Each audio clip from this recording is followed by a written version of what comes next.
Welcome to another St. Pete by Night revamped production. The following is rated for mature audiences and may contain graphic themes that will be distressing to some viewers. As always, we recommend you ensure the safety and well-being of yourself and those around you at all times. Viewer discretion is advised.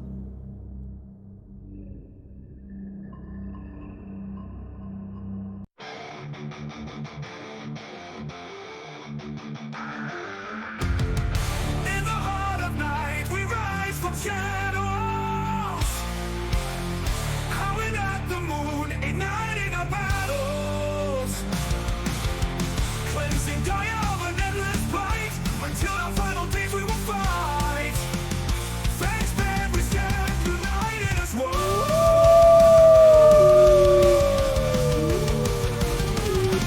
Evil spirits lurking with horror and dread. Little light leads us where the brave dare tread. Glory and honor, wisdom in our hand. Together we rise, take our final stand.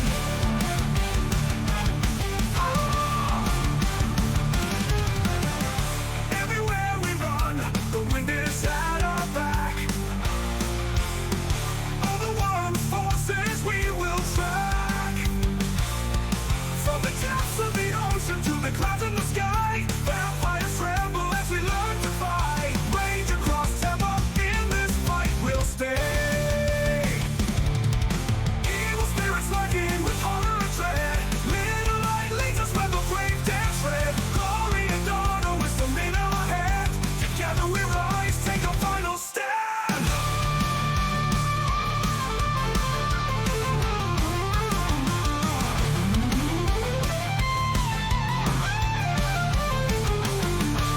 Rage across Tampa, in this fight we'll stay. Everywhere with the pack, let the night be our guide. In battles of honor, we shall never hide. Rock will never hide.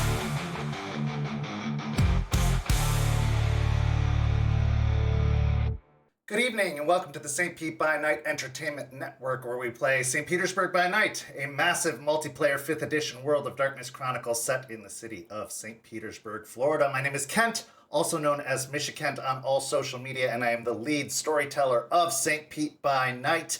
And it's Friday night, and you know what that means. It's time for Hellhounds, our second Werewolf the Apocalypse chronicle set in the city of Tampa, right across the bay from St. Petersburg, Florida, where a young pack of Garou have migrated from Michigan as reinforcements to the Sept of the Evening Star, and they have started to find their footing within the city of Tampa after some rigorous training under the ever-watchful gaze of Charles Albrecht. And after a rather strenuous test, this pack has started to find some growth as a team and as individuals, as they have started to shake off some of their more independent and selfish and, well, negative ways, and have started to turn over new leaves as individuals.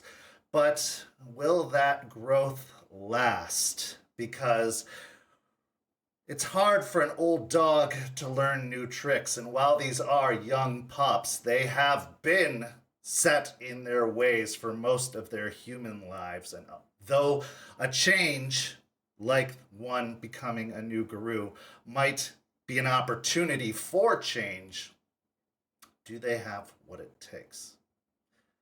Juniper, however, may not be capable of change, as she decided to go out on her own to investigate one of the sites of High Quality Builders, a place that is now being dubbed Stepford Hell, after the pack of the Evening Star investigated to find that these strange and mysterious plants that have been sourced out of Piney Point seem to have set in and infected the residents of Old Seminole Heights, and have now started to cause strange effects on the residents there.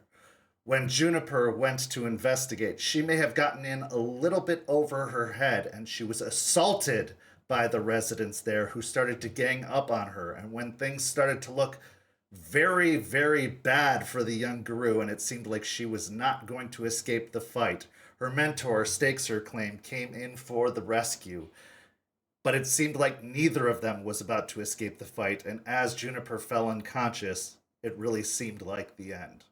However, she woke up some unknown time later in the woods, her and Stakes very, very badly wounded, but having survived the altercation. Now the question remains, will she address the rest of the pack and admit her fault, or will she keep it a secret? That and more will be discovered later tonight. If you enjoy what you're hearing and you've enjoyed what you've seen so far, go follow St. Pete by Night on all of that social media you see down below and in the description, or come join our amazing community by following that Discord link where you could be one of the 200 plus members we have in our amazing community and take place in the many, many activities we have throughout the month.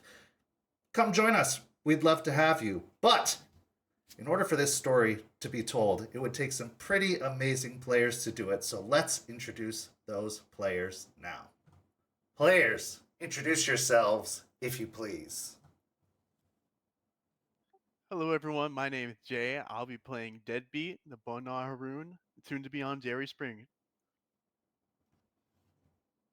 Hi there, everyone. I am Nikki, also, and I will be playing Delphine, Ruin Speaker, the Silent Strider Theurge, soon to be on the canceled show Intervention.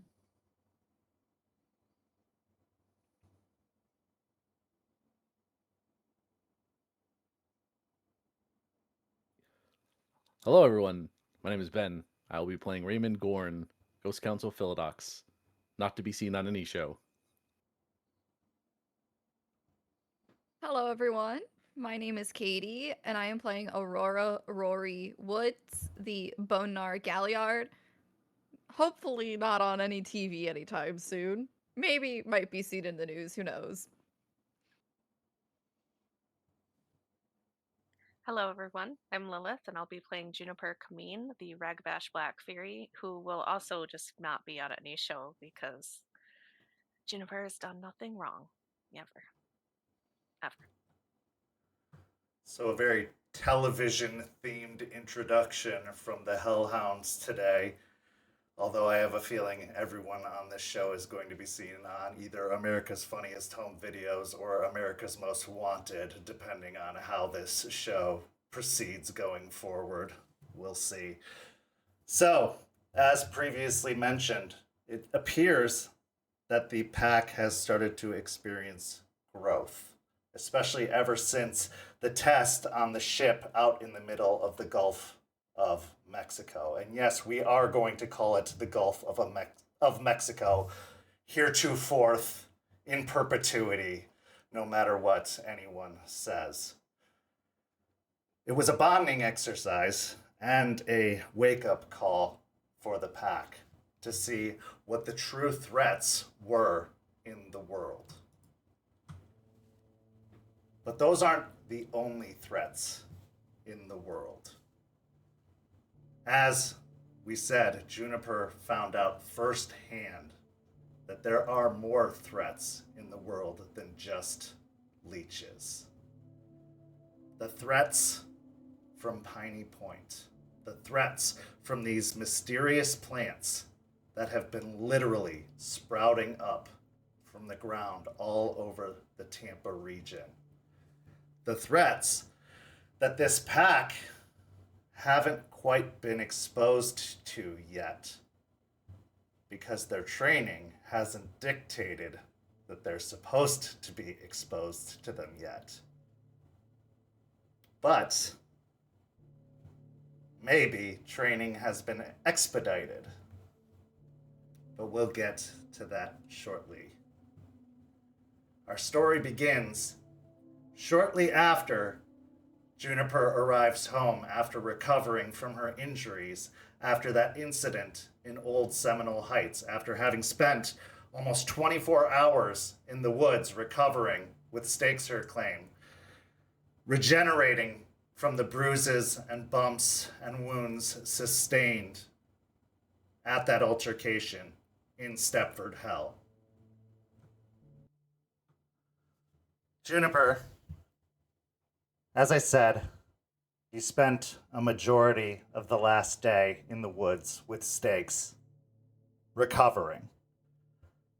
While the wounds were primarily just bumps and bruises, there was definitely some internal injuries that took a bit more time to recover than more of the surface injuries.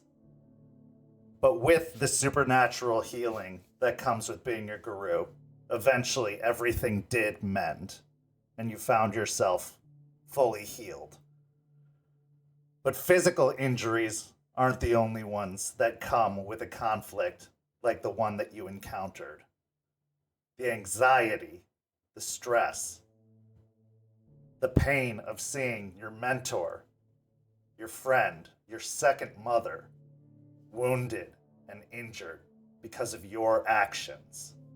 That might take a little bit more time to heal. So as you return home, sitting in the living room of your domicile in Tampa, you keep replaying the events over and over and over in your head. Those creepy children, that woman, if you could call her that, with the strange growths breaking out of the shed, lumbering towards you. All of those people beating on you, relentlessly and without care. What was that? It was so painful.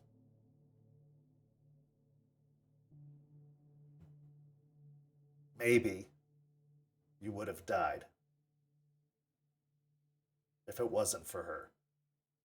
Maybe you both would have died. You don't even know how you got out of there.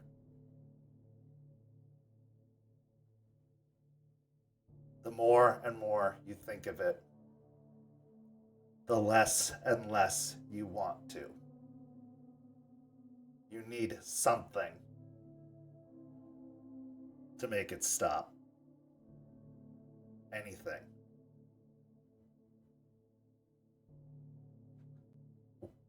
What do you want to do?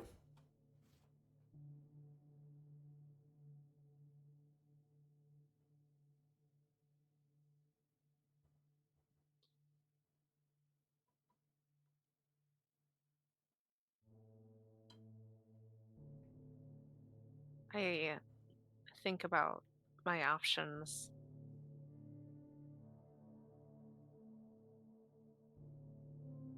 I know that pills aren't going to help me. Pharmaceuticals are just my poison for your body. And alcohol just makes things worse. Everyone knows what shit like meth and heroin does. I don't ever want to see a mushroom again.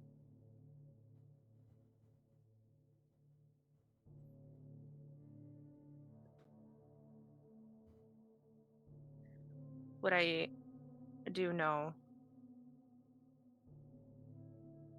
is that there is a plant out there that can mellow things out just for a little while. And I need to remember that what I saw is not what all plants are. That's not normal, and that I can still trust in Gaia, and I can still trust in the environment. So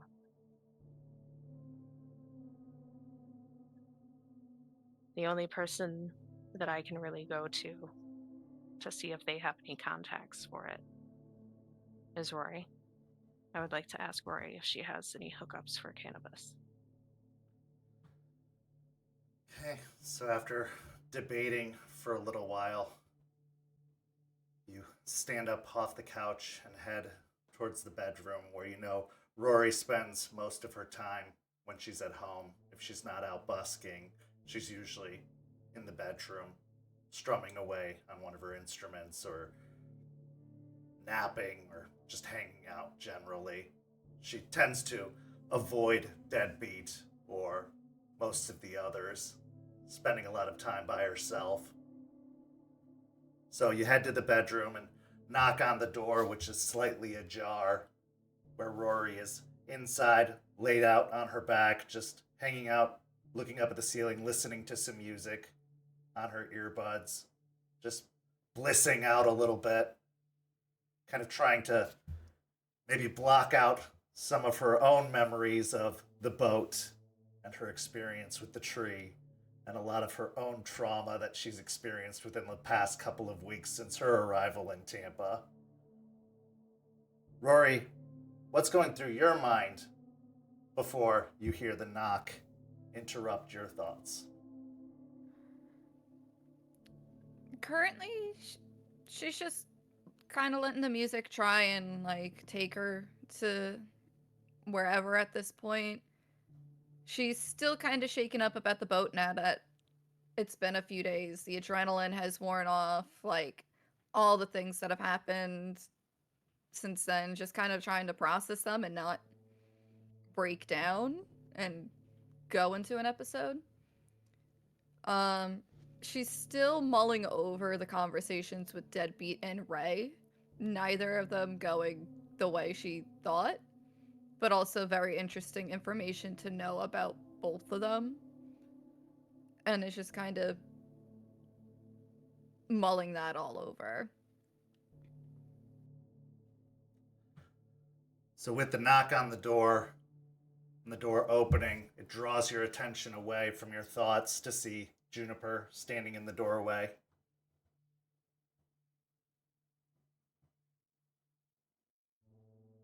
Hey, Rory. Am I interrupting? She'll pull out an earbud. No, I'm just vibing right now. Oh, all right. And I walk in and sit on one of the beds across from her. Um, uh, how have you been doing? We haven't really had a chance to talk. I've been processing. I guess is the best way I can put that. Everything okay? What have you been processing? The mission. Things I've learned. Well, not mission test, but I guess a mission. Trial one.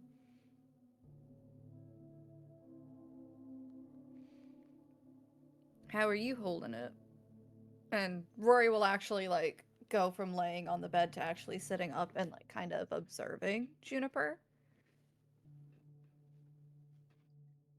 I look pretty solemn, like troubled almost. It definitely looks like there's a lot on my mind as well. And I kind of shuffle my feet back and forth. I've actually I've been processing through everything as well. That fight on the boat was pretty intense and just some other stuff. It's it can feel it is feeling really overwhelming actually.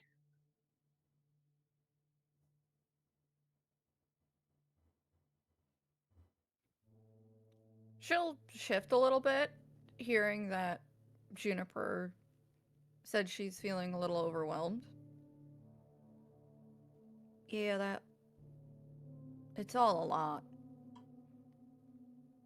And Definitely different from up north. Definitely feeling like we had it a lot easier up there as much as things panned out.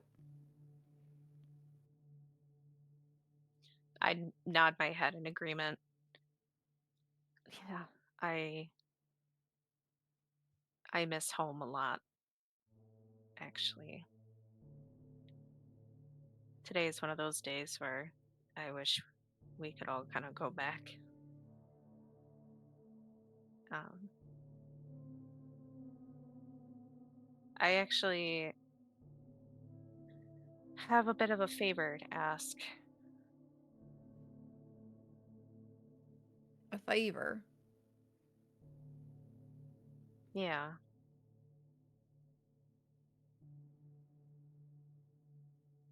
Um,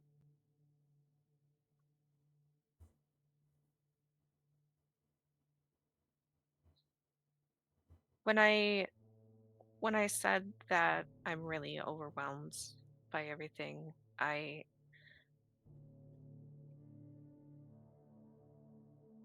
kind of just feel like I'm drowning a little bit, and I can't like process through everything that's happened recently, and I don't want to turn to like hard drugs or alcohol to like numb anything away, but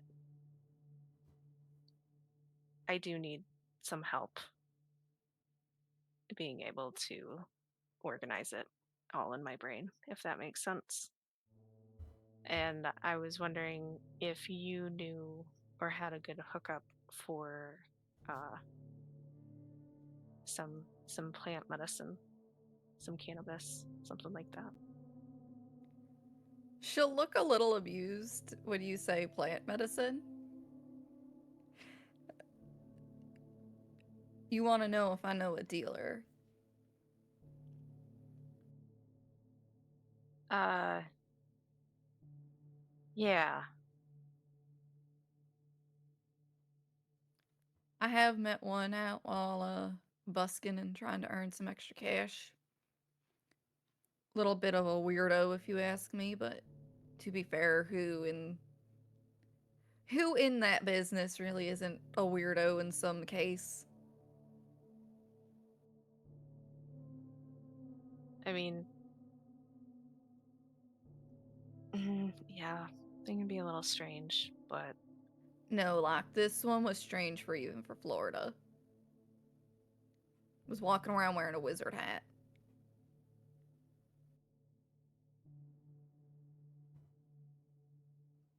a wizard hat? That's exactly what I was thinking. Just in the middle of the streets, just walking around, looking like he was going to one of those nerd conventions or something. Does he think he's an actual wizard? I have no clue.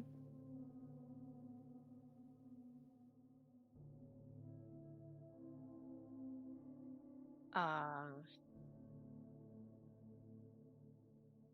okay. Well, I was just looking for some aid in my own personal problems, not to become a wizard. So I don't know. I don't know about this guy. Can you vouch for him?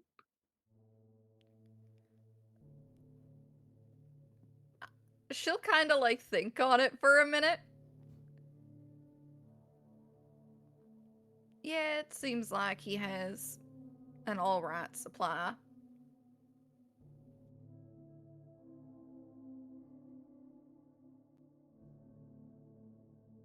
Okay. Uh, do you think he would mind if I asked some questions about what he has, or He was really eager to do business, so I'm sure if you ask about his product, he'll have answers.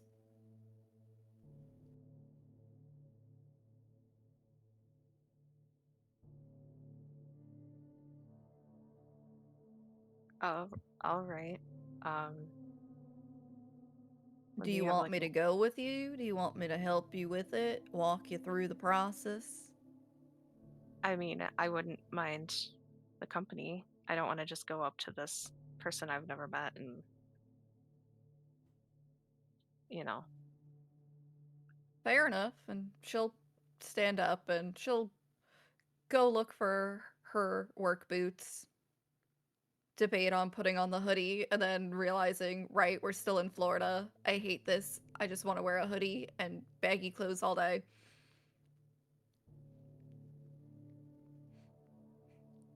You want me to drive, or? Yeah, it's probably for the best. I'm a bit too on edge to drive well. All right. And she'll grab her keys.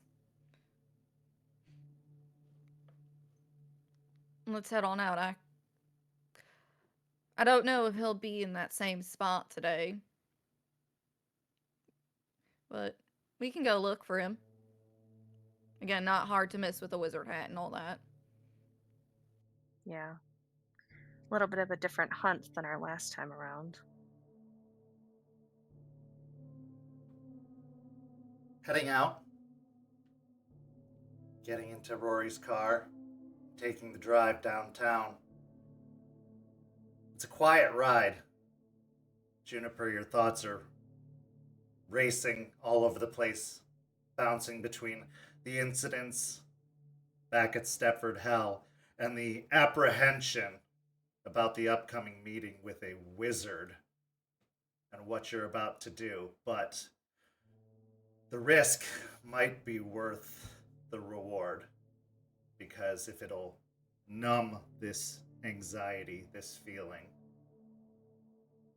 if it could actually make this go away, how bad could it be?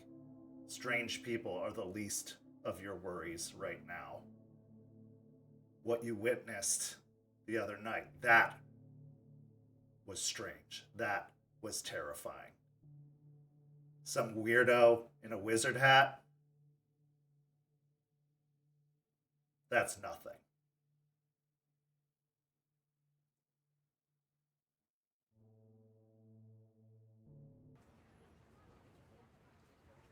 The Tampa Riverwalk is a bustling hotspot of activity. It's a tourist destination in downtown Tampa.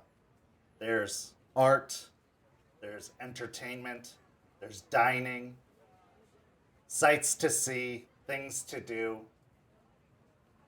and scores to be had. The last time you were down here, Rory, well, you've been down here several times. You've busked, you've encountered spirits, you've received candles. It's been kind of a place of many of your events since you've arrived in Tampa. One might say it's a place of importance for you. And here you are again, looking for Spud, looking for the wizard. So as you arrive and you search for parking, which is not easy to find near the Riverwalk, but eventually you do find it. Both you and Juniper hop out of the car as evening sets in and the lights along the Riverwalk ignite. I'd like you, specifically Rory, since you know what you're looking for, to roll me a wits and investigation. Now, I don't know if Juniper has any dots in investigation to assist.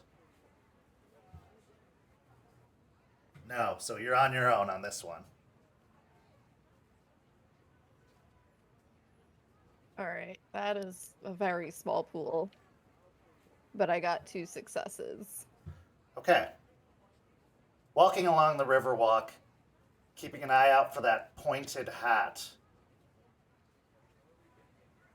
You don't find Spud. As you're looking about, there doesn't seem to be any sign of the wizard. You head over to the location that you last encountered him with Delphine.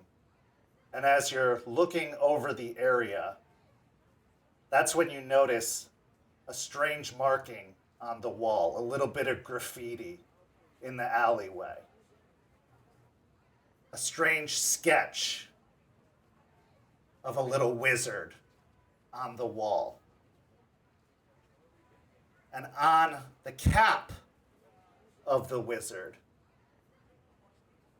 a phone number along the edge of the cap. The head of the wizard, unlike the rest of the body, which is a human, is a potato. Rory's gonna roll her eyes, pull out her phone, and message the number. Hey, I'm at the Riverwalk. Would like to make a transaction.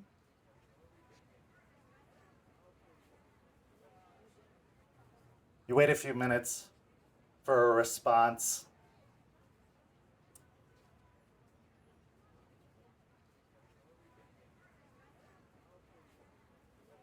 Doing business out of town at the moment. Are you available to travel? Rory will look to Juniper. You want to go on a bit of a road trip? Fine by me. And then Rory will send me the address.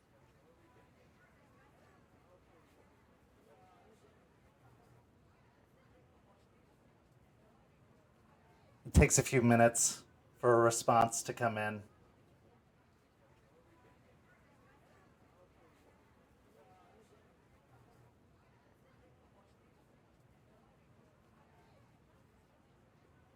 What you receive isn't an address per se, but a series of numbers with decimal points. 2 sets of numbers.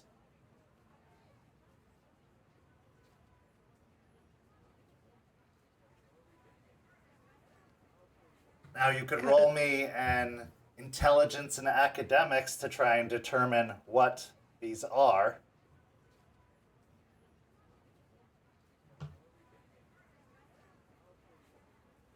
Yeah, why not? Let's have some fun. Can I give an assist? Sure. I do have academics. 2. Okay, did you add the additional dice from? Yep. Okay. The 2 was from after the additional. It looks like it's coordinates.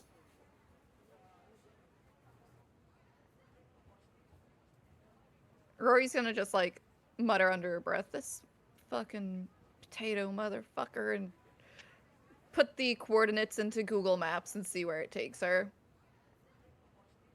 The coordinates ping at a campground over an hour outside of Tampa. North, about halfway to Ocala.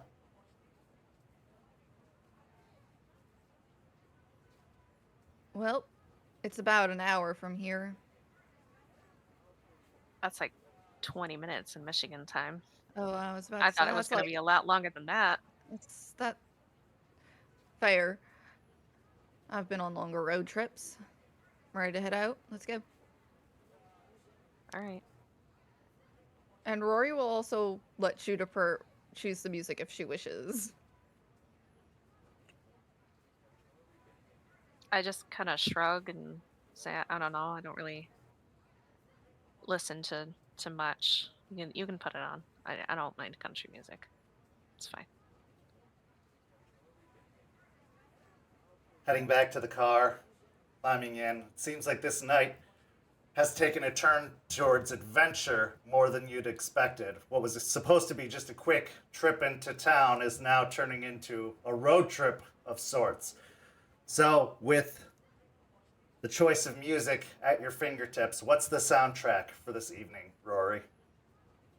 It's gonna be like a really weird mix. It's gonna be like there's country songs, there's gonna be a few rap songs, a little bit of like classic rock, but mainly sticking to like country and like bluegrass.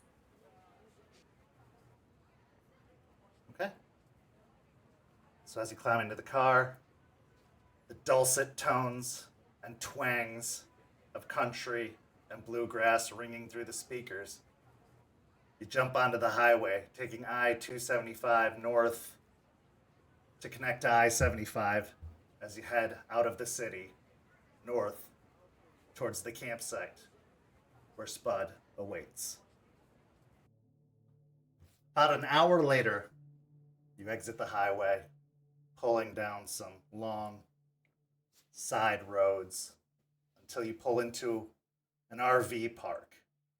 Now, it's sparsely populated as most of the snowbirds have left for the season. Only a few residents of the RV park remain. Following the coordinates as precisely as possible, you pull towards a corner of the RV park where a banged up old RV is parked. There is a fire pit where a fire is blazing within the fire pit, and a couple of camp tables surround the fire pit. What stands out most about this RV is the jalapeno pepper Christmas lights that hang around a canopy that is erected outside of the RV. Also, the strange animal mud prints that decorate the side of the off-white siding of the RV. Looks like maybe squirrel or raccoon mud prints all over the siding of the RV, as if animals have been just running roughshod along the siding. As described, a wizard sits on one of the camping tables. Big, pointy, crocheted hat dangled off to one side. He's not wearing the poncho that he was wearing before. Instead, he's wearing a tank top and cargo shorts and big combat boots. He's sitting on top of the table, his feet poised on the bench itself as your car pulls up. He's got his sunglasses on, the same round sunglass affair, even though it's gotten into late in the evening at this point and it's dark. But he seems like the I wear sunglasses at night type to go with the strange overall attire. But as you pull the car to a stop near the RV, he stands and hops off of the bench of the table and waits for your approach. Rory will turn off the car, turn to Juniper. Are you ready? As ready as I'll ever be, I guess. You weren't kidding. It does look like a wizard. He's not wearing the poncho today, though. A little odd. And she'll pop out of the car. I just take like a deep breath before attempting to not psych myself out that this is a bad idea, and I get out of the car after her. One of the other strange features about the man is his extremely pale skin. Despite the fact that he lives in Florida, it seems like he is normally covered head to toe so that he is not suntanned at all. So he must be a night type, spending most of his days indoors. Probably the drug dealer type, out partying all night and sleeping all day. But as you approach, he flashes a winning smile. Here to do some business, huh? What can I get you? You got any, It's just the three of us, correct? As far as you can tell, yeah. There doesn't appear to be anyone else present. Though the door to the RV is closed. You got anything, natural?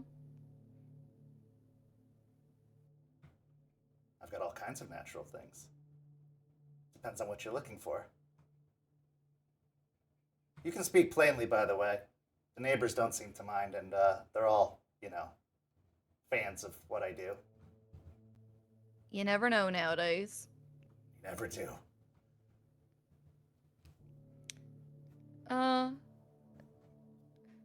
We're looking for some marijuana. Oh, Mary Jane, Ruby Tuesday. Granddaddy. Yeah, I got you. What do you need? Purple, green, blue, red. We were just hoping for something that'll help take the edge of anxiety off, but Oh, keep you want you a mentally good... going. Okay. So you want a good indica. Okay. I got you. I was kind of hoping for more of a hybrid. A Oh, little bit okay. of sativa. You know the involved. lingo. You know the lingo. Okay, so we're dealing with someone experienced here. Okay, I appreciate it. Okay, all right. Well, I think I've got something that'll do you. So you're dealing with anxiety. So tell me, what's the source of this anxiety? That'll help me kind of narrow it down because I do grow my own supply, but I do a lot of cross-pollinating, if you will. And so I want to make sure that I'm picking something that will tickle your fancy and not send you screaming for the hills. At hearing the cross pollination part, my face kind of blanches a little bit, and I like attempt to remain like blank faced, but it just definitely just kind of gets a little squeamish before I recover. Um, right. Well, I guess just a lot of stressful events happening one right after another. That's hard to compartmentalize. He studies Juniper's face for a moment.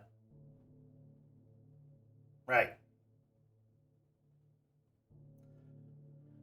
I get it. Stressful times. If you've been reading the news at all or paying attention to social media, you can't, sit for 60 seconds without breaking news that are busting balls. So, it's almost like we're all on edge these days. Okay. Well, yeah. I think I can help you out. Got something that'll get you a little long in the face. That'll help you mellow out a bit. Sure. What about you? Short stuff? This is the second time you're coming to visit me. I never forget a face. I'm sure you don't. Just like I never forget a name. It's a hard name to forget. It's a peculiar one. I'll have similar to her and maybe something to assist with pain relief. Working out a little too much and did something wrong and might have pulled something and she'll roll her shoulder. Oh boy. Well, you gotta be careful about that. Sure thing, no problem. How much are we looking for? Are we dealing in bulk or small quantities? You came all this way. I don't assume that you're looking for just the night.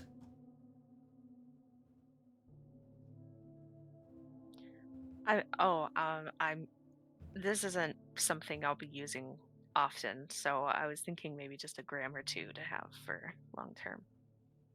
I'll take bulk if you're gonna be traveling and not at your last spot. I have started to move around a little bit more, but, for a good customer, I can always be found when I need to be found. And he looks over at Juniper with a smile. You might be surprised. What seems short term always finds their way back. But yeah, no problem. I got you. And I just kind of like furrow my eyebrows for a second at him. It's a vaguely threatening statement there. That was kind of creepy. I'm just thinking internally. He turns and makes his way over towards the RV and actually heads over towards one of the windows. And as he approaches the window, he starts making a chittering sound.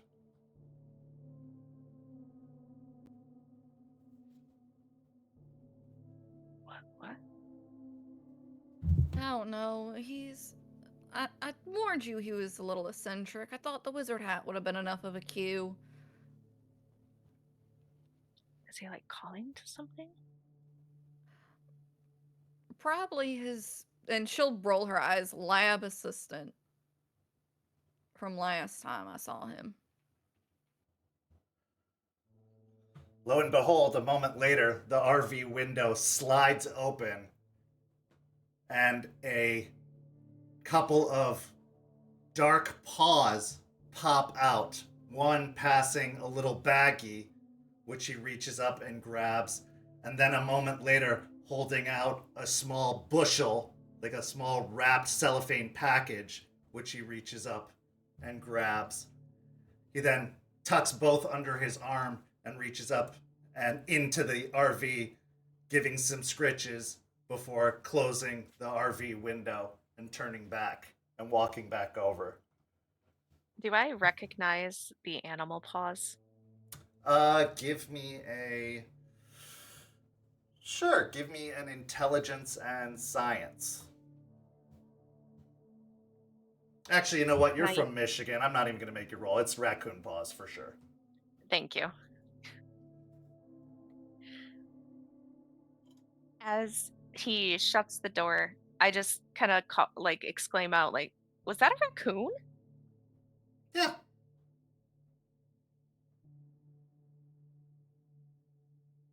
Your lab assistant is a raccoon.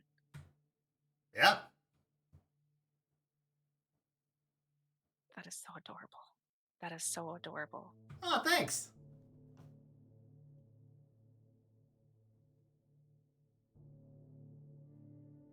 It's a lot less jarring the second time seeing it. It's the special touches that make me, unique. Anyway,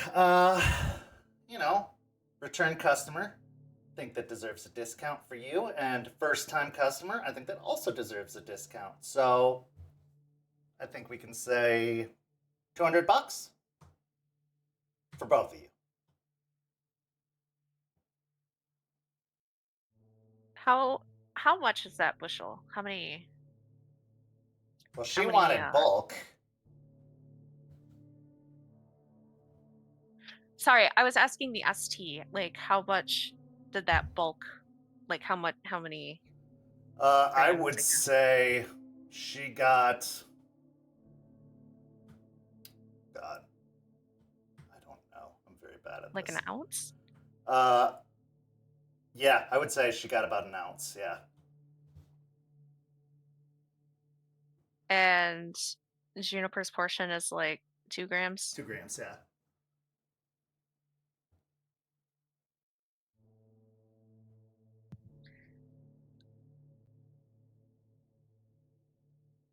I'm going to leave this up to Rory if she wants to roll to see if that's like a good price or not.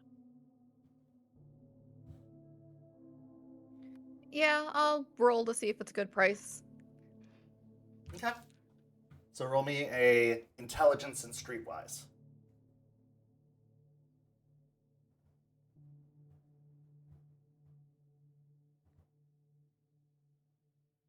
I got 3. That's an insanely good price. Like, absurdly good. Especially for a place where this is illegal currently. Yeah, Rory will pull out the 200 cash. Don't have a tip tonight. Didn't really go out to the streets and perform, but... Just think of me the next time you need something. Sure. And she'll hand over the 200 cash. Besides, you brought a new friend. And I'm sure, based off of the feeling I got, this won't be the last time they're feeling anxious. Yeah. Speaking of feeling anxious, I do just have a couple of questions. You said that you grow this yourself, right? Yep. I'm a bit of a You, green thumb. I see. Do you use any like special concoctions, any like fertilizer, chemicals, Yeah, it's anything a like family that? recipe. A family recipe. Okay. Is it anything like concerning or is it made out of like all natural, like herbal pesticides? Oh, Or is it if you're more like worried about it chemical? being like environmentally friendly, I assure you it is all natural. Coffee Okay. grounds, that kind of stuff. What does a body Okay. good? All right. I just can't be too careful about things nowadays, you know? Trust me, there's nothing to worry about.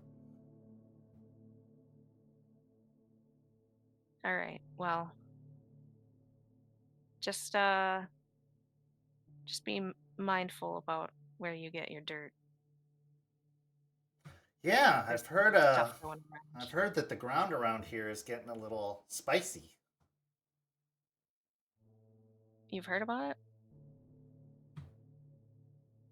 Let's just say we run in similar circles.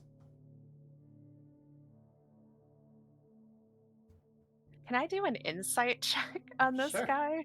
Can I also do an insight check on this guy? Sure.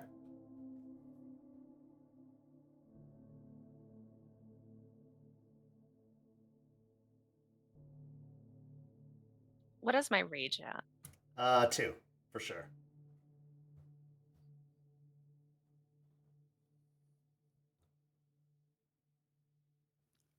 Rory got another 3.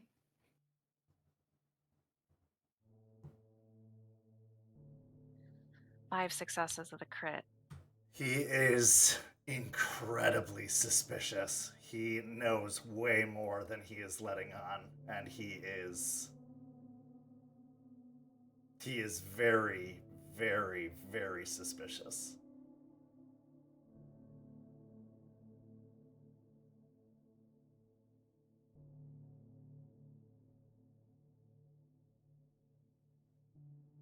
I look over to Rory and give the girl code body language of I don't know about this dude. This seems pretty sus. You know what I'm talking about. You know what I'm I know talking about, exactly what Rory. you're talking about. Yeah. Yeah. She's giving like the same energy back, and it's just like, well, thank you for your time. I mean what I say. You have nothing to worry about. This will ease what pains you for now. But when you're hurting again, feel free to come back. All right. Well, I appreciate it. And yeah, just be mindful of the dirt.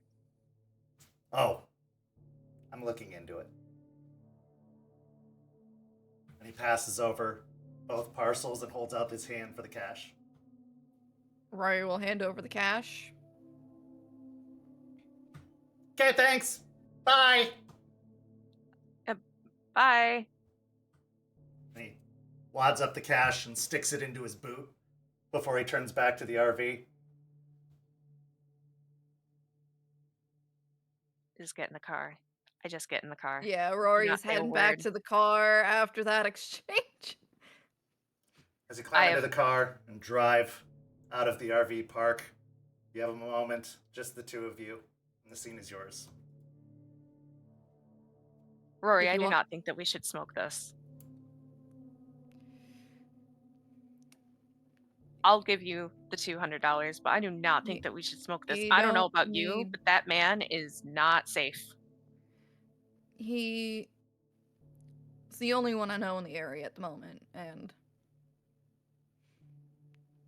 based on results I've seen already, If you don't want to go through with smoking it, you don't have to, but you'll be fine. I don't know. What if he put something in this that's addictive? He said that we would be coming back, that he knows it. Like, that's suspicious as fuck, That's how dude. most. That's how Yeah, but most drug dealers are. okay, but like weed isn't addictive. It's not supposed to be. It's supposed to be like a medicine that you don't have to like take all the time. It's Do you want me to try it when we get back and see how I feel after a few days? I don't know. I almost don't want you to risk it either. I don't know. There's something really, really bad about that guy and the way that he was responding to my comments about the dirt and like already knowing about being careful and like saying that he was looking into stuff. What? There's some crazy shit going on right now, Rory, and I just don't trust it. You said that you met up with him before. Have you smoked his stuff before? Have you gotten something else? Like, I have purchased from him before, but the last thing I purchased from him, I did not partake in. well, do you know if whoever you bought for is okay? Like, I think they're doing just fine. At least as fine as they can be. Everyone's going through shit.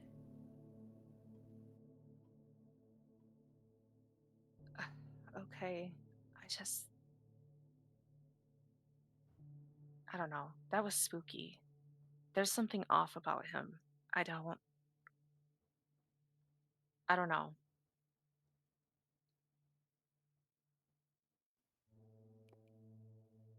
If you don't want to smoke it, you don't have to. I ain't gonna pressure you to do nothing. We'll just chalk it up as a learning thing, and we'll keep them on our radar. Yeah. Can I inspect my package? Yeah. Give me a. Well, I'll give you two choices: wits and science, or wits and investigation. Can we do wits and science Yeah. and use my specialty in ecology? Yeah.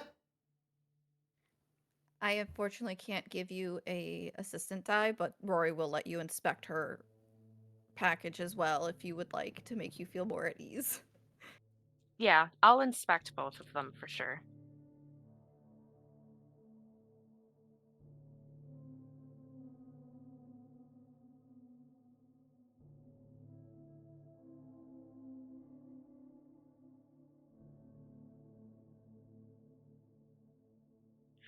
I got a brutal outcome and 2 successes. Okay. So give me your verbs and adverbs again. I should have these memorized based off of how many brutal outcomes you've had, but yeah, I'm still. I know.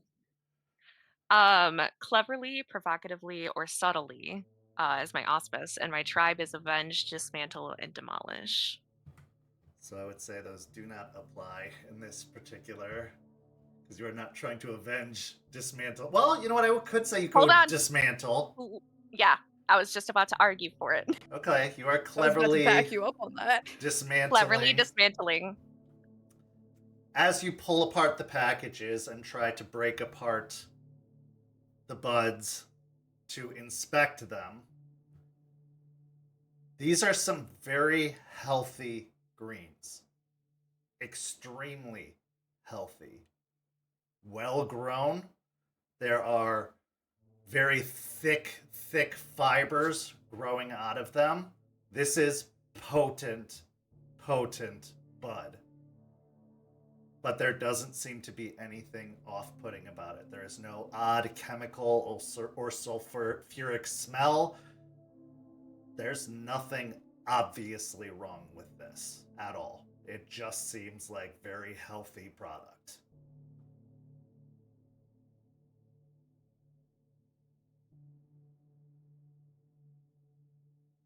It's not giving me any of the sense of like weirdness that I saw at the. No. This looks like something you could buy at a dispensary in Michigan, maybe even better. Which, for Florida, is saying something. Yeah, yeah. All right. Yeah, I finished inspecting it on both packages and just kind of sigh. Well, from what little I know about cannabis, like this, it seems fine. It doesn't have any weird smells to it or anything. I just,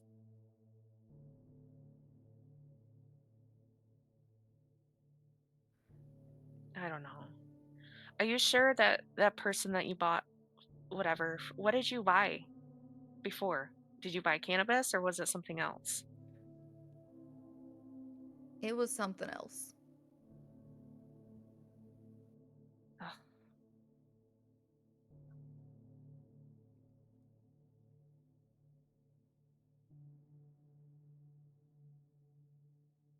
I don't know. I mean, the stuff seems okay, but I would just be careful with it. I don't know if I'm gonna use what I got, but I don't know. Maybe you can try it and we'll see how you feel after a few days. And if things go south, well, I'll help you with whatever happens, but I appreciate that.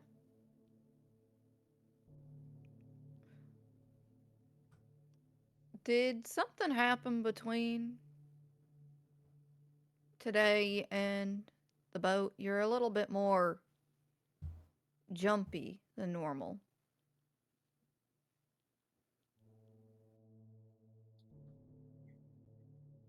I look out the window and kind of clench my fingernails into my pants. I'll be okay. I'm just having flashbacks and it's just been really hard. You know, this was the last resort moment for me and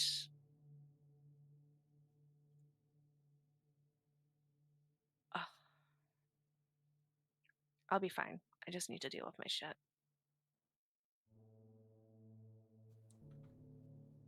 All right. The rest of the drive home is quiet. When you do get home, Rory, do you sample? Hell yeah, I do.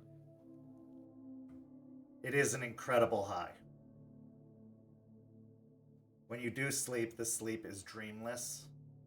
It is relaxing. And when you wake up, there's no hangover. It is smooth. You don't feel any kind of addiction. It is fine. It's just a really good product. It's a great product. Maybe the best you've ever had. But there's nothing unusual. This is just masterfully crafted. You can see why people would be return customers. He's just really good at what he does. Nothing out of the ordinary here. Maybe Juniper's just being paranoid.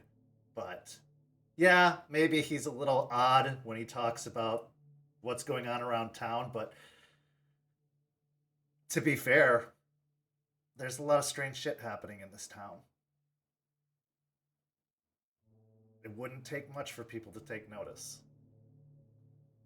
And he's a strange guy. Speaking of strange, let's transition to our next scene, which happens literally minutes after Juniper and Rory leave the campsite.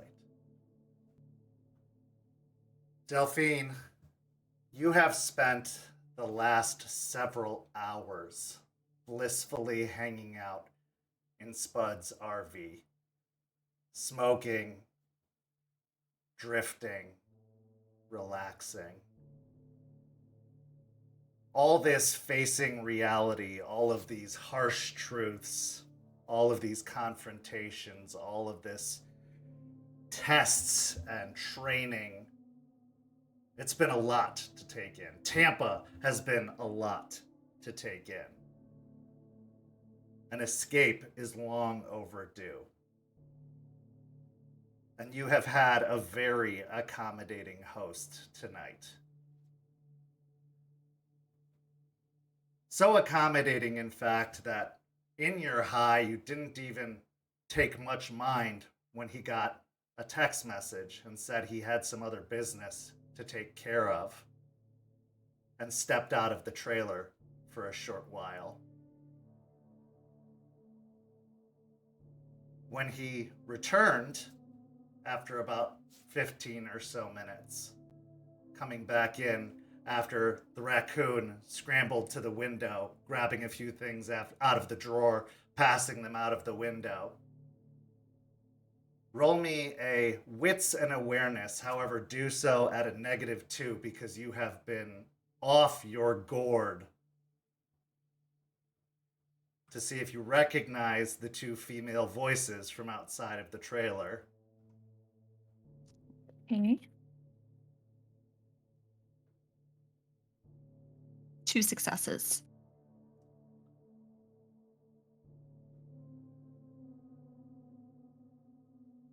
Juniper and Rory came to visit. But that doesn't matter. Maybe it was a trick of your mind, but who cares about any of that right now? As Spud steps back in, he says, "Sorry about that. What were we talking about?" As he heads back over to his lab station and continues to pull mounds of dirt out of the fertilizer bag and put them underneath his microscope. She's staring at the raccoon in minor fascination, just having watched him do that. And I don't remember what we were talking about, but how did you teach him how to do that? Oh, he's my special little guy.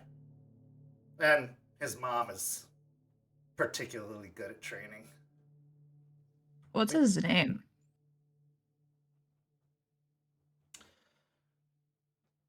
We're not that good of friends yet. Fine. Hey, we're getting there. I'm letting you hang out here after all, aren't we? You gotta tell me a little bit more about you, and then I'll tell you a little bit more about me. I think you were telling me about your parents. Yeah, they were basically the poster child for they could have been the poster children for the Republican Party at some point. Ugh. I know. Blonde, light eye color, always going, like working for some corporate fucks and caring more about going out and doing that than actually paying attention to the child they left at home with the nanny. You know. Just upper middle class American bullshit. It must have been difficult. Yeah, you get used to being alone at home pretty quick. Think they wouldn't come home some nights until like 9 p.m. Is that why you ran away? Yeah. Partially. I get it. I grew up in Jacksonville, and, well, my parents weren't around a lot either. Hell, I didn't even know my dad growing up. Single mom, she was working all the time. Kind of had to raise myself.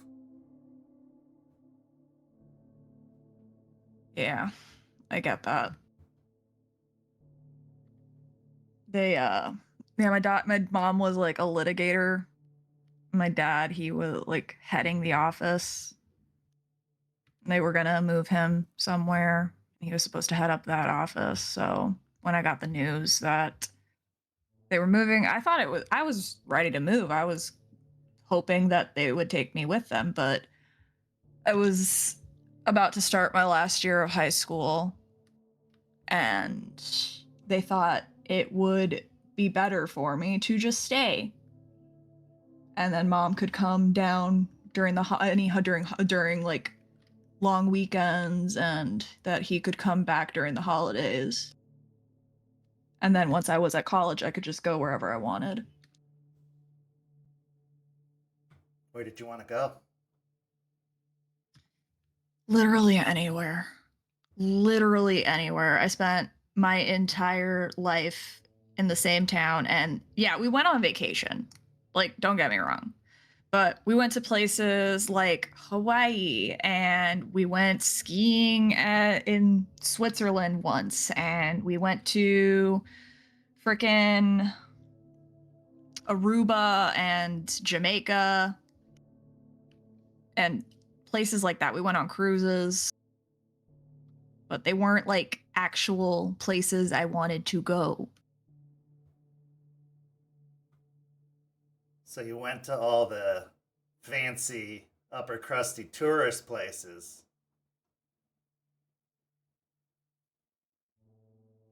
Yeah. Where did you want to go?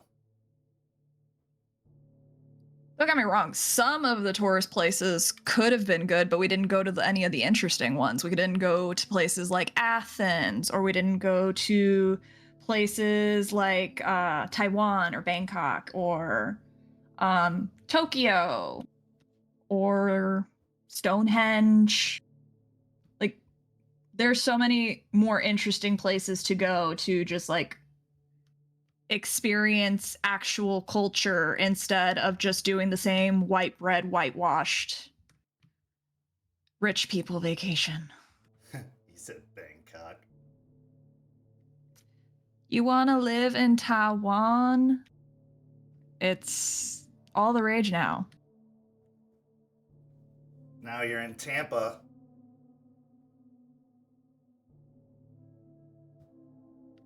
Ironically, I hate Florida. Why do you stay? I mean, I'm glad you're here. It's good to, reconnect with people, but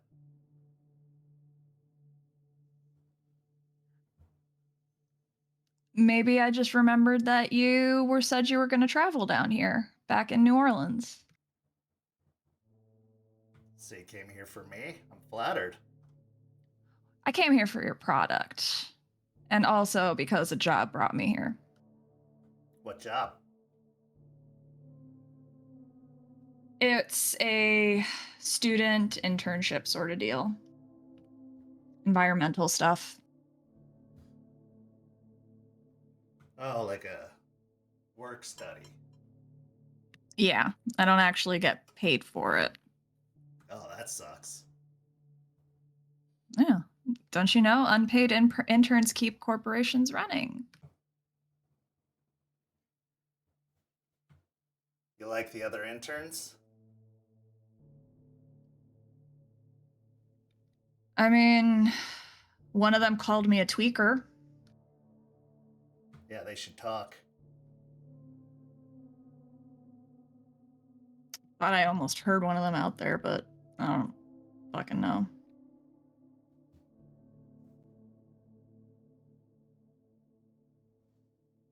Got a co-ed situation too, so like I got a couple of guys that I room with, a couple other girls. Ooh. Oh god, no. No? No. Nobody catching your eye? No, one of them's got real dude bro frat boy energy, and that's not attractive in any capacity. And the other one, I don't know, he's just too much of a goody two-shoes. Oh, see, those are the fun ones, though. Because, see, the goody two-shoes ones, they're the ones that, like, they've got something something dark about them deep down. You just gotta dig and find it. I mean, he was in the army, so he probably definitely he's got has secrets. He's probably killed someone. Definitely.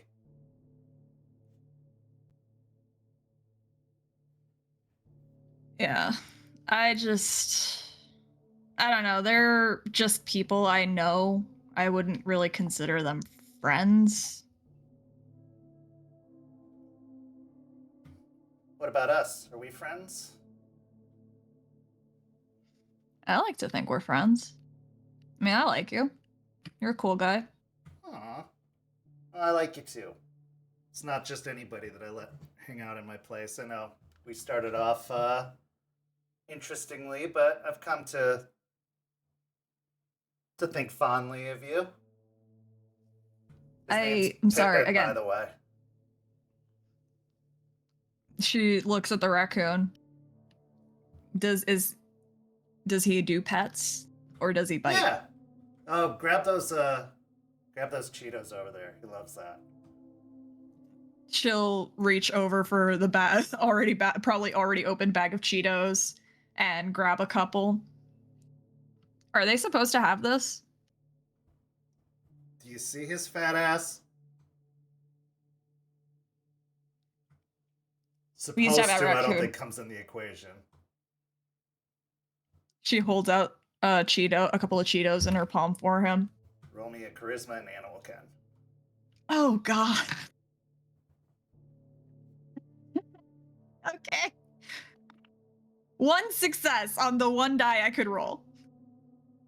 The raccoon waddles over warily and reaches out for the Cheeto, gingerly grabbing it from your fingers, and then yanks it free and goes scurrying backwards as fast as it can, but it's not very fast at all, before it starts munching underneath Spud's legs. We used to have a raccoon problem in the like in our trash back home. My dad ended up fucking poisoning all of the trash. Well, that's just cruel. Yeah, I didn't like that. Yeah, you were saying something happened to them.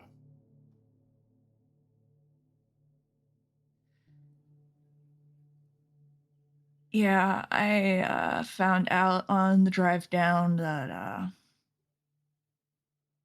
they died. Sorry to hear that. She just shrugs. I mean, I hadn't seen them in a long while. The last time I saw them was a little after New Orleans. He canceled the card that I was using that he didn't realize that I stole one of his credit cards before when I ran away, but like I guess he was letting me use it up to a certain spending limit. And then I had to head back home because he said he wasn't going to pay for me partying and wasting my life in New Orleans. So saw him and my mom briefly. They were going to check me into rehab.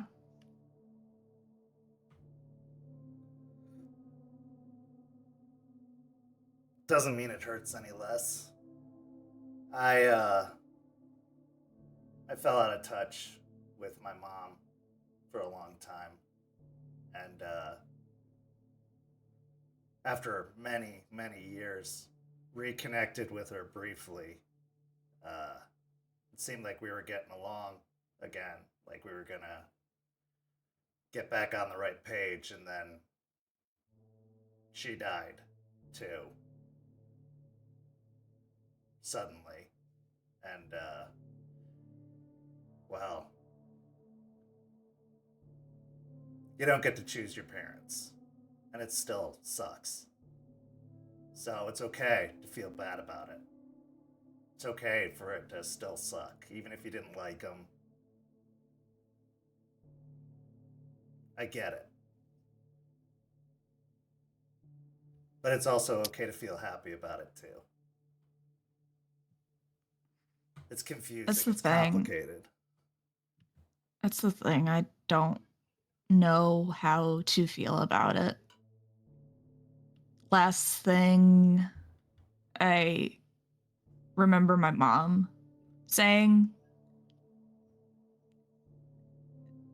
she and my dad were arguing after we got back home, and they thought I had just gone to bed, but I could hear them arguing about me. And she was crying about how I was killing myself.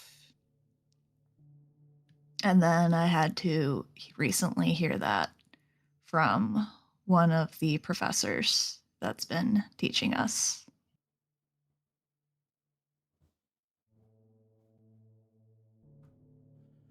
Oh, if there's one thing I know, it's going to take a lot more than this to kill you.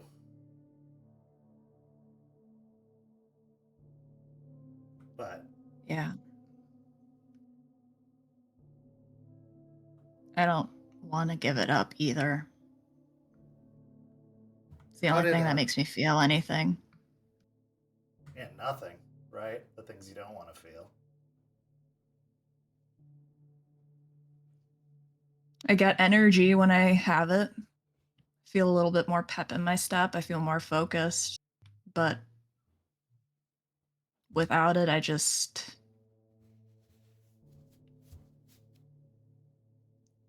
don't feel anything except depression and wanting to sit and do nothing. If you don't mind me asking, how did they die? The news article said that the gas line caught fire or something and the house blew up. So I've lived in this area a while, and we've had a lot of gas line explosions. And take it from me, your parents were probably murdered. She shuts her eyes and then kind of turns to look at him, just like he's talking conspiracy, like the way you look at a conspiracy theorist sometimes. He was an office manager and she was a litigator. They were middle management at best. Why the hell would anyone want to murder them? They didn't do anything that important.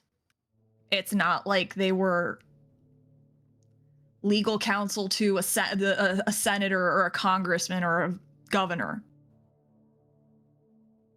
I'm just saying, those types of things don't happen as frequently as they're reported to happen, especially to rich people's houses.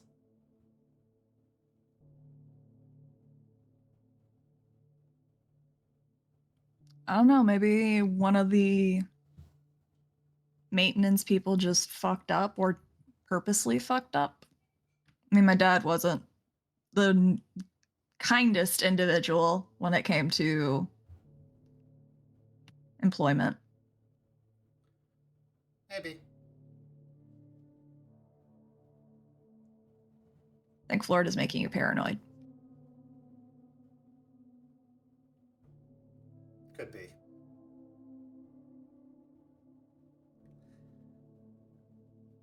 My parents are nobodies. No one wants them dead, dude. Were nobodies. Sorry. I'm going to tell you something. And if you don't listen to anything else I say, listen to this. Nobody is nobody. Everybody is someone to somebody, good or bad.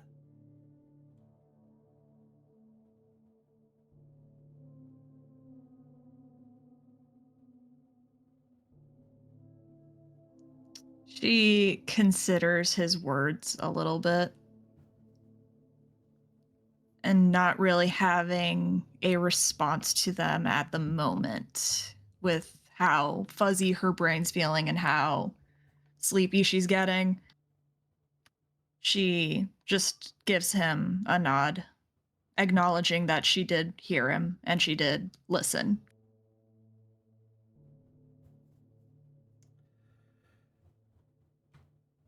Anyway, he holds up a wrist.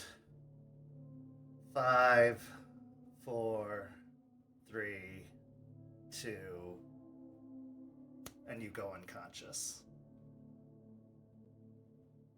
As everything goes black. We transition now to our next scene. Our next scene begins back in the Pack's home in a rough neighborhood outside of downtown Tampa. Deadbeat, in your road to personal growth, you have been learning things about yourself, good and bad. And one of the things you've been struggling with the most is something you discovered on the boat out in the middle of the Gulf, when you were rendered helpless with just a few words. Falling into the fetal position, crying, seeing flashing lights, hearing deafening sounds, your mind crippled. This notion that someone as strong, as powerful, as undeniable as you could be made so feeble, so helpless, so weak, so easily, is something that you never thought possible. Yes, you're lazy. Yes, you could care less about others at times. Yes, you couldn't be bothered. But this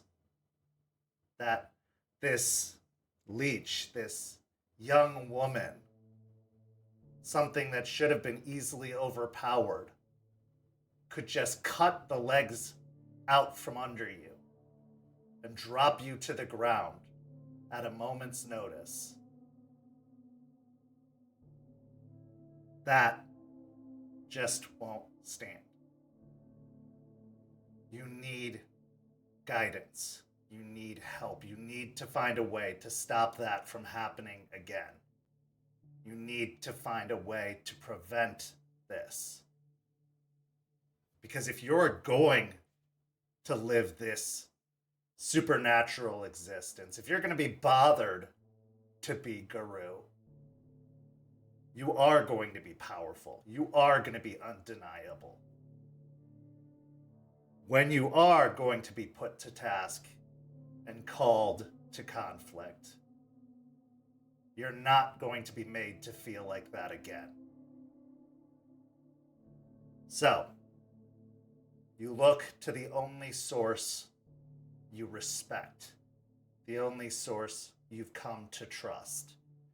Because while you've gone toe-to-toe, at least briefly, with Charles, while you've stood in front of the Sept leader, Aspen Weiss, while you've come to know other Guru in Tampa, the only one who's actually earned any real respect from you is your tribe mate and mentor, Stakes Her Claim.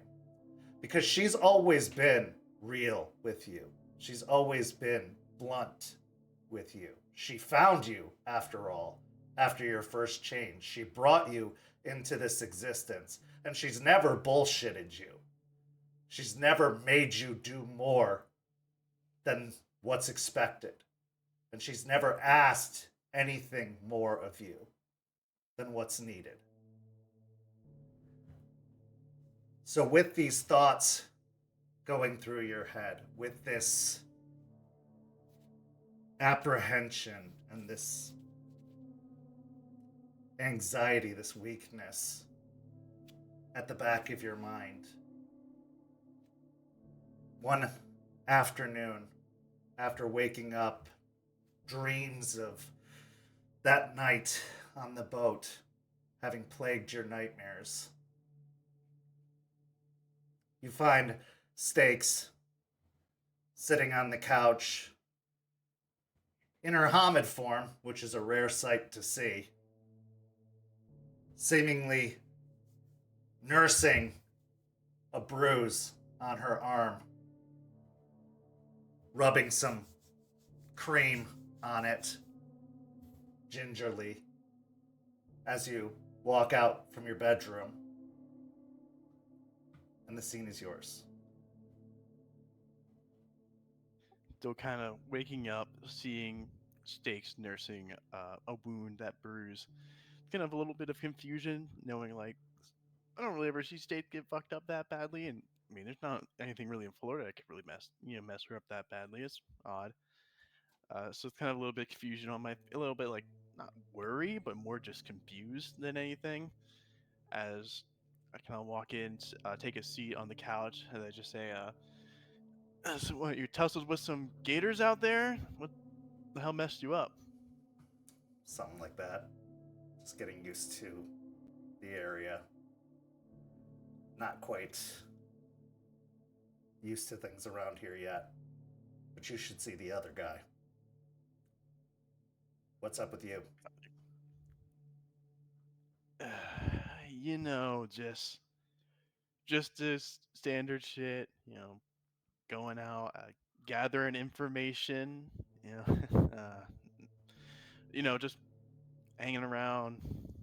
You look like crap. Well, nice of you to say. Yeah. You sleeping okay? Could be better. You think drinking would help you sleep better, but makes you just feel more like shit when you wake up every time. But yeah, not You're been. doing it wrong. Well, I mean, there ain't a lot of things I do right, isn't that? At least what everyone else saying, with Charles and the rest of them. They don't know you Kind like of how I I know roll. you. Yeah. Well, that's just who knows? Who knows how they know me? But you said the other guy, you beating up someone that deserved it probably. Yeah. Yeah, fair enough, man. But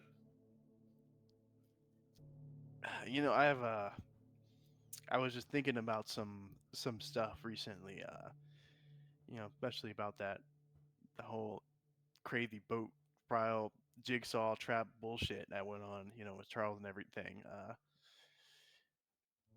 Just thinking of one of the things that happened there that there was this weird trial thing. I don't know if like how much you saw of it or anything like that, but part of it was this like crazy vampire hoe who just used this weird mind power thing and cheated and kind of like I don't even know what exactly went down, to be honest, but uh I was wondering if you'd like know anything about how to like counter that kind of stuff, because that's feels like kind of like bullshit. They could just do stuff like that and it just like a gift or something, like they're like a hearing spirit I can talk to or whatever. She watches you for a moment, and you can see a little bit of mirth in her eye as you kind of fumble your way through the explanation of what you're trying to say. But she has kind of a knowing, small smirk on her face. They do cheat. That's what they do. That's how they make things even. They're not as strong as us. Not most of them. They use tricks. because they will never be as strong as us, or usually as fast as us.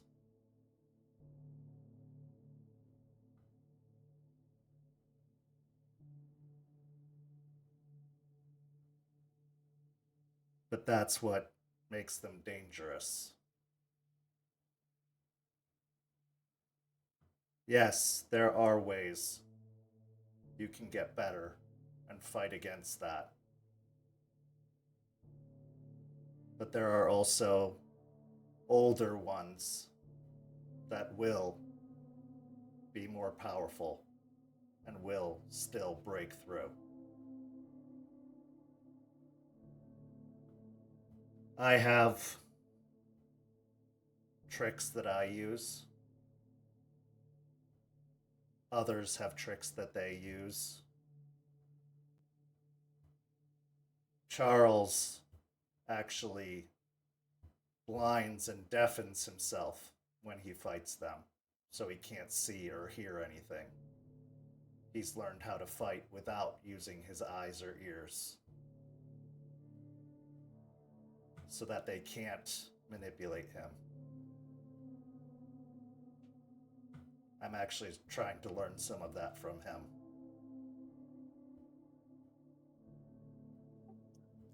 Man, he keeps one upping, huh? Motherfucker can do everything apparently.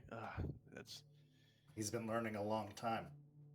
As much as all of you don't like what he does, he's very good at it. I think that's what pisses me off the most, is that he's good at what he does. If he sucked, it would just be kind of funny, but he actually knows what he's doing because I can't get on him for half the shit. It's annoying, but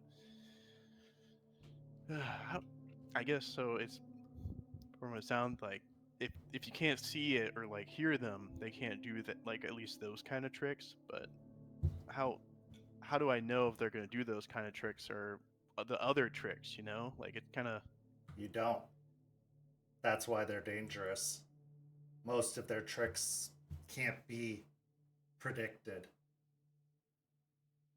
You have to assume that they can do any of the things they're capable of doing at all times.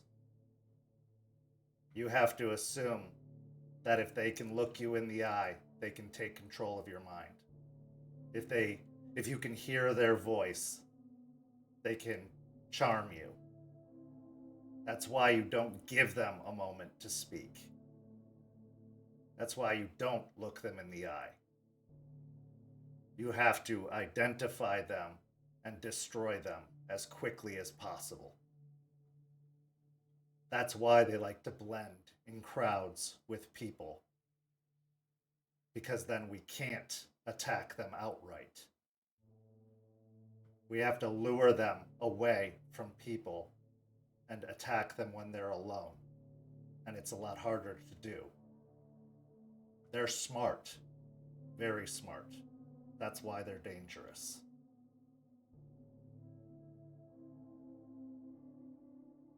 So it sounds like they're kind of like the kill on sight kind of thing then. I mean, I guess if they get the opportunity to do all that shit, I mean, I imagine they're also not just doing, those mind powered bullshits, but anything else, using people around them and whatnot. Yes, Are we, they will use people as shields. They have servants, thralls, that they will use to do their dirty work. Slaves.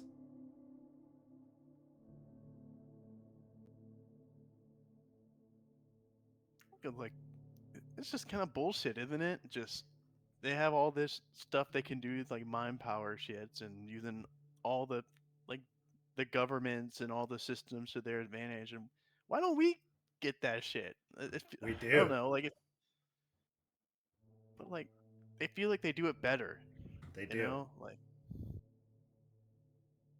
But we also have gifts that shield us from their powers. We also have gifts that allow us to charm others. I don't usually use those gifts. That's not what I'm good at, but there are others that do. You surprised me, Stakes. I could have sworn you're the life of the party. No. Just give a little chuckle to that and nod. But you said they're like, so if I can get spirits or gifts to protect myself from that, like, do I need Delphine for that to like talk with spirits? I know there was this one, I don't know, it was kind of like a wolf. I don't know, I was talking to Delphine. There's this weird, like evil voice sounding thing that happened to me recently, and I was a little worried, not gonna lie, that it was like that wolf thing that Delphine was talking about, because it was all talking about like beating up, not allowing weakness in the people around me, and not being a bitch to Deadbeat, everyone. do not talk to the wolf. But Delphine said it wasn't the wolf though. Apparently, it was some like other wolf, like white wolf thing that was nearby. So uh, I guess it wasn't the wolf. I don't know, but do like spirits talk to me, or do I need to get Delphine to talk to spirits? Because I don't know if that will that wolf spirit give me the power to resist stuff? I'm not sure. I don't know if that is the wolf or there's like the wolf. I don't know how this shit works, man.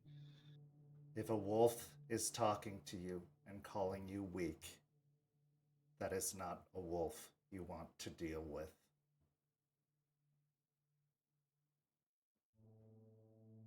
Okay, now I'm a little confused now because Delphine said it wasn't a problem. Delphine was acting like it wasn't nothing. So I don't know. With it, is it Delphine nothing? is Or... young. Delphine is learning. Delphine was not properly educated. There are spirits that want to help you, and there are spirits that want to hurt you. If a spirit is making you feel worse, if a spirit is making you feel less than what you are, it is trying to hurt you. If a spirit is encouraging you to do bad things, it is trying to hurt you.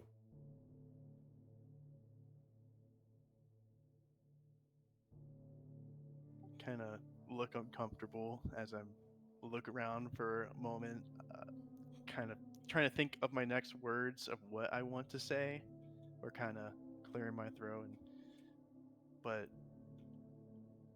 like, if he had the power to shield me from the mind stuff, do you think that I could like just kind of get my end of the deal off, or like do a little bit of what it's saying, then I just get what I need, or No, I don't know, 'cause I don't want to go in that like if they're gonna keep cheating, then I need to cheat harder, right? I mean, I need to be better than they are at whatever we're doing here, and I ain't gonna be the next bitch on the ground crying and sniveling. I mean, I don't want to be you know putting that shit again.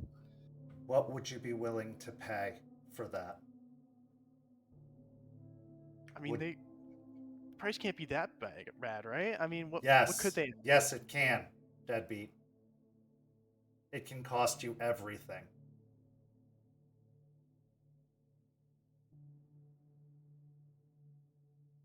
There was a member of my pack back in hell. The Sept didn't talk about them. They were lured to the wolf. They fell. They were exiled. They don't talk about it.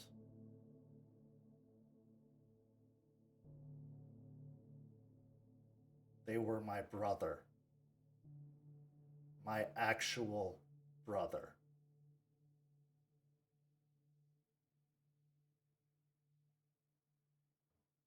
I had to kill them.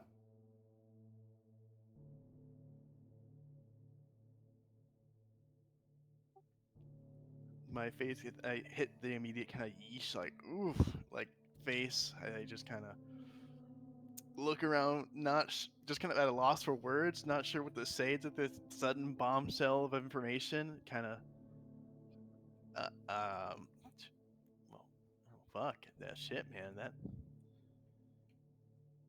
fuck. Oh well, damn. That's sorry to hear that. That's They were promised power too. Power to help. Power to strike back. Power to avenge our family. The cost was too great. The wolf never left, even after they died.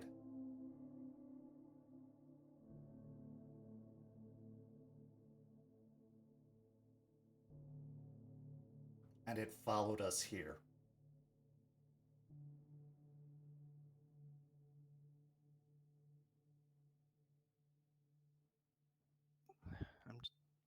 so if there's certain spirits that I can't deal with, I guess that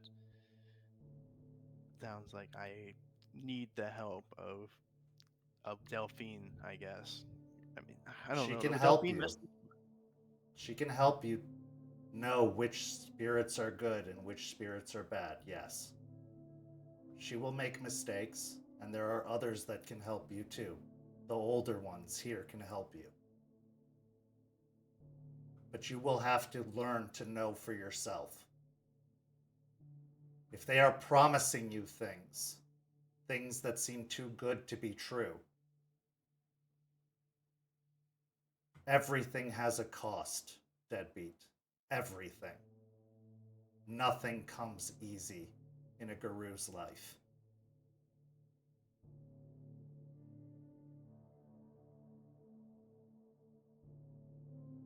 If you go the path of the wolf,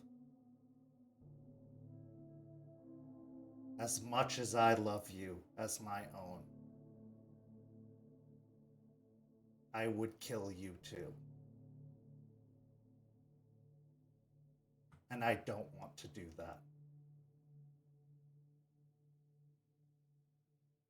I would also very much not like that. That noted. I will remember that if that wolf spirit ever tries to talk to me again or do whatever the hell it was doing. Good. I Trust me. Believe in me. The rat will not lead you astray. They are tricksy. They are clever, but they are honest. Honest to their kin. Honest to their followers.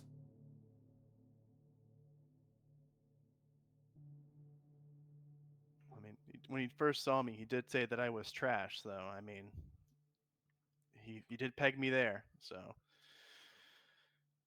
it's he did say apparently none of the other spirits wanted me either. Apparently that's even apparently even the wolf didn't want me up there because apparently the wolf talked to like all the other people, but didn't even talk to me until now we're down here, which is kind of bullshit if you ask me. Not that I would join the wolf, but it just feels kind of insulting that like, was I just not strong enough, or like I don't know what was up with that, It but was waiting. It was waiting until it knew you were vulnerable. That is what hunters do. It found a moment of weakness before it was ready to strike. It came to you when it knew you were weak, when it knew you were vulnerable.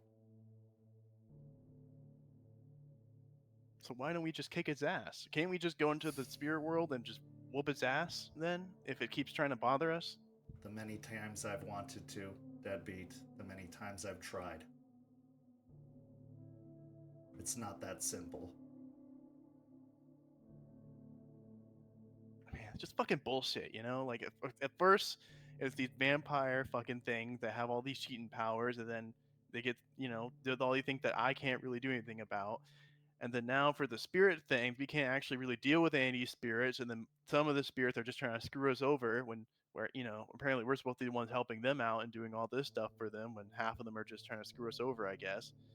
Like why is there so much bullshit in our lives? Why is it so unfair? Like, I thought being a werewolf would be a lot better and, be all this power, and now I'm just sitting here, sticking my hand helpless to half of the things in the world here. Can I tell you a secret? What's the secret? They are all jealous of what we have because we have something they all can't have. Leeches are dead. They can no longer experience life. Spirits only get a part of what we have. Humans can never truly know what it is to be us. We are all three: spirit, human, and wolf. In a way, I pity them because they will never understand. And yes, it is difficult. But in a way, we are lucky. We are blessed. And we should not take that for granted. Yes, it comes with a great deal of hardship. It comes with a great deal of struggle. But if we make it worth it, then it will have felt like no struggle at all. It will have meant something.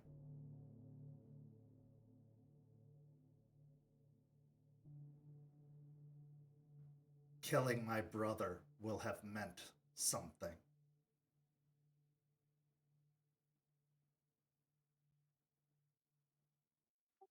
Hearing Steak say that just kind of connects to something of my own memories of my own brother, kind of making that connection there. That I just fall silent, looking down, kind of her speech weighing in on me.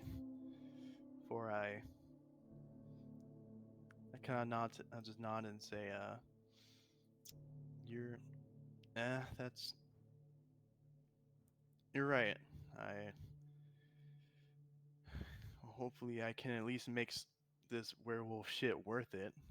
For all the bullshit I have to go through. At least, at least I get to try and look on the positive side. At least I can grow cool ass claws and jump pretty high and turn into a raging death monster. So You are I'm on pretty your sure way.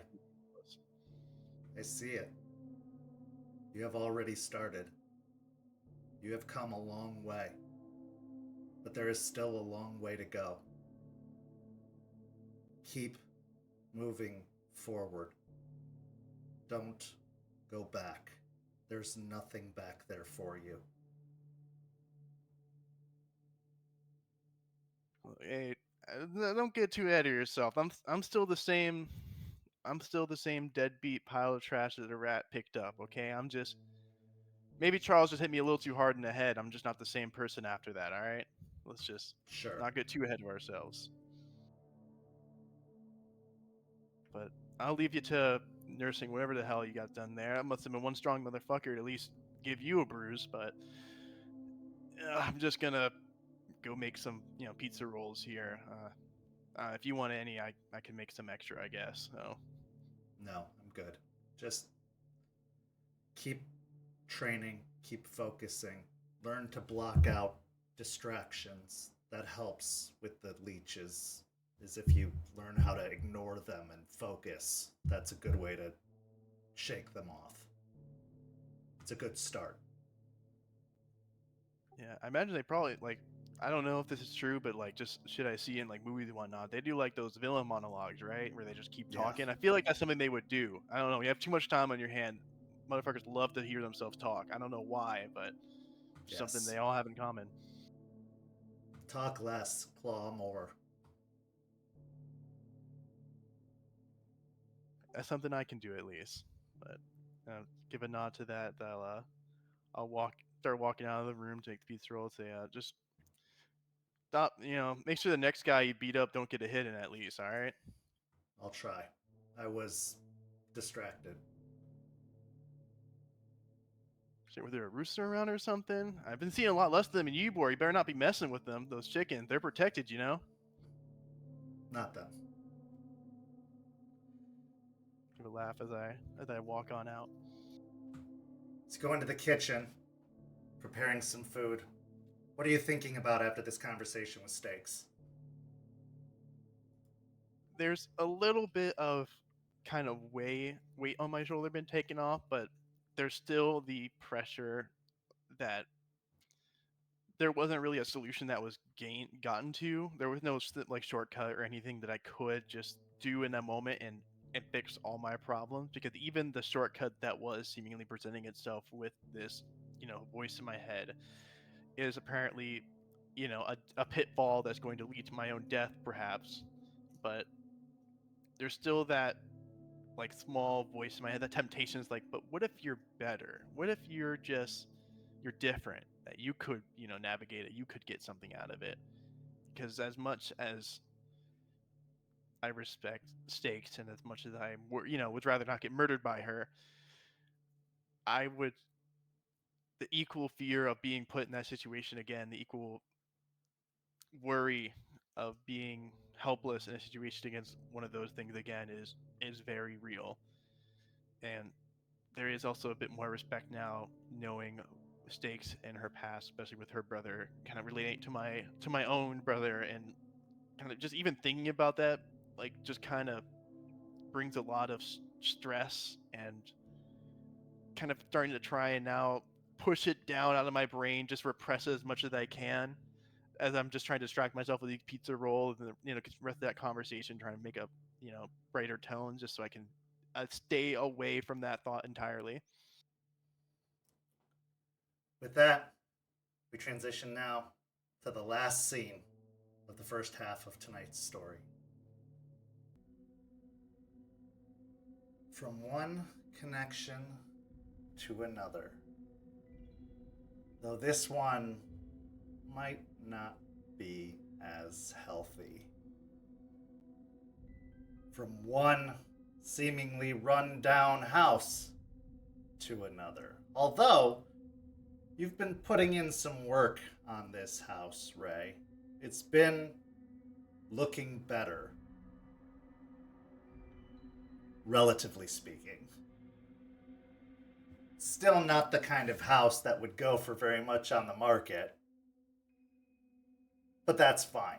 It's a house that should be overlooked. It's a house that you don't want being offered on or people stopping by. It's the kind of house that you don't want a door-to-door salesman to go knocking on the door of, especially when you're not there.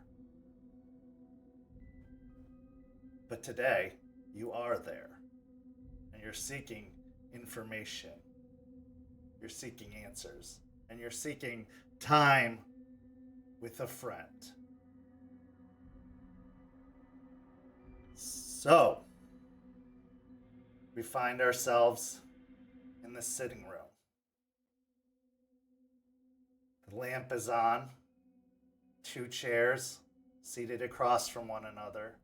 In one, Raymond Gorn, Ghost Council Philodox, pack leader of the Hellhounds. In the other, Jordan. And if you couldn't see it, there are air quotes around the name Jordan. Frail, almost skeletal, the clothes hanging off his bones. His head hunched forward, his breathing raspy, his eyes sunken and yellowed as they stare at Ray.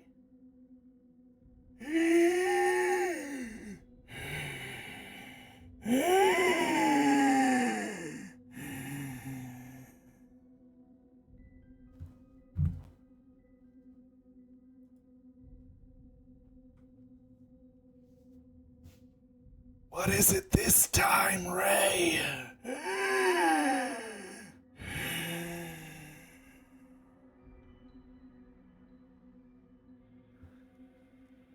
Sitting across from him, looking at my friend and what he's become, I'm always sad to see him in this condition. But knowing that I'm still working towards helping him to try and get back to where he was, I can still see past it and see my friend. So sitting or laying the bag that I brought with me next to me and starting pulling stuff out. Well, Jordan, I have a couple questions I want to ask you. But first, I brought some food. This time, though, I didn't get anything. I actually made. I remember how much you loved spaghetti growing up, and we used to eat it together over at your house. So I made some before I came over. Hope it's as good as your mom used to make. And I'll pull a container out and like hand it to him with a fork.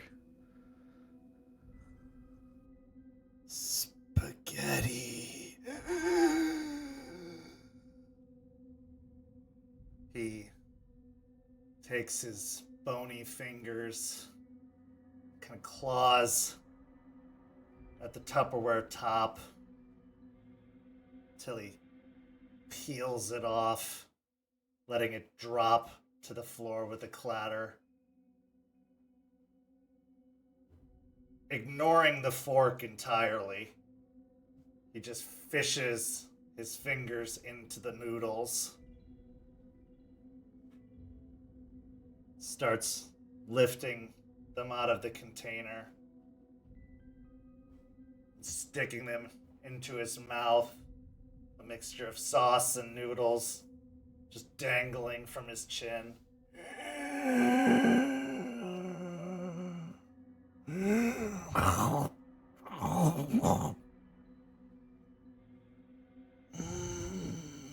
Just like Mom used to make.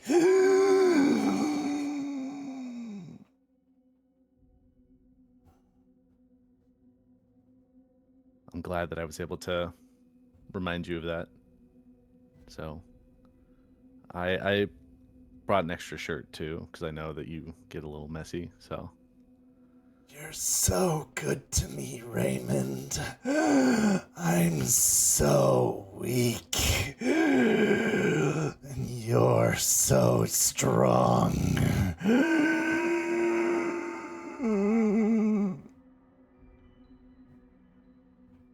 you're not weak, Jordan, because you're still fighting it. You're still holding on, waiting.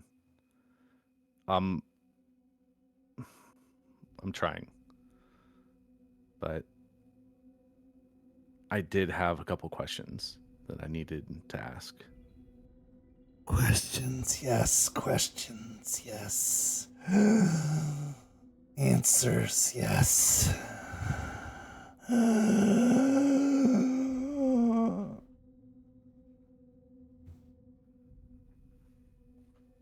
I'll put my container down, not really opening it or touching it, and leaning a little forward in the chair. I know after what happened with you, you were able to understand and learn things. And so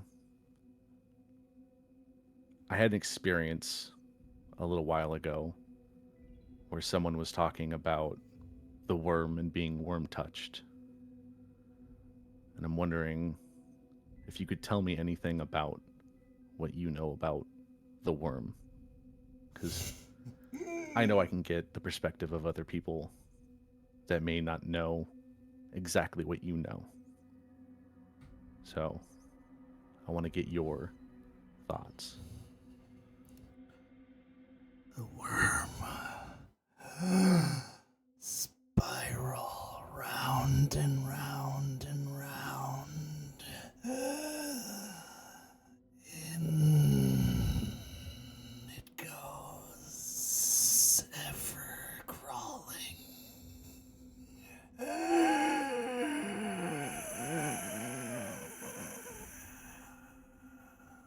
Always hungry.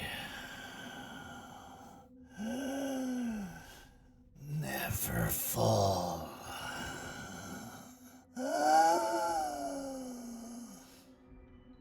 Decay. Rot.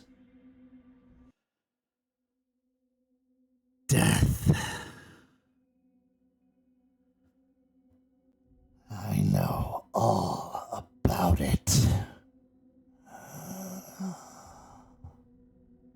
Bugs. Worms. Spiders and cockroaches. They will never die.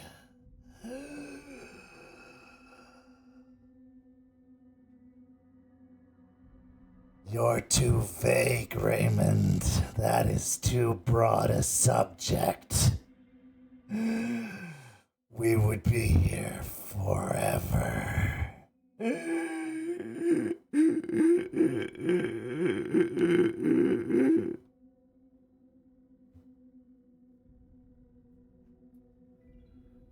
That's fair.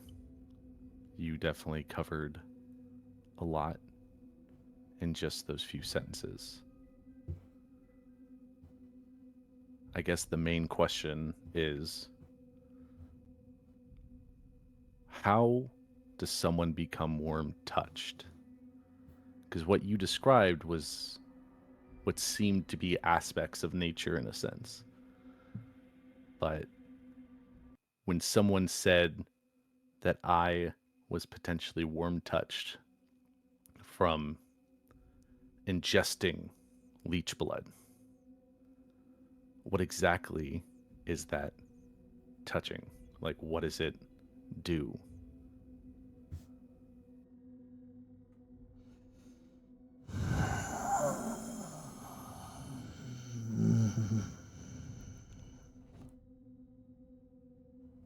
Poison. You drink poison. You let it in.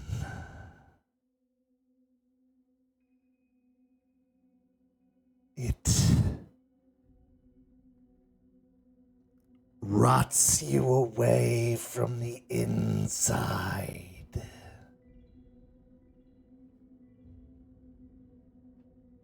It spoils you.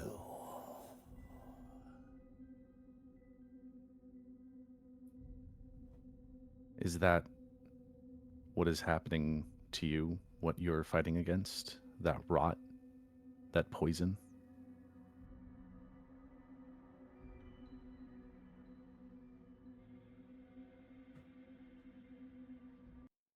See his head shudder and shake a few times.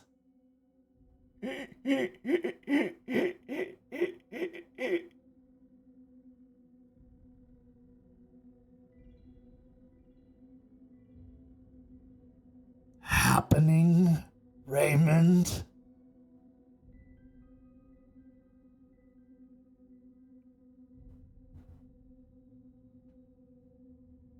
Sure, let's call it that.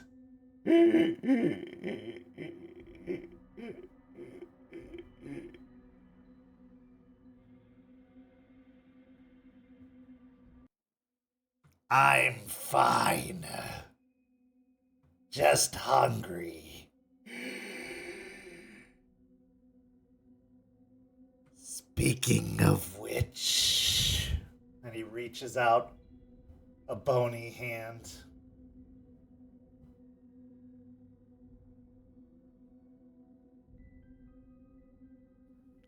I'll look at the hand with more trepidation than last time. I know that this helps him, but I know that it hurts me. And right now, I am still hurting.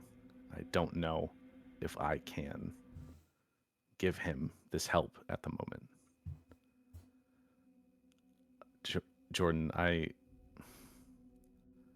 I'm recovering from a previous fight, and I don't think I can help you in that way right now. I don't think I can offer that.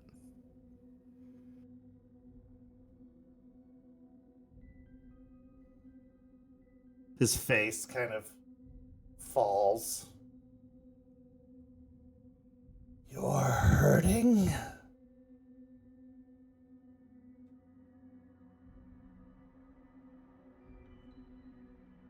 What if I help you?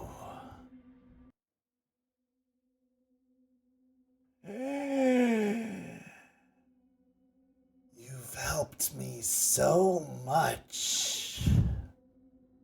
You've been such a good friend.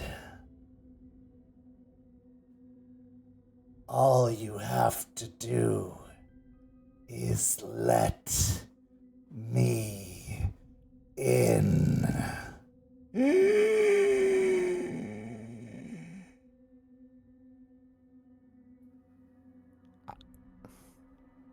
As much as I would like for you to be able to help me, as much as I've helped you,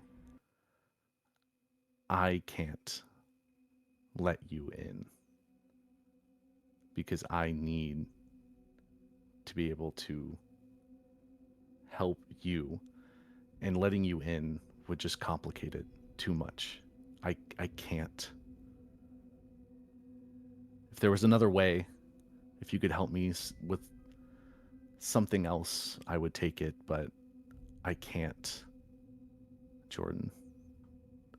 We could share our burdens, Raymond.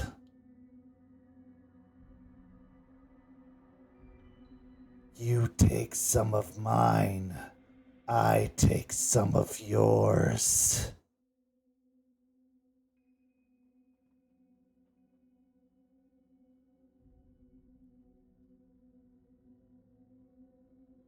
Would it ease your pain? Yes. Would it help you get better? Yes.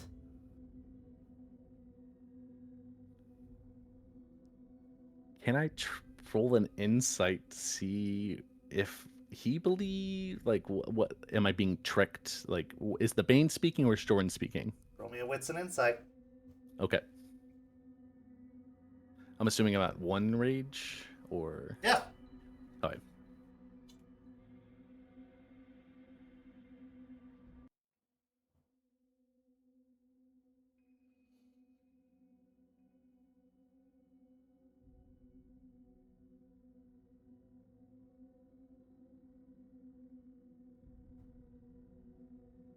That is 8 with a crit.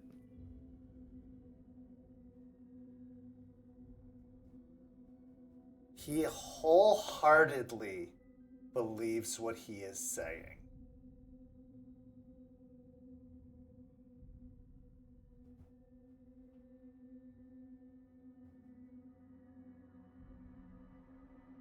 But being able to discern if it is Jordan or the Bane anymore has become so impossible to tell that you don't know. I would say both believe what they are saying.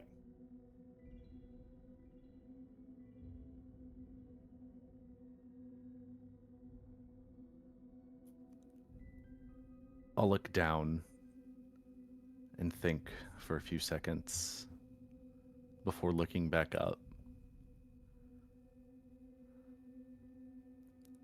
If I could ease your pain just a bit, I would. But I don't think I can do this for you, Jordan. I don't think I could accept that into me. Seeing what it's done to you, seeing how it's affected you. I want to help you cure yourself. I don't want to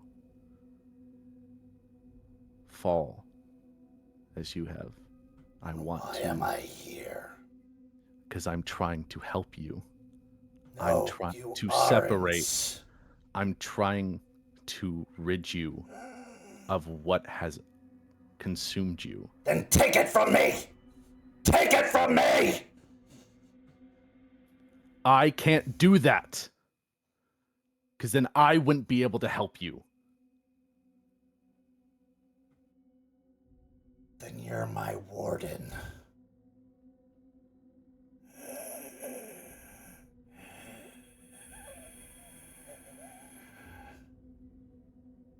But I'm also your friend.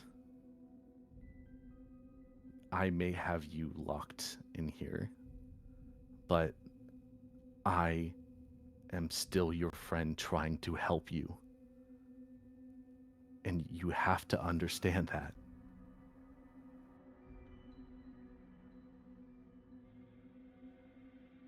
Sir, yes, sir.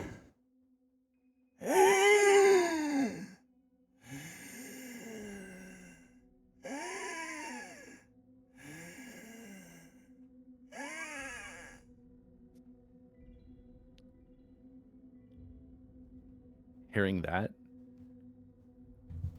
I feel a little bit of anger building up because I am trying my best and he can't see through it with what it's doing to him.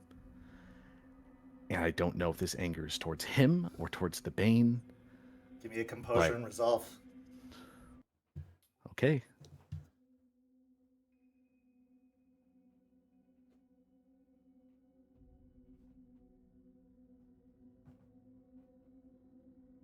Two successes. Roll me a strength and brawl.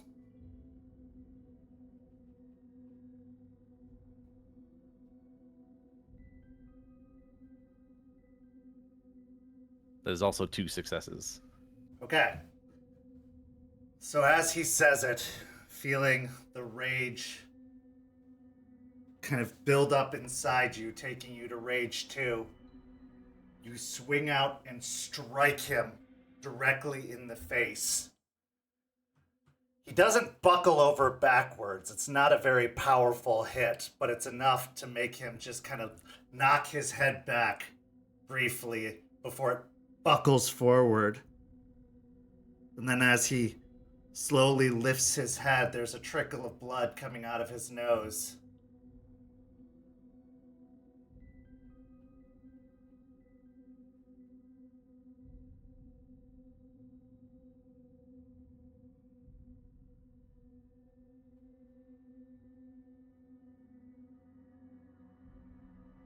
Anything else?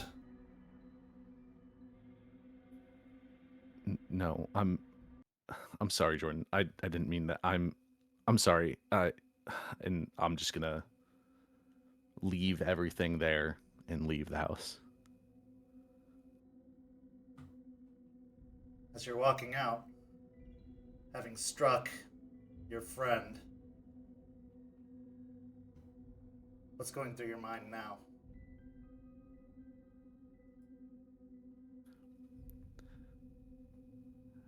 That anger is still there, but the shock of what I just did to my friend is superseding it. 'Cause I've had difficult conversations with Jordan before. I know that the Bane speaks to me sometimes more than Jordan. Jordan speaks to me more. It's hard to figure it out, but when he doesn't understand what I'm trying to do and he keeps making it more difficult for me to help him, and the things he's asking for, the things he wants from me is just sometimes a little too much. And I deeply regret that I struck him, but I need more answers, and I need them more quickly. I need to figure some things out now. As you get into your truck, driving away from the house that you've built and continue to build, you think back to what he said. You're my warden.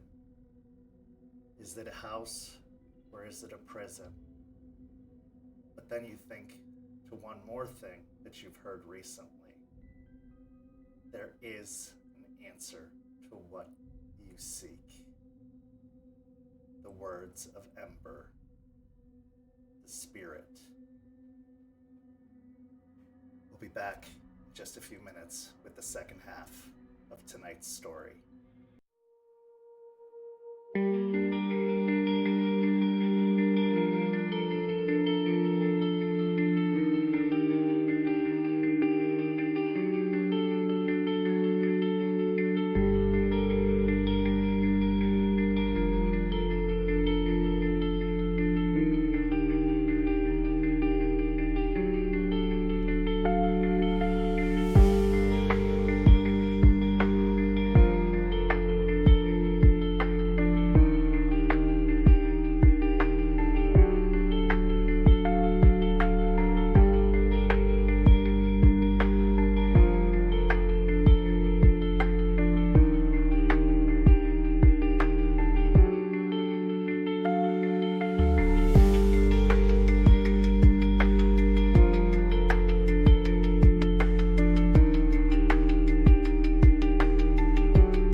And we are back.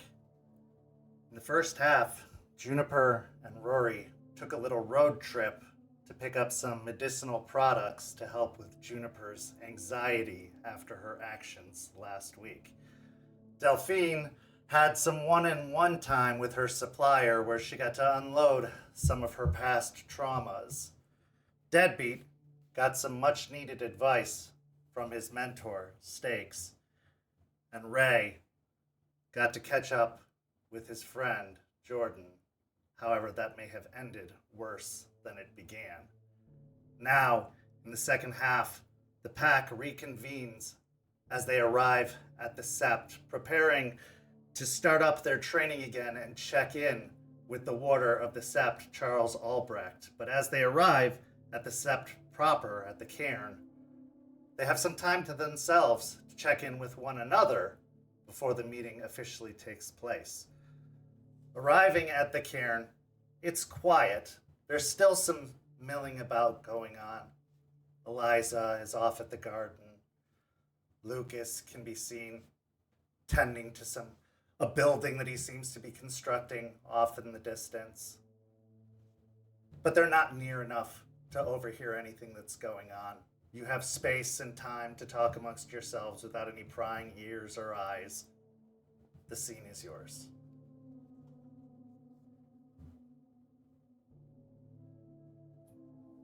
I hope everyone's gotten some good rest and is ready to get back to it. Because I'm sure it's going to be just as difficult, if not more. I have a little bit of like shadows under my eyes and look a little raggedy as if I have not been getting the best of sleep. Um, yeah, yeah. Plenty of sleep over here. How about you guys? How are you all doing? I also don't look the most well rested, though I'm still carrying myself a little bit better than probably Juniper. You know, a bit more light underneath my eyes as I look around, more annoyed than anything, as I just kind of sigh. Hey, can we skip like all this like pep talk, like small talk bullshit, and just stop pretending like we're here like shooting the shit. We got called here to do something. I mean, I don't think any of us really want to be here, be here right now doing this shit, but I mean, I like being here.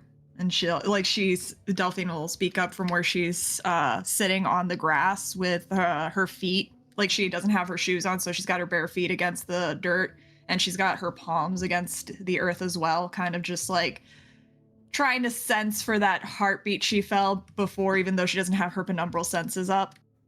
She's just keeping that connection, that semblance there. Yeah. Rory probably looking the most rested out of the group, I would imagine. It's just like was originally like looking over at the tree from last time. To answer your question, I've been sleeping great, but I guess we're not doing the small talk thing today. And she'll pop the earbud that was previously out back in.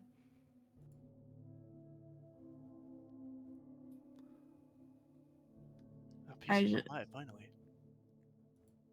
Deadbeat, I did have to mention something, and I think everyone needs to be aware of it. Deadbeat let me know a couple weeks ago that he was hearing the wolf potentially. So I thought so there's another wolf around the cairn. Its name is Alara. I thought that was the wolf that was just fucking with him because, like, when he mentioned it, I looked into the Emperor. I did see a wolf, but it wasn't the same wolf. But now Eliza's telling me that the wolf that I was worried about up north can split off and can hit up multiple places at once. So it might have followed us down here, and it might already kind of just be digging into Deadbeat, trying to stalk him. So it might be something that we all need to keep an eye on, because apparently we aren't done with that piece of shit fucking spirit.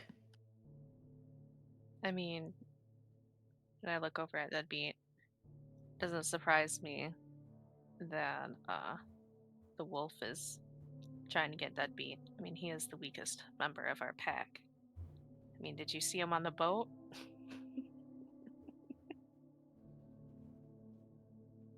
Wow, this a great start already. I'll get to you just a second, Juniper, but thanks Delphine for just airing out my shit without asking me first, or checking in on any of that, and also forgetting to mention the part where you made fun of me about telling you this stuff and treating I'm me like I was a crazy son sorry. of a bitch. I'm Oh, sorry, now you okay? get to say it. But in front of everyone, you can say it now. No, I get it. I get you. You can get the cake you eat it too. Make the jokes. Make all these little comments, and then when you're in front of everyone else, you can apologize and seem like a better person because you're always the victim in every circumstance. Yeah, I get it. No, it's all right. And Juniper, it's hilarious you mentioned that. It's really funny that you mentioned that. But I don't feel like punching low today. You know, if I wanted to punch low, I could, you know, bully the nearest homeless person nearby. So I'll give you a pass today.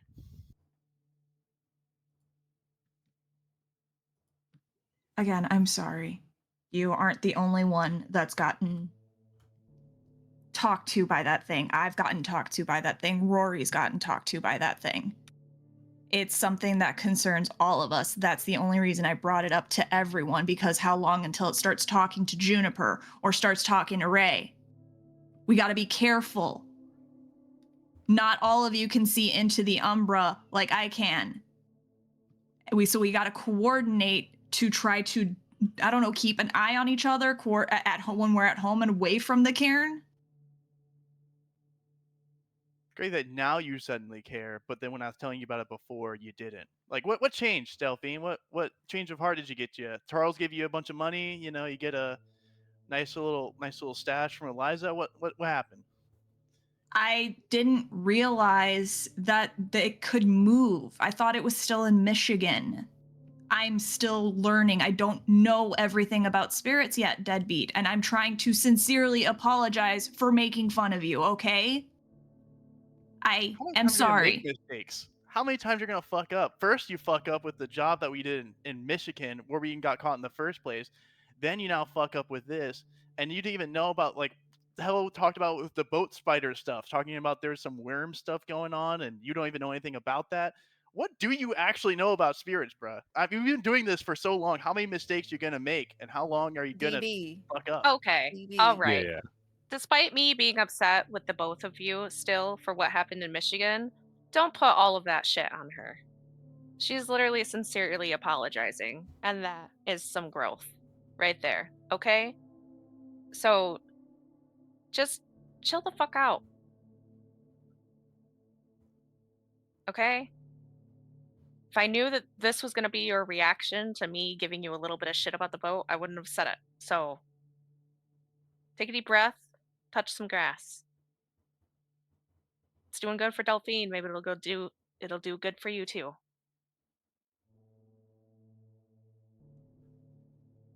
So, thanks, Juniper. Deadbeat, when was the last time you heard the wolf? If what Delphine is saying is true, how often have you heard the voice while being down here?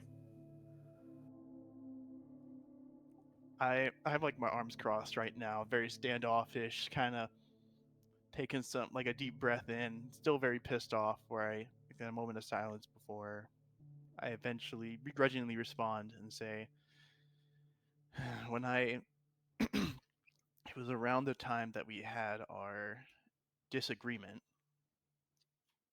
That's when the first and only time I've heard that. When we had our little talk, and you went and slept in the car that night. That's the only time I've heard it so far." So it hasn't happened any other time. That's good. What did it say exactly, if you don't mind me asking? Well, you know, I guess standard like wolf stuff, whatever, you know, rah rah. Don't let your people around you be weak. You know, they're a bunch of pussies. You know, you shouldn't be beholden to them. They're, you know, you got to be the top dog kind of stuff. That was the gist of it.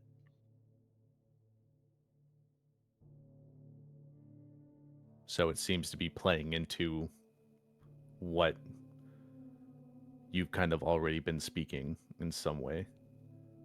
You know, what you say to us sometimes, what you say to others. So,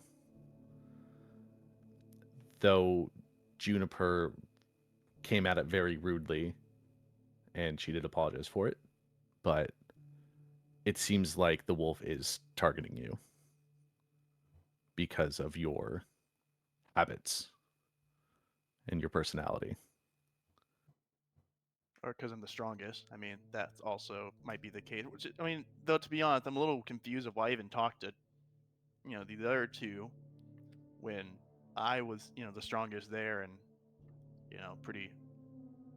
I don't know. I'm just saying, if it's like the thing all about strength and stuff, you'd think it would come after me first, but I don't know. You It Maybe. always doesn't. talk about strongest, yet you never clarify Yeah, you may be physically prowess, but strength comes in many different ways. It doesn't target when you're strong at your strongest. Just like when a wolf hunts, it targets the prey when it's vulnerable. Well, joke's on it. I wasn't vulnerable. As you see, I'm chilling now. There's nothing going on. Okay. Rory's just kind of biting her lip, trying not to say something right now. I am also just kind of, I've just crossed my arms and just kind of chewing on my bottom lip as well and just,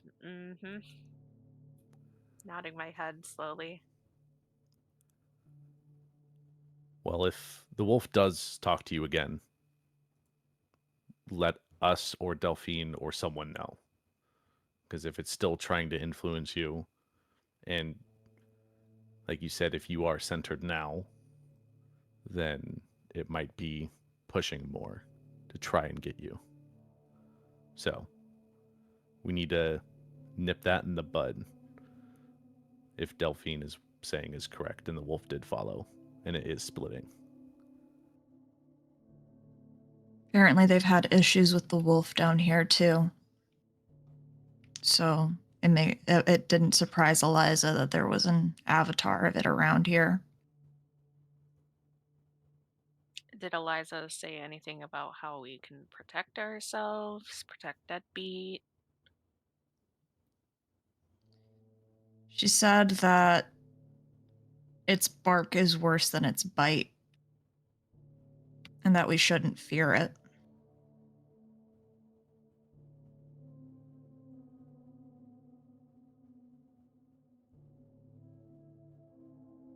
I'm going to turn to Delphine. Would it help in maybe warding off the wolf and making him less eager to approach us if we had Ember? Maybe. Who the fuck? I don't know.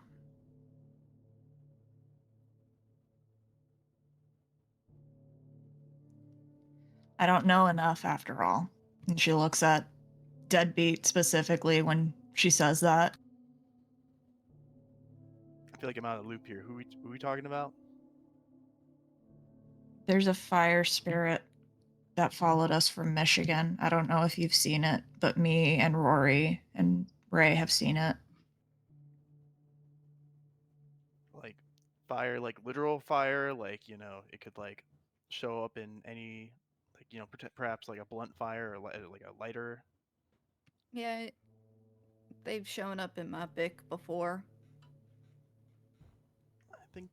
I thought I was just, tweaking, but I think I saw something like that. Actually, I was smoking with some friends and I saw something in the fire. That was fire spirit. That sounds kind of badass though. I mean, does it like get fire powers? I mean, if it gets fire powers, shit. I mean, Hey, getting a patron for the pack is a give and take. It gets something from us. It gives something to us. And then I don't. She's just been visibly deflating the more the conversation goes. I don't know. We should just talk to Eliza. She knows this stuff more. Rory will kind of walk over to Delphine and give her like a reassuring pat.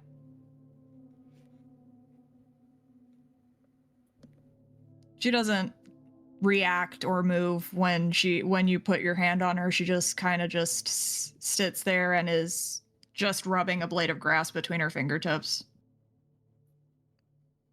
When we talked to Ember before, they seemed to imply that at the moment, the give and take would be them experiencing the world, because I guess they had just woken up and they're still experiencing new things. So having them be with us would allow that.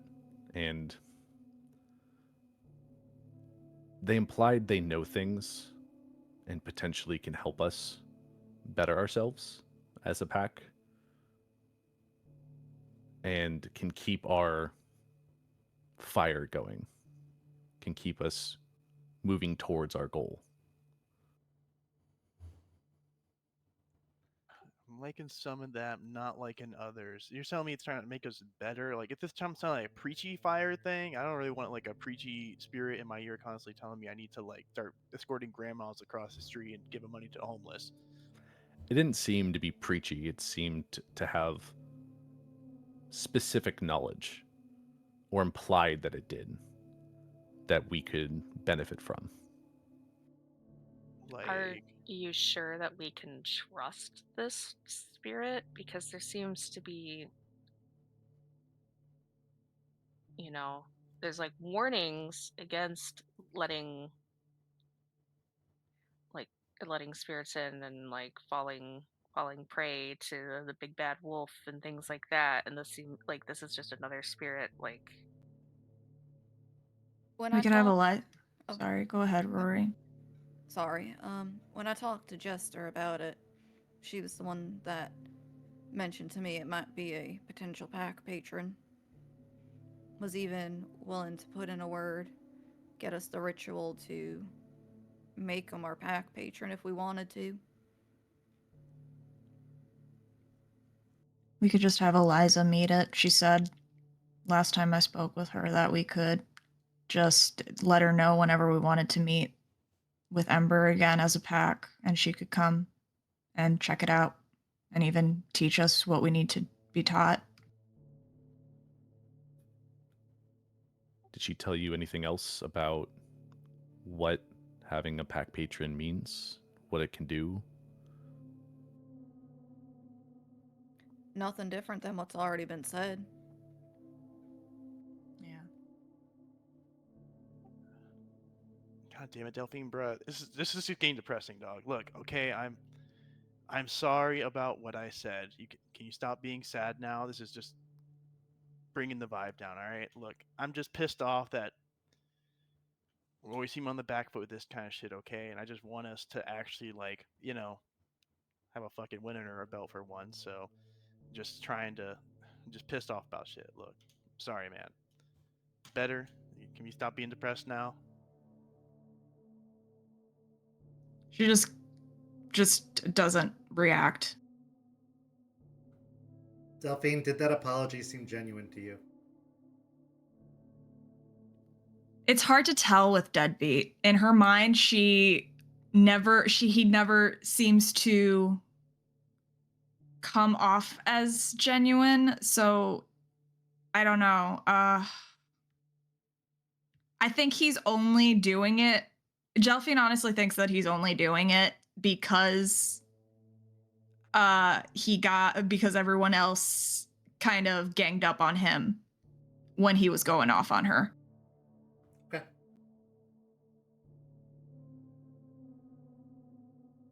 Rory's just gonna give a look between the two of them. Give Deadbeat kind of a knowing look that since the last time they talk and just remain quiet, but let the moment kind of happen. Deadbeat, was that apology genuine? It's honestly it mostly it is a genuine apology. More the apology came from the fact that Deadbeat just kind of felt really like just seeing Delphine just be sad just was sad in of itself, like sad in a pathetic kind of way, but also sad like damn, like they're hurt and this kind of sucks, like this is not a great feeling to have. So in like his own way, because he can't just straight up apologize because that's not what he does, he kind of had to be an ass about his apologies, so he's not entirely being vulnerable to give a straight apology and be vulnerable in that moment. Because of the genuineness of your apology, the grass beneath your foot starts to smoke.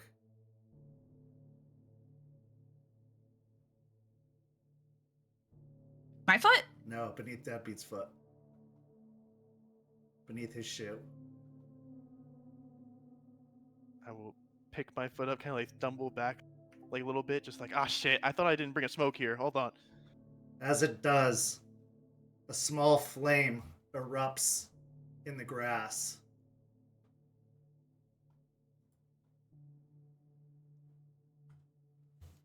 Well, well, well. What do we have here?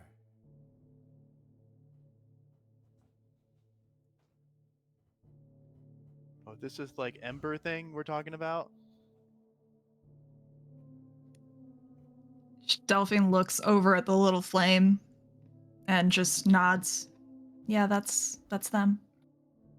I crouch down and get a closer look at the little ember flame that's popped up.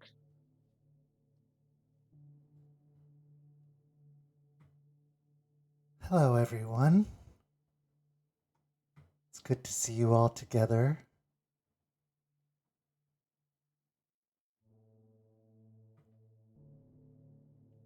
I know we haven't had an opportunity to meet like this before, but hopefully it's the first of many meetings. We've spoken to one of the older theurges here. We can potentially do the right. I hope that you do. We have a lot that we can offer one another. I've been watching you, all of you.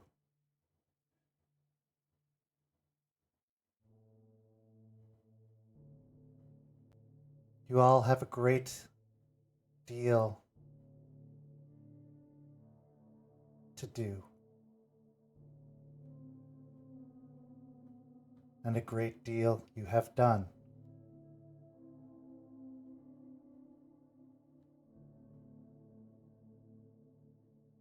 I see the spark in you.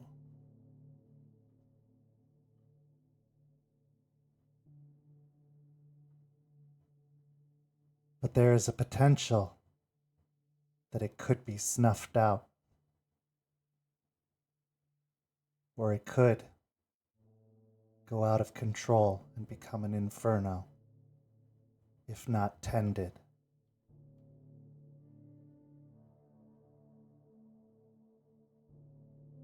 You are walking a very fine path. One step off that path, and you will get lost.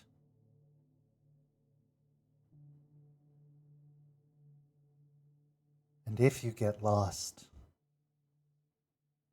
you may not be found again.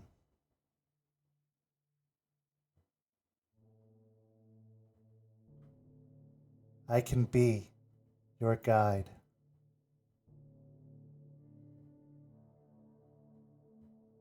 But get too close to the flame,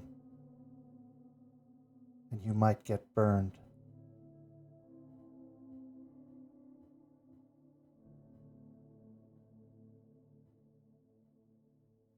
Like literally or figuratively?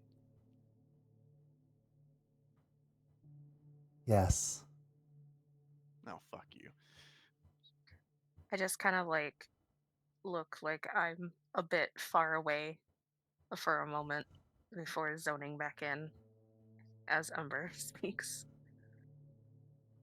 I know the things you have done. I know the things you will do. I know the things you are doing.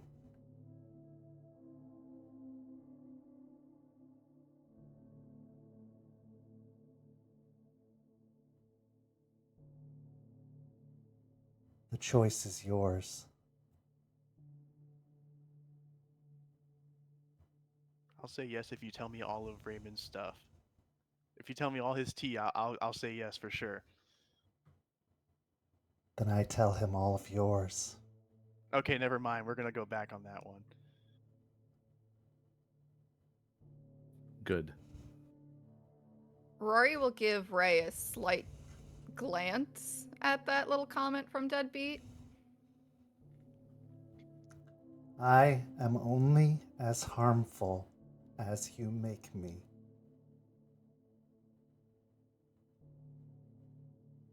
But I mean you no harm.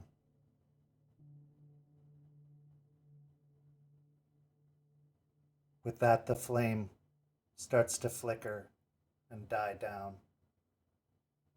leaving a plume of smoke behind and a small, tiny burned patch of grass. I'm just gonna stand back on top of it so no one will notice it while we're here. Eliza's I gonna stand back. notice. I stand back up and look at everyone. Well, that was vaguely threatening. Only if you have something to hide. Ever since that comment the Deadbeat made, I'm more staring at him, eyes a little dark, and I am not breaking that contact. Rory's gonna step in between Ray and Deadbeat a little bit.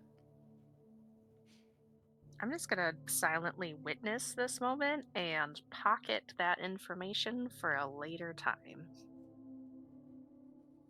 Delphine is going to turn to the flowers that are planted around them and apologize because there's been a lot of cursing in the clearing. It's not Do that I they don't. Sorry, go ahead. do they not like cursing, Delphine? Eliza doesn't like us cursing around the flowers. But do the flowers not like cursing? I don't know. I'm not going to question her.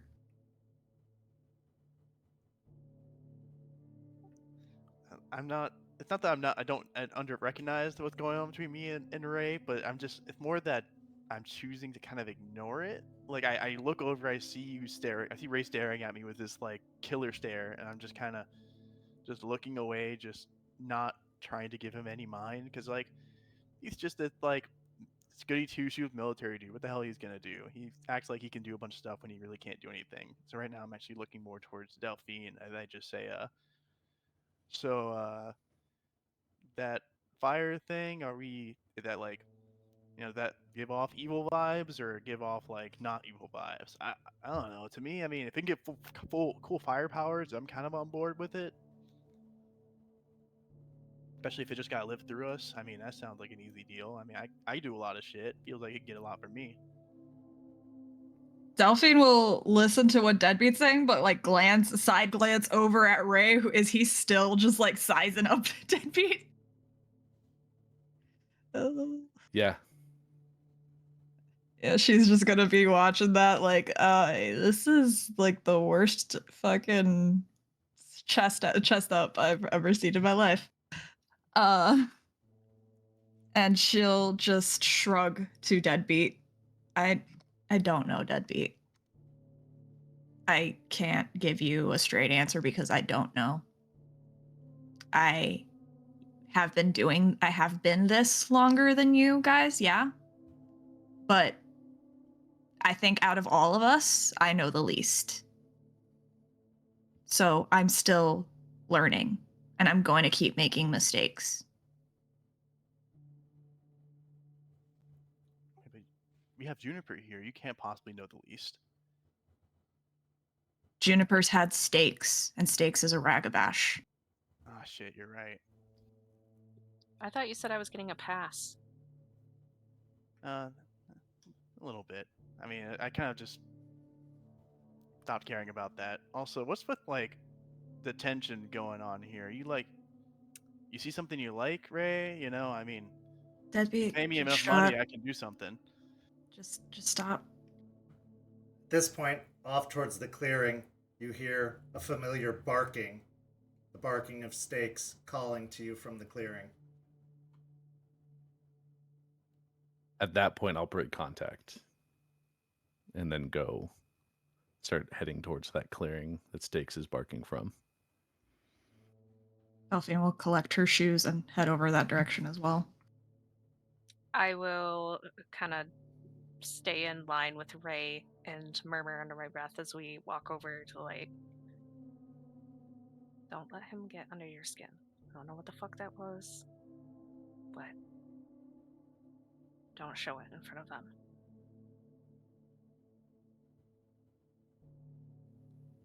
Rory's gonna stay in between Ray and Deadbeat for the remainder of this time, just kind of giving Deadbeat, like, not the time kind of signals. I imagine as I'm walking over, I just kind of roll my eyes and just mutter under my breath like weirdo, and then just kind of continue after. As the pack moves away from their impromptu meeting, they head towards the clearing, where Charles, Jester, and Stakes are awaiting with their next assignment. As the pack arrives in the center of the clearing, they find Charles Albrecht, Warder of the Sept, flanked by Malicious Jester, the Tail Singer, and Stakes Her Claim, their mentor. Gathering around at the center of the clearing, Charles steps forward. Good afternoon, Pack. First, I want to congratulate you on successfully passing the test aboard the ship in the middle of the Gulf. I know it was a very trying experience, but that's exactly what it was meant to be, to show you just how real the threat is here. I applaud your efforts, and I want to encourage you to continue training. Unfortunately, we will not be able to continue that training today, as more pressing matters have arrived, and it is time for your first real assignment. The Sept leader has passed on a mission to me.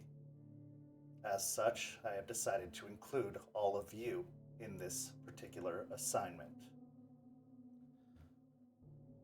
There is a subdivision complex up in Old Seminole Heights, one that is under development by an organization known as High Quality Builders.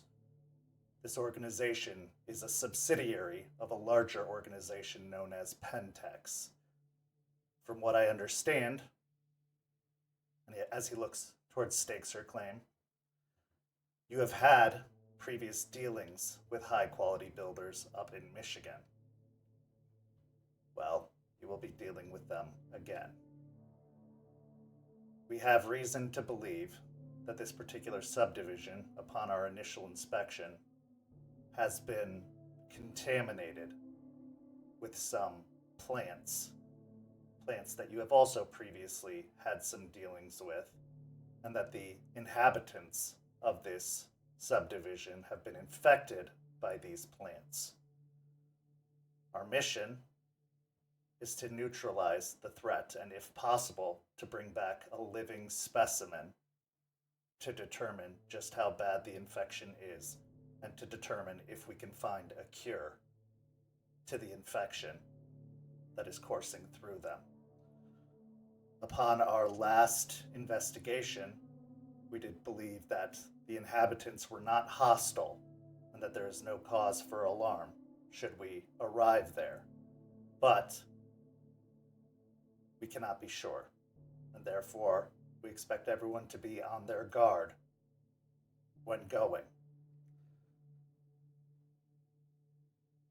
We know that anybody who has been exposed to the pollen of a particular plant may be compromised when dealing with these individuals.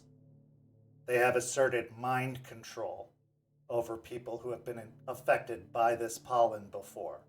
So I ask you now, have any of you been exposed to any kind of pollen when out and about?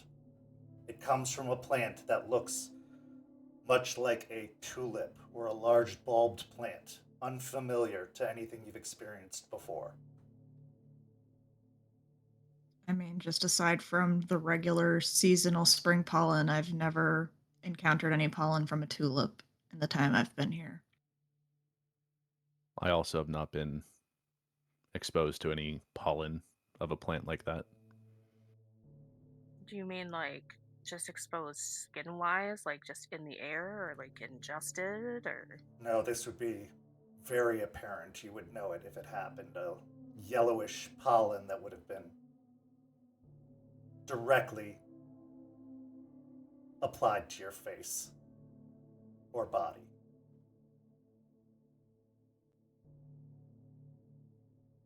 No, I didn't even know tulips made pollen. I mean, It is not a tulip, it is a tulip shape. tulip shaped thing. I didn't. Yeah, fair enough. I didn't know, but I haven't I seen thought anything they like that. teach us this in grade school that all plants have pollen to some degree, and no, I have not been exposed. Good.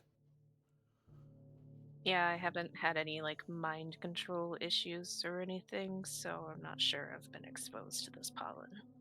You might not know it until you're close to the subjects, so I would ask that when we are on this particular mission, if you feel anything strange happening, if you are hearing any voices, or feel that you are losing control of your free will, you let one of us know immediately, for you may need to be extracted from this particular assignment. Guru, more experienced than you, have fallen under the sway of these creatures already. Is that understood? Yes, understood.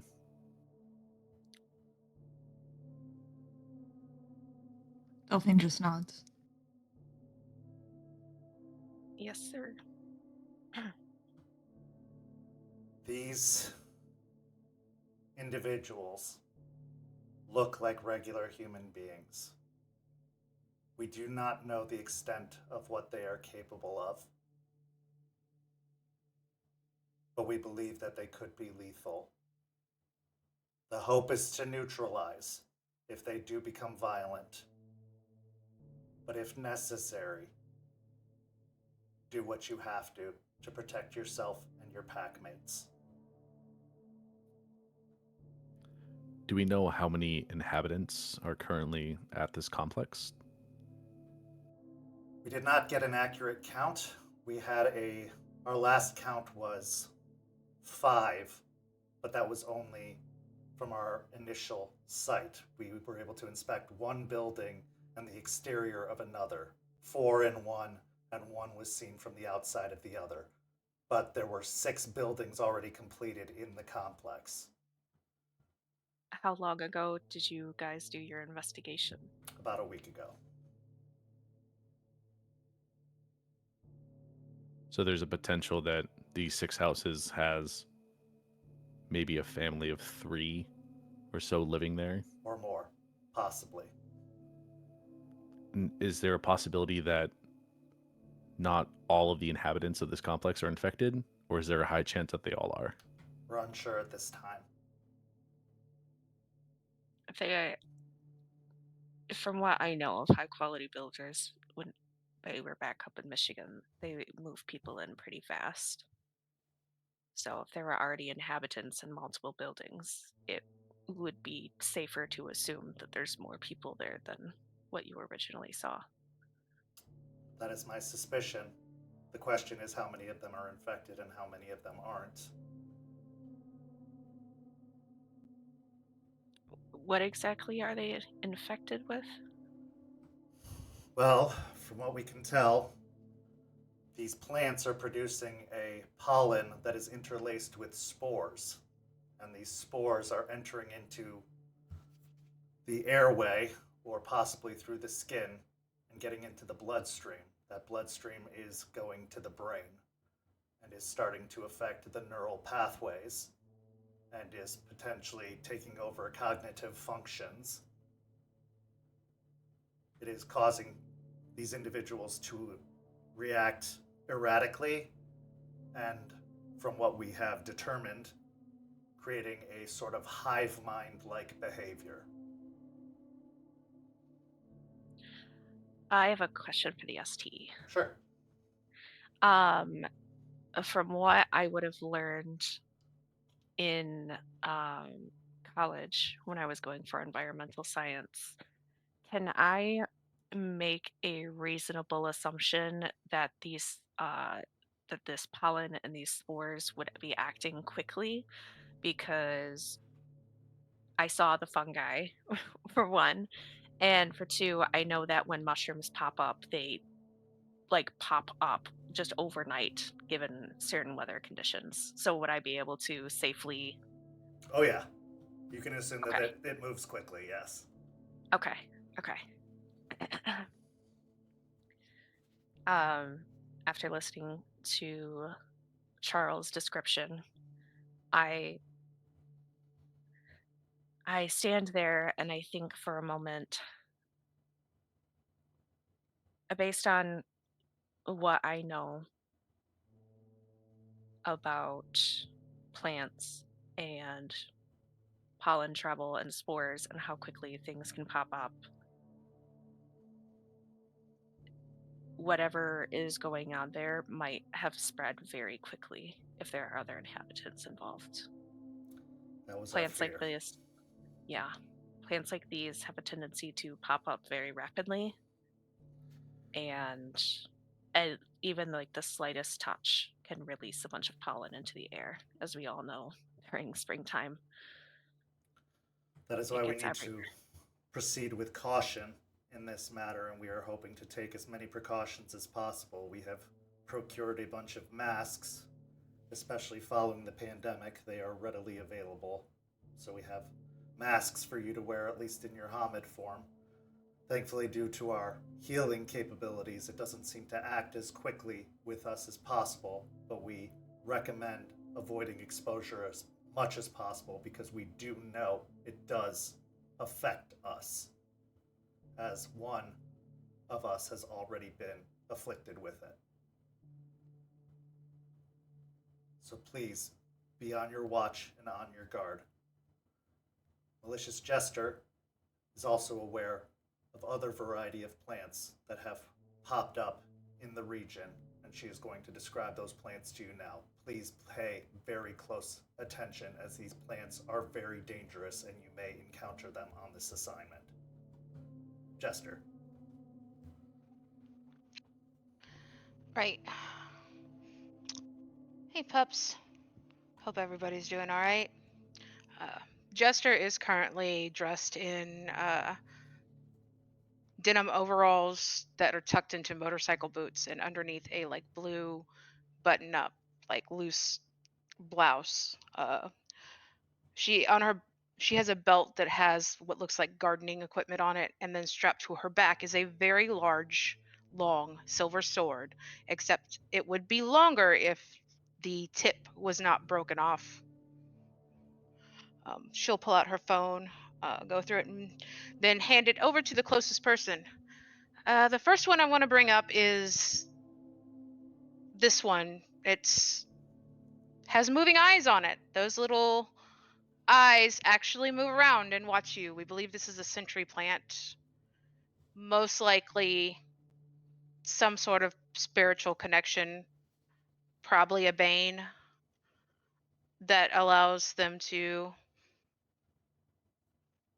connect with most likely their creator. Who else could be, but to communicate and watch for anything's in the area. She looks at all their blank expressions. Do you guys know what Banes are?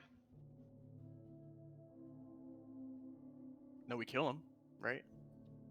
Bad spirits. Yes and yes. They are corrupted spirits of the worm.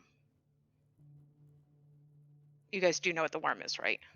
Please tell me that Yes. hell told you something. I literally got called worm tainted every freaking day. Yeah. Okay, good. So yes, they are spirits of the worm that are corrupted. They tend to be, think of them as evil spirits. They can do a lot of things. This one in particular, I think, is kind of gave nightmares after we encountered it, so weird dreams. So it can mess with your mind. It has thorns. Usually it's found growing up a tree, which we believe it will, if it grows large enough, it will actually choke out the said tree I have a quick question, Jester, if I may. Sure.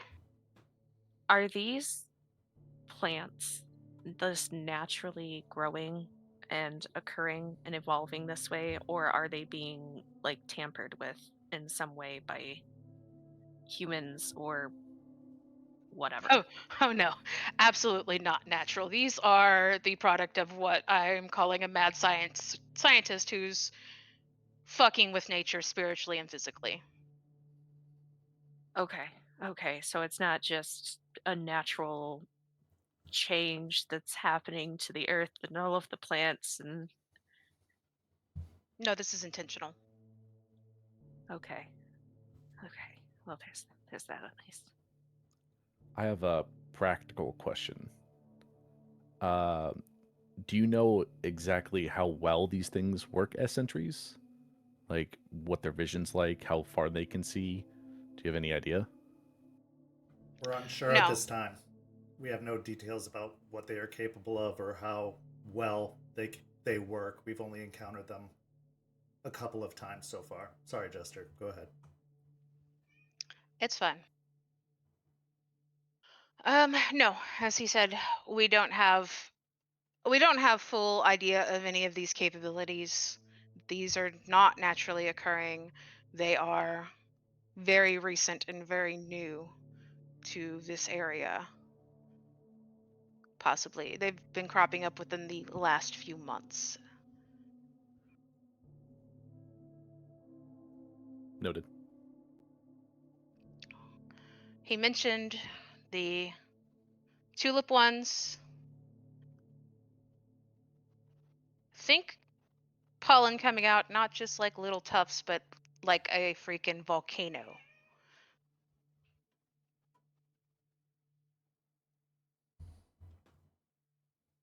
Okay, that it? That doesn't sound too bad. You breathe it in, you get sick. Well, I mean, no, but only two plants doesn't sound too bad. Oh no, the last one is the worst, and hopefully we actually won't come across this one, I don't think, in this particular place. Just given given I don't think they're aiming for keeping us out, so to speak. The last one is a bush. I'll pull that picture up and show it to everyone. This one actually has vines that will extend out of it and attack. Usually, pretty sure it's us, Garu, get into a. How far was it, Kent, that I got in range? I would say within 5 feet. About a 5-foot radius, 5-foot area. If it gets within that, the vines extend out and attempt to attack. These were made to kill us because the core of these plants is made of silver. How does that work? It looks like they combined a weaver and wild spirit together and did some crazy shit that I don't know, honestly. But it looks like they combined weaver and wild spirits to create this thing. I don't know what it will do because I didn't get hit by it. However, the inside is silver. I don't know if it injects it or if it just hits you, but these are designed to kill us. Be very careful. If you aren't good at getting out of the way, I wouldn't suggest approaching them. All these plants, when removed from the ground, will rapidly decay within hours. So getting a sample that's already planted has been pretty much impossible. Which is why we stress that we need to bring back a living specimen, because we have reason to believe that even a dead specimen may decay rapidly. Do the spores decay as well? We're not sure. No, they stick around. We might be able to get a spore sample then and plant it in a contained environment and grow it. That sounds like a bad idea. I don't know. That's like in the movies when like they bring back the alien monster and they try to grow it for themselves to study it, and then it breaks out and kills everyone. That sounds like what would happen. I don't know about you. Well, a live specimen is needed, and if as soon as you take it out of the ground, it dies, containing or getting a small amount of spores and possibly growing one would probably be the best way to contain whatever these plants are and grow it in a, I'm assuming, heavily monitored area. Which of the 3 plants would be the most prioritized one?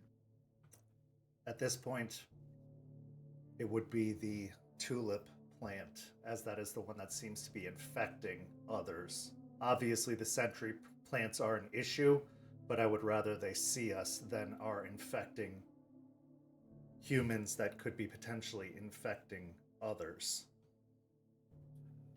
Instead of growing. Go ahead, Ray. When speaking of a live specimen, are you strictly speaking about plants, or is taking a human infected by one of these alive also something that we could potentially do? I'm actually talking about the human, not the plant. We I need assume. to find a cure for the human, or potentially come up with a vaccine. So is getting a human specimen more of a top priority That than is the trying to... priority. Okay. We Well, actually oh sorry. we actually have people who are working on learning more about the plants. We've managed to get Charles. We've managed to get some fertilizer, and we have people working on figuring that out from that end. We have a bag of fertilizer that's currently being studied. We also have blood work being done on our infected Guru to see the effects of how Guru may be altered by this and if it can be remedied. But we can't say how that will be done to humans. Our regenerative capabilities work differently, obviously, and it can help combat it better, but how that will affect humans and Ghislaine is entirely different. Do we know what the Umbra looks like in that area? Yes. We have found that these growths are not just impacting the humans and nature nearby, but it is also impacting spirits, as the Weaver spirits nearby seem to be developing growths of their own and have altered their behavior accordingly. Back in Hell, whenever we dealt with high quality builders to break into a building, we went in through the Umbra. Would that be advisable? No. Shit looks a deadbeat. Hey, maybe this time Spartan kicking will come in handy. Well, actually, I think I got a better top priority because I learned some pretty cool shit. Unlike the rest of these fucks, I actually done some information gathering. I found out that apparently there's some really important stuff buried within the foundation of every one of their projects. I've learned this from some people I was talking with, and they apparently used to work with them. And so I think we need to dig in with their foundation, whatever the hell that means, whether like digging in or like I guess the building itself. I don't know, but Interesting. really, it's life changing. Apparently, it's how crazy it is. I thought it was talking about dead bodies, but he apparently he promises that it isn't. So That's worth following up on.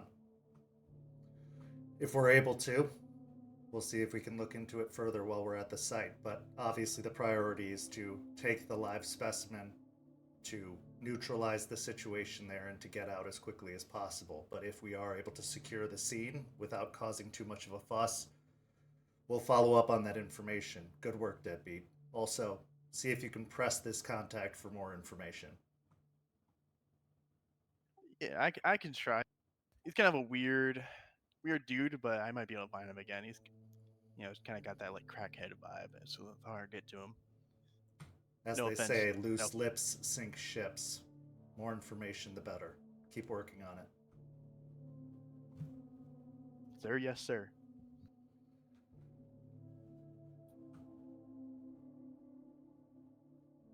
Are there any other questions?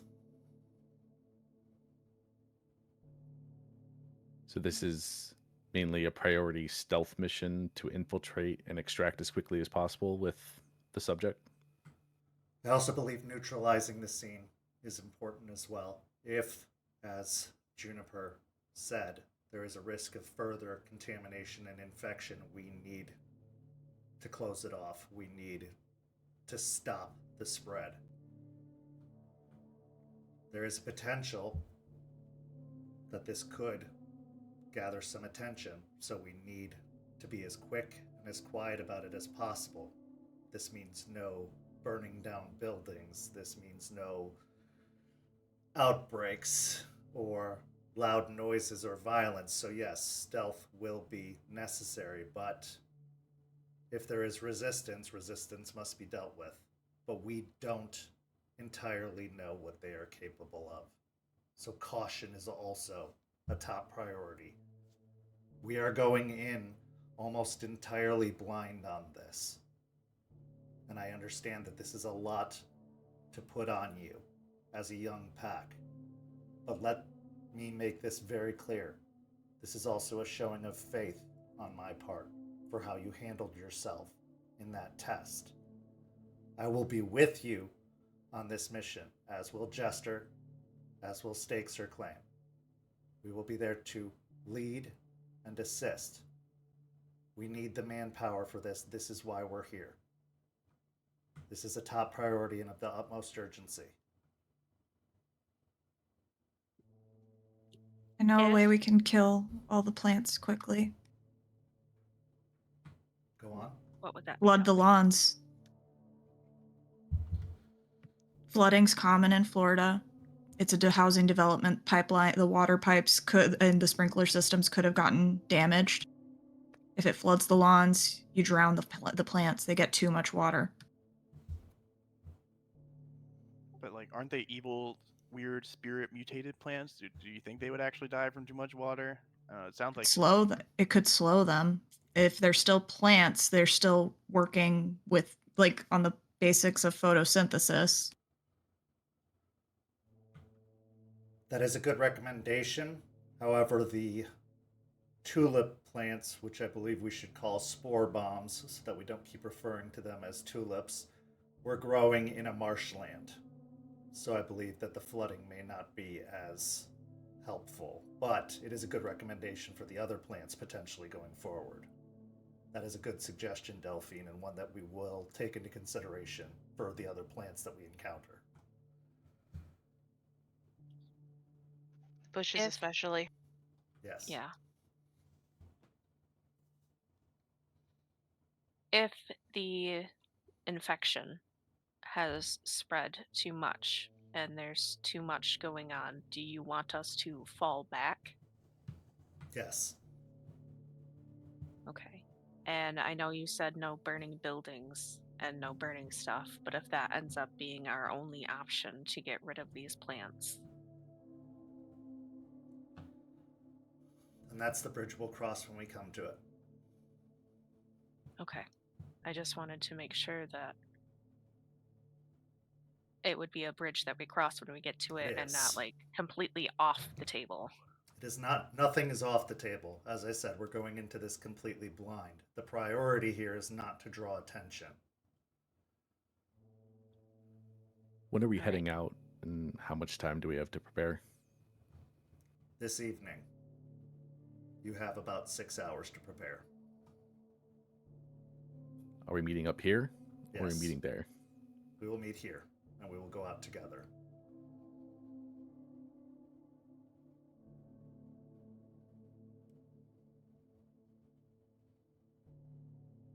All right, sounds easy enough. I mean, I'm down.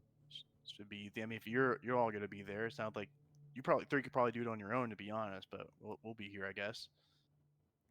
We'll be taking point on this mission so that you don't feel like we're throwing you to the wolves. That is not our purpose here. We are a team. We are working on this as a team. We are sending our most capable people, and we want you with us. We are not going to put you in harm's way. You are here to back us up and to watch our backs as we are watching yours. The more eyes, the better. We don't know what we're dealing with. We need to make sure we have all of our flanks covered.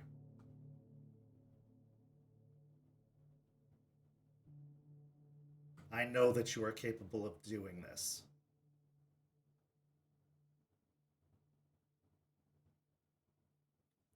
Okay. If we do a good enough job, could we get a fundraise, a fundraise, or potentially our, rite of shame gone? That'd be pretty nice too. Just asking. We'll talk about it. But this is a good step in that direction, yes.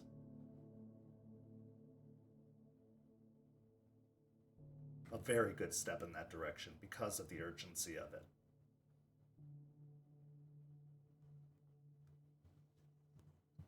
This is coming directly from the Sept leader herself.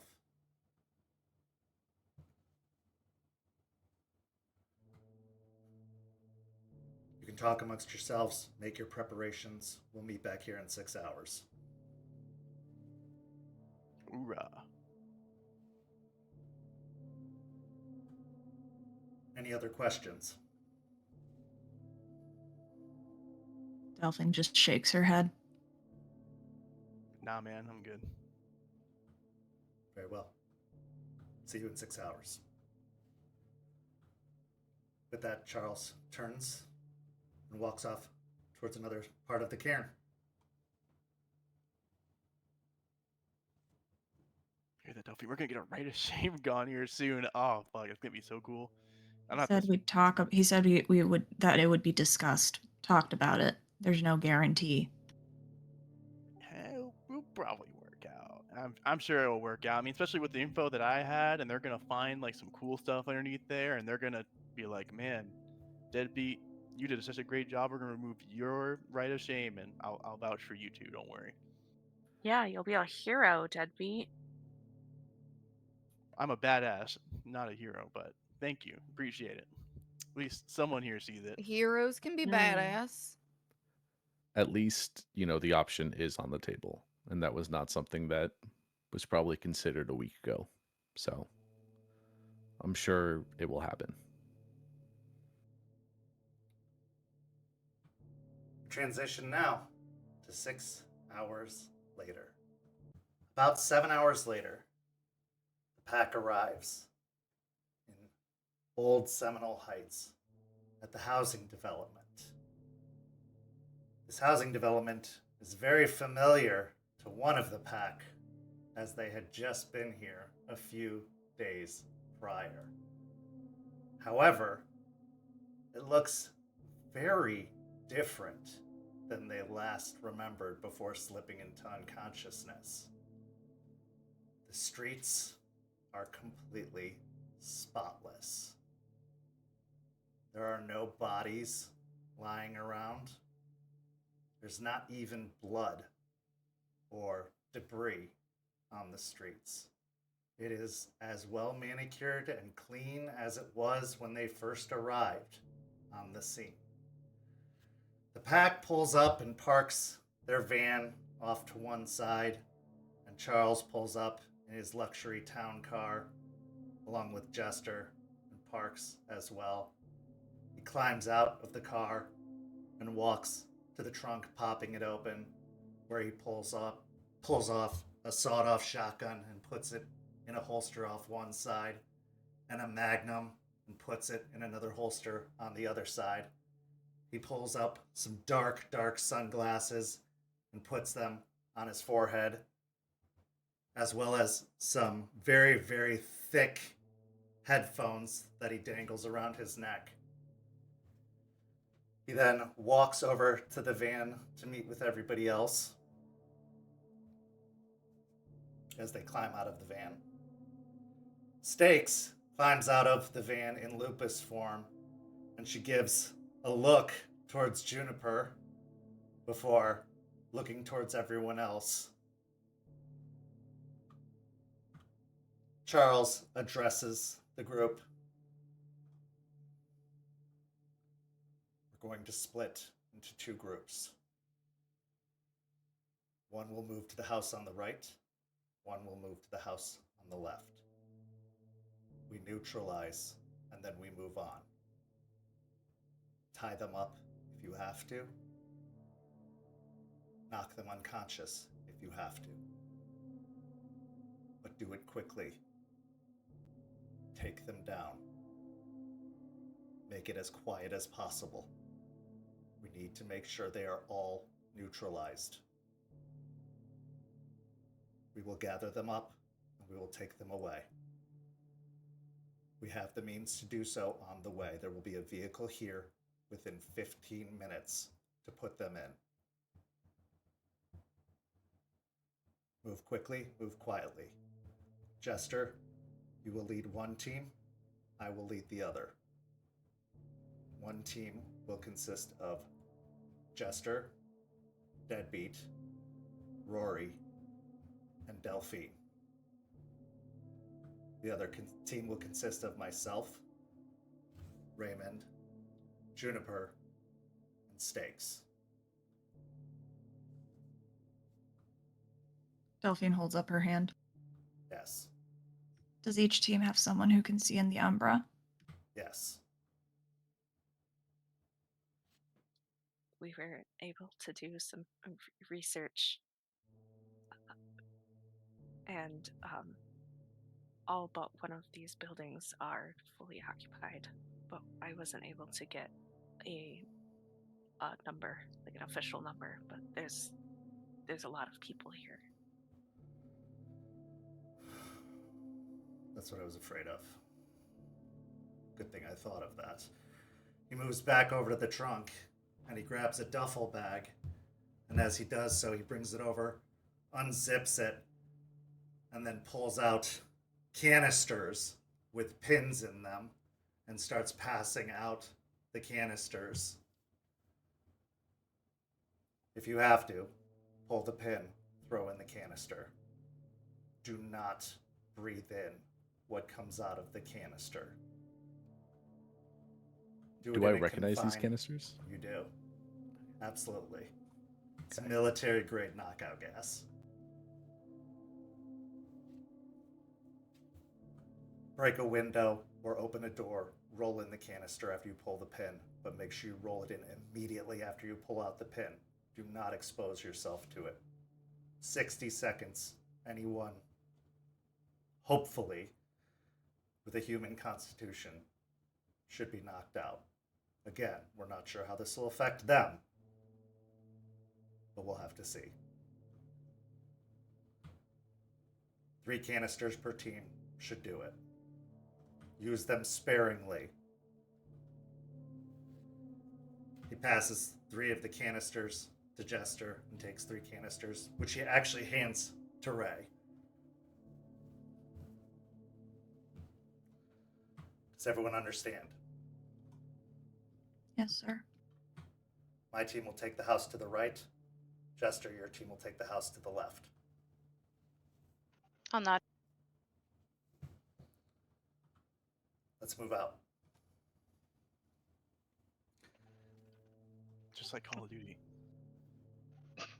I'll turn to look at the 3 I have. All right, any of you good at tossing balls? Delphine will look at Deadbeat. You phrased that kind of weirdly, but I am good at throwing things. All right. She'll hand him one. I kind of look at it like, yeah, like sweet. It's actually pretty cool. Kind of like looking it over, like maybe do a little toss up in the air. Don't like, toss it, please. Yeah, just yeah, fine. Fun. Don't forget to put on the masks. Yeah, I'll put on my face mask. Make sure I'll have to plug in my nose plugs as well, so I'm not putting myself at risk here. Put on my mask as well. Do not touch the plants. Rory will put her earbuds in and she'll turn her volume all the way up. So we're at the entrance of the like housing development, right? Correct. Does it have like a little sign or anything like in the front of the development yet? It Like, does you know, not. those little stone signs or anything? Yeah, not yet. And- I mean, it does, but it doesn't have any like lettering put up on it or anything yet. Okay. Any plants on the outside? There are, yes, there is like some garden beds with some early growing plants in it. I'm putting on the aura shades. I'm looking for the sentry plants. Okay, roll me a wits and investigation or wits and occult. I was gonna actually do penumbral senses as well. Go ahead.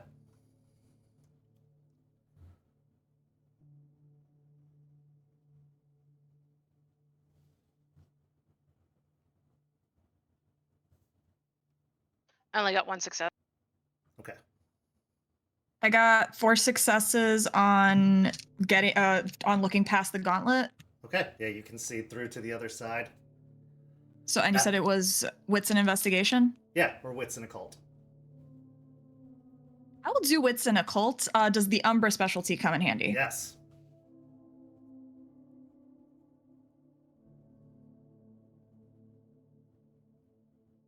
That'll be 1, 2, 3, 4, 5, 6 successes. Delphine, this is a strange experience for you. Looking to the other side, you have gotten more accustomed to seeing the city, a metropolis. The more you've been in Tampa, the more you've grown accustomed to seeing the work of the Weaver all around you. It's strange, especially after seeing that large dead spider, especially seeing the Weaver intermixed with the worm as you have with Tampa the way it is.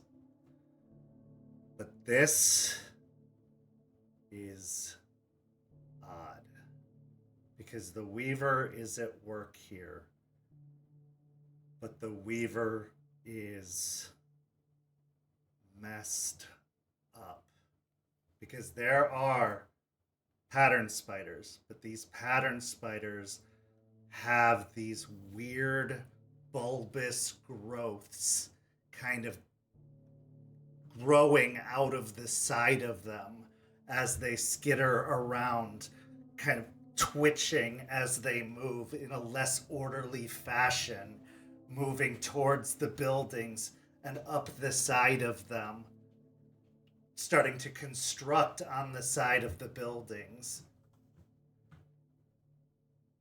You don't see any signs, either of you see any signs of the sentry plants in the immediate vicinity near the front of the complex. But where the pattern spiders are moving, they are moving in to the buildings themselves. They are not moving and constructing on the outside. They are moving in through the doors and windows of the building. Delphine just looks at all the pattern spiders and frowns and is looking a little repulsed by everything. The pattern spiders are going into the house. They've got the only thing I think I could compare it to is this video game I used to play. They look like they've got they're blighted or infected. They got infected. They got growths all over them. They look bulbous and like they're gonna pop, pimples that are gonna pop. Yep. If there's anything like the ones I've seen before, then they have a new directive. Instead of repairing the area around, which is what pattern spiders usually do, they are going to be tending to plants. Inside the houses, though. It means there are plants inside the houses. Or maybe that's the thing inside the floors or the foundation that I've heard about.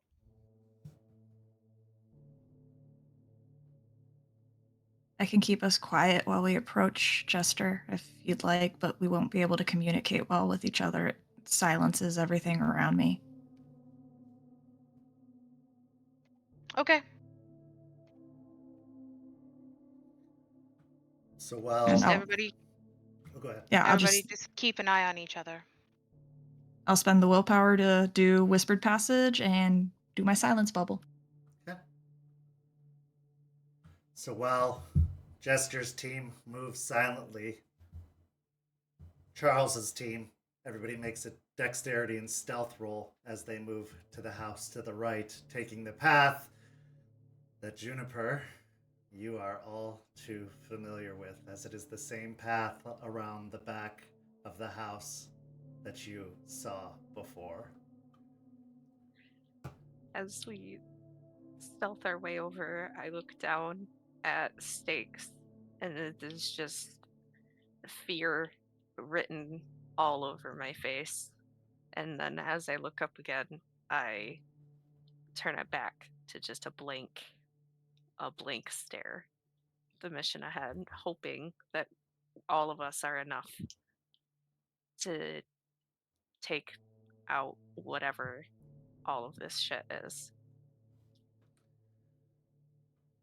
Okay, Ray, what'd you get on that stealth check? 2. Okay, and Juniper? 3. I got a 3. Okay. So as Charles, Juniper, Ray, and Stakes skulk around the other side, there is no dexterity and stealth required for the other group as they are in a cone of complete silence as they move around the other house. Are you moving, Jester, are you leading them towards the front door or the back door of that other house? We can't hear you if you're speaking. Let's go to the back door. Okay, so moving around the back, there's a nice large wooden back porch and a glass sliding door on the back of the house. Currently, there are no lights on in either house as you approach. In the backyard of the house that Jester's team is going to, it looks like there is a large garden plot out back, but there are no plants currently growing in the garden plot. It looks like it is prepared for plants to be growing, but there are no plants growing currently. However, those with your umbral sights can see that there is something prepared to be grown. They have planted something there. It has not gestated and grown yet. Do I see a hose? Yeah. Oh, absolutely. There's a hose coiled up by the porch. I will look at the patch of the plot, look at Jester and tug on her sleeve, point to the hose, and then point to the plot. I'll hold my hand out. I can see where it's like growing or like set, right? Yeah, absolutely. With That ore side? Yeah, it's buried within the center of the plots in rows. There are probably 6 plants that have been buried in that have not yet sprouted out, but they are, you can see the origin of where they've been planted and that they are going to pop up and out. What sort of aura are they irradiating? Is it Bane or is it that weird, like, the weird one from the plant bombs, or Oh, was it like, no? It's the spore bomb plants for sure. I'll shake my head at Delphine, but I'm moving over and drawing the clave. Over And towards then- the gardens? Yep. Okay.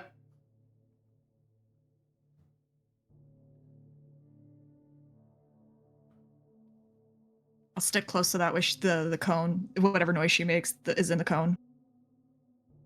Okay. So as Jester's group approaches the garden bed, Charles's group goes around back behind the house. Round back here, you see a similar garden bed, but you see 4 or 6 of these large, bulbous, tulip-like plants, as previously described, sticking out of the earth, already fully grown. They do look like tulips. That was an accurate description. But they are probably the size of a car tire in diameter all the way around.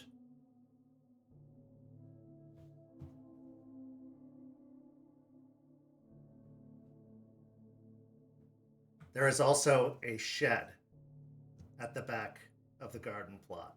The doors are closed.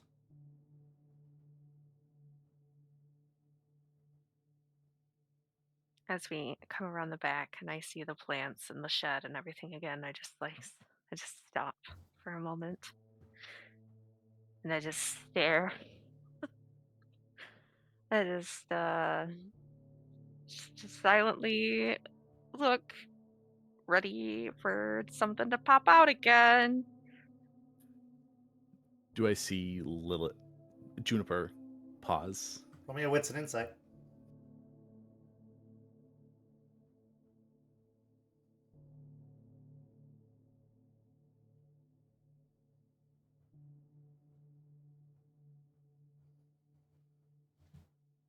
Six for the crit. She is definitely showing hesitation directed specifically at that shed.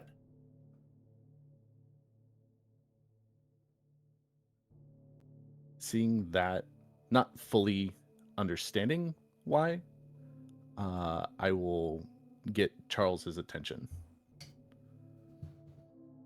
He seems focused at the back door primarily at the moment, but then he looks to you.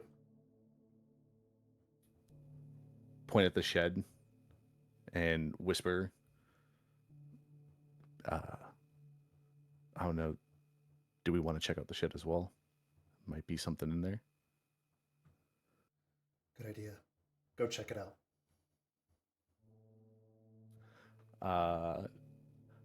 I'll watch your six. I'll keep an eye on the house. I will go. Do you mind if I go with him? Go for it. In case. Okay. And I grab out my axe from where I have it holstered. Have it at the ready as I follow Ray to the shed. As we move over, can I shift into Glabro? Absolutely. Because now we're close to the house and shit's gonna be going down. So make the rage check. Seeing him shift into Glabro, I will do the same. Make the rage check. I'm good. I am also good. So as you both grow into your Umber Hulk forms, your demi-human forms, hair sprouting out across your skin, growing a size larger, you approach the garden shed. Juniper, memories of the fungi-like woman that emerged from this before. Your heart races as you approach the double doors that make up the shed. Ray, as you reach out for the handles, you turn and pull open the doors to the shed. There's nothing inside, except a couple of empty fertilizer bags and some gardening tools.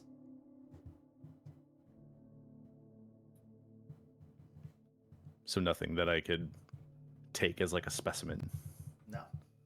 Okay. I'll close the doors, kind of give a little look to Juniper, and then start going back to the house. Okay. Over on the other side, Jester's team. You approach the garden beds. Jester, you have your clave at the ready. I'll pause for a moment. I'll look at the beds and then look at the sliding door and give like a sigh. Stop at one of them, and I'm going to take the spray bottle with the mixture that Lucas told me to make, and I'm just going to dump it on one of the plots. Okay. Stare at it for a few seconds to see if it makes any changes. It doesn't appear to have any immediate effects.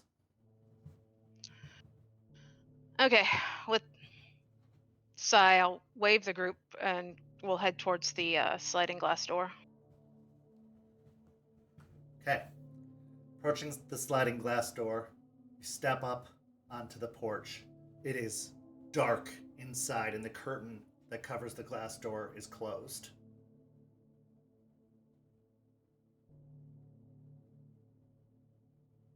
I'm actually going to just check and see if it's open.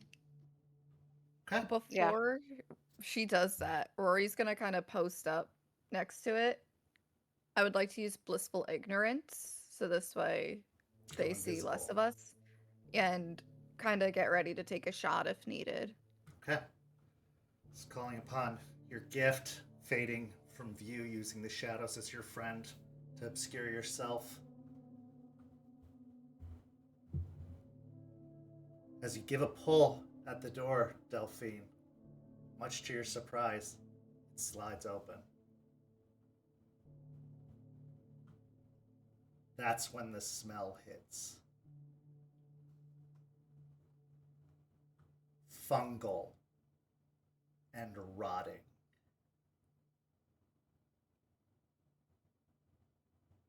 Something awful stinks from inside this house.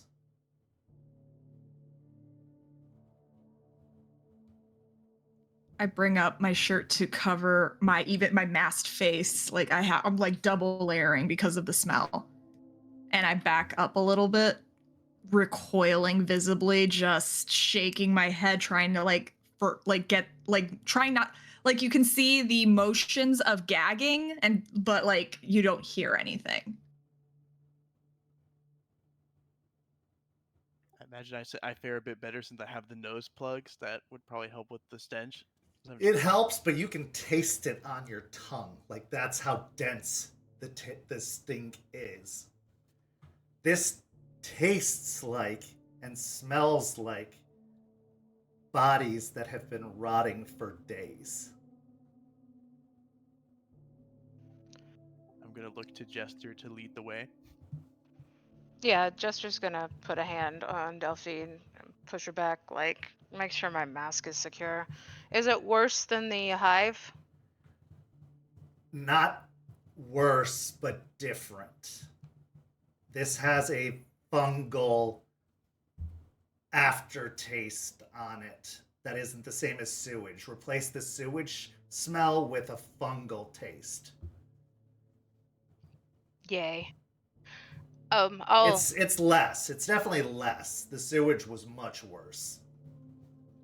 I'll motion for Deadbeat to follow me, and then Rory and Delphine follow him. But I'll take point and move the curtain with my clave. As you pry open the curtain, it's almost immediate what the source is. Because lumped in the living room, beyond the dining room here, is a pile of bodies. About 5 bodies in a various state of destruction. Some of them limbs torn off, are all just piled together in the center of the living room. That would be bad enough from the decay coming from them if it wasn't from the fungus that has started to grow from the bodies.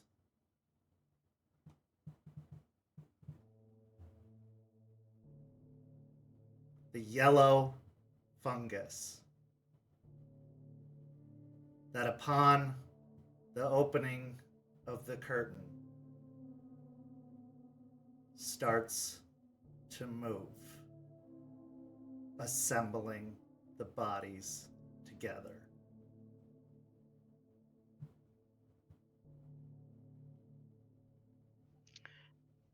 The fuck? The limbs start to twitch and quiver. The body pieces start to attach to the sides of the mass, and the hulking form starts to sprout up off of the ground and twitch and kind of lumber out of the living room towards the open doorway. I'm just gonna try and pull whoever's near me out of the building and try and close. Like if everyone's out, try and close the door behind us. Question. Mm-hmm. You said the limbs were attaching, so some of them were not Yeah, we're just attached like to the body? hanging off to the side, yeah. Okay. It's not fully Right. removed or like decayed off? Okay. Never mind then. I was gonna do a thing, but never mind. Oh no, some of them were like completely severed, but the Oh, fungus okay. that was attaching to So them was then- like suctioning them on. In that case, can I take a shot to try and pin one of those limbs so it doesn't attach? Sure. Give me a So maybe we composure can and use that as firearms. a sample? Yeah.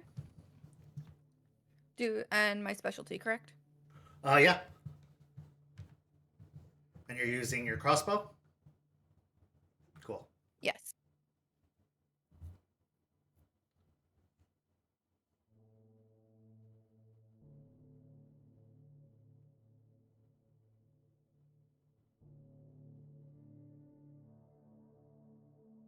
I'm gonna burn a willpower for that.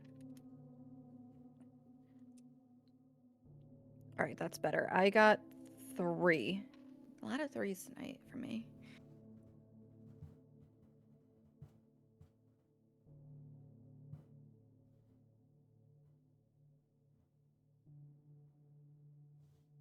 Okay, so with a 3, it sticks it. Yeah, I'll say it penetrates and hits and pins the arm to the floor.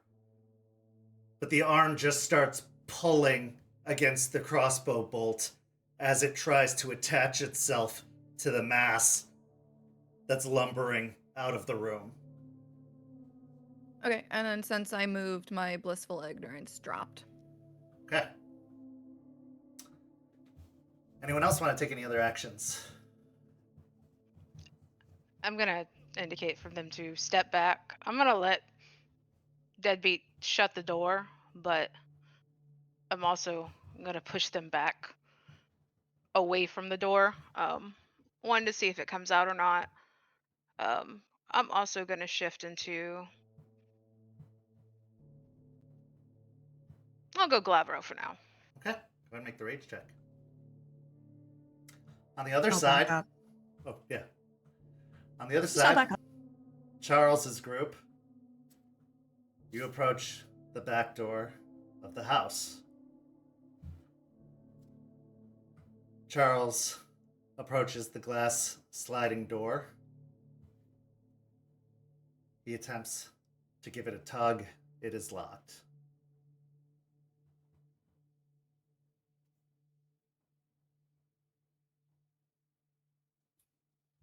I have some experience with picking locks. Could I attempt it? Absolutely. Give me a dexterity and larceny.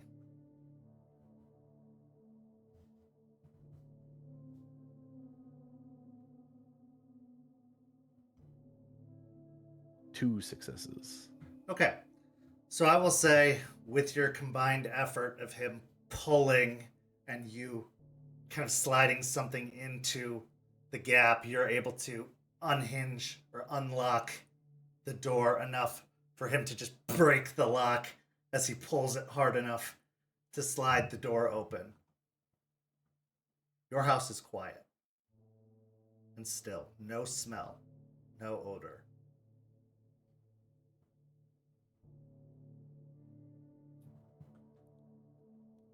He I'll look at signals Charles. for you to follow and proceeds into the house. At this point, he pulls the shotgun from his hip holster and starts slowly moving in.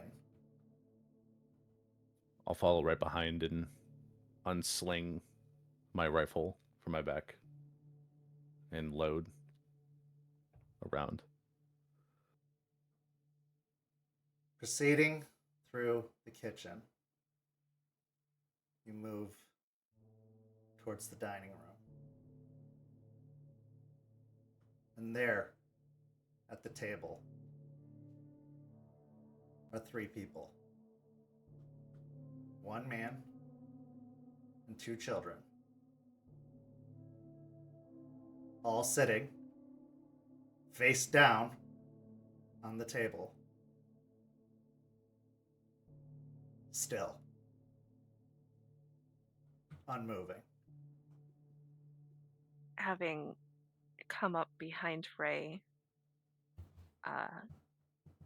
I kind of peek around him to look at the dining table and just bite my bottom lip, seeing all of them just sitting face down at the table. And I just have a sinking feeling in my stomach. But I don't dare say anything at all. Can I attempt to get closer and feel for a pulse? Absolutely. Roll me a wits and medicine. Can I, as he's like going forward to touch them, can I attempt to like pull him back and shake my head no vigorously? Sure. Would you be deterred there, Ray, if Juniper tried to stop you? I would. Okay. In a mission like this, I would listen to any warning possible. Then I would say don't make the roll. She'll pull you back before you even get to close enough. Look at Charles. What do you want to do? Why the apprehension, Juniper?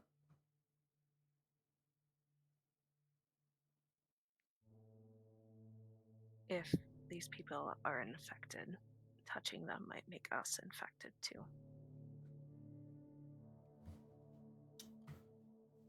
Charles reaches into his pocket and fishes out some gloves, passing them to Ray. I'll take him and put him on. And attempt again to approach. He then holds out an arm, gesturing for Juniper to step back, pushing her back towards the living room. This is why we're here. If they're alive, we need a specimen.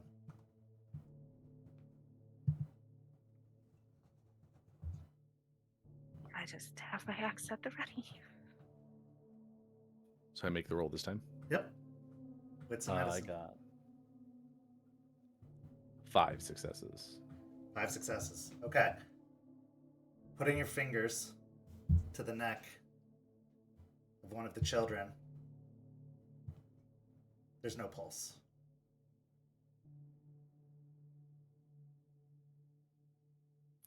I'll turn to Charles and shake my head. He gestures to the other. I'm not even going to make you roll with the same successes. You move around and check the other child and the man, finding no pulse on any of them. You then see in the center of the table, just in front of the man, a folded up piece of paper.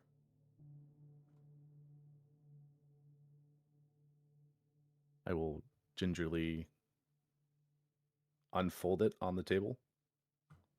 It's a photograph. If possible.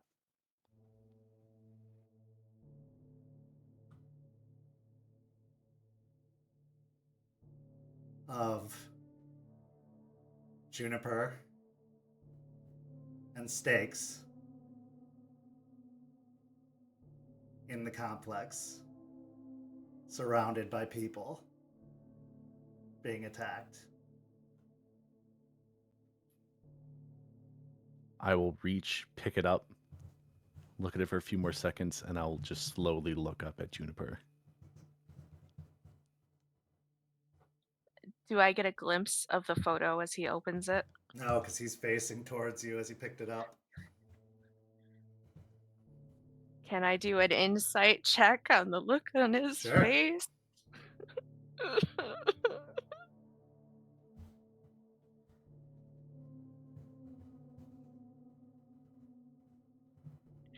What's my rage at? 3. 3 still? Okay.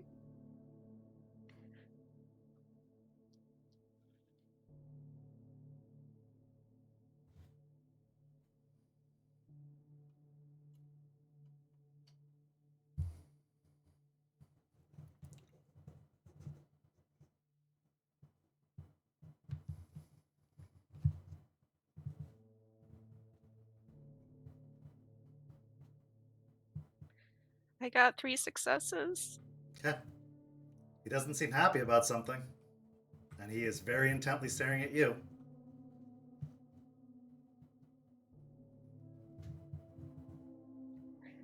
I just look back at him with a shade of terror in my eyes.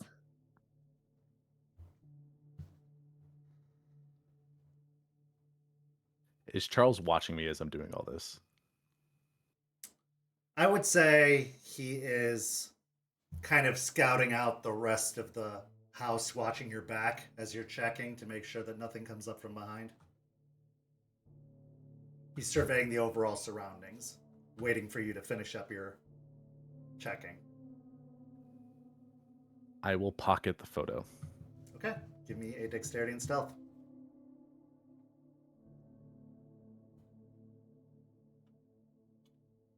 I'm going to burn a willpower. Okay.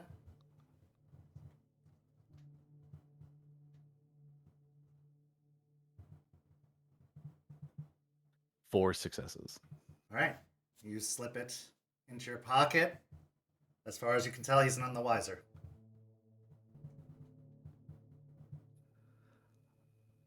I will go next to Charles.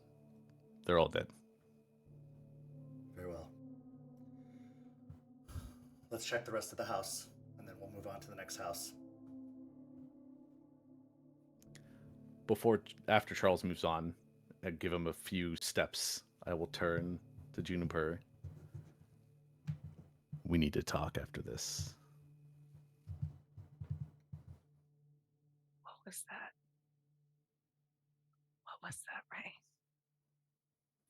I'll just shake my head a little bit and follow after Charles. Back at the other house. Standing outside the closed sliding glass door, you hear a thumping against the glass as it starts to pound. You actually see these limbs, pale and gray, covered in yellow, hands and feet just slamming against the window. You even see a lifeless face kind of get slammed up against the window.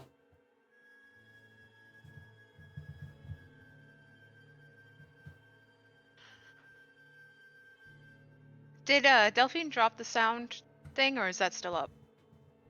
It's still up. It's up for the whole scene. Okay. I can drop it though if I'm directed.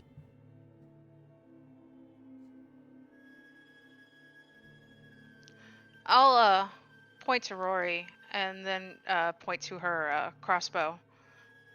I'm going to indicate that I'm going up to the door. And I'm like indicating when I slide the door open, basically, I want her to shoot. Rory will nod, sign okay, and get her crossbow ready. All right, I'm going to the door, and I'm going to slide it open, but as I'm sliding it open, I am also moving, so I'm not going to be in front of the door for it to hit me. Okay, yeah, I figure. I mean, you've got a nice angle that you can just kind of pull it open with you, so it shouldn't be an issue of Right. you getting... Yeah, that shouldn't be an issue. It's a sliding glass door. You got plenty of cover. It'd be really hard for it to reach you from where it's at.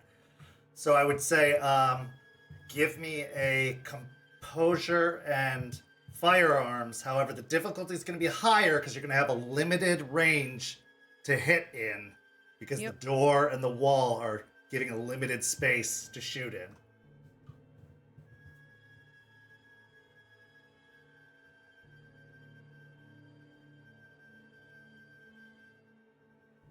That is 6 on a crit. 6 on a crit. Okay. It strikes in, and the noise this thing makes is horrifying. It's like 6 raspy screams. Like,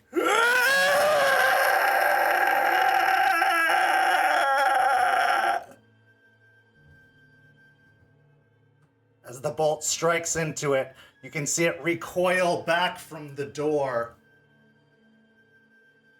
Jester, do you shut the door again?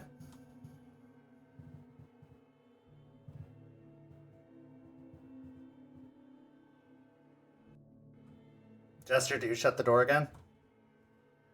No. It was gonna break the glass and make its way out anyways. I don't want the glass to shatter all over us, so no. I'm going to move around, not directly in the doorway, but enough for it. If it comes out, I'm gonna hit it. Okay, so are you pulling the door all the way open to give it a wide opening? Yes. Okay. So as you yank the door all the way open, it has recoiled back from the shot, but now it is starting to roll its way forward again, kind of sloshing its way forward as it starts to come out of the doorway. Deadbeat, declare your intentions, and Delphine, declare yours. Well, I'm not a big fan of this thing. It is not cool. So I'm gonna. Would I say I'm at 1 rage or 2 rage right now? 2 rage. Okay. I'm just gonna first try to activate my razor claws, so I can get Okay. some nice old claws. Rage check here. That is a pass. So I'm gonna get my claws and then try and slash the thing's head off or something. I believe that does that do some damage to you since you're not in a form with claws? I don't believe it does damage, but I will make sure. Okay, real quick. we'll check that afterwards. So you get your damage, or you get your claws out. Razor claws. Yes. We'll say it does okay. 1 superficial for now. We'll just call that good. Because you don't have claws at the moment. You're growing claws out of your form. Like my fingernails growing into large talons. Yep. But yeah, but I'm just gonna try it. I'm actually literally gonna. Actually, it doesn't matter because it just pulled itself together.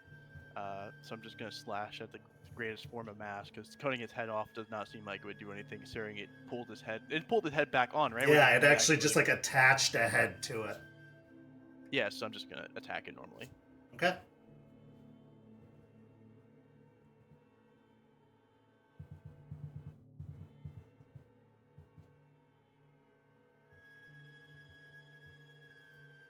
Okay, yeah, it does not do any damage, so you don't take any damage, you just gain claws, so you're good.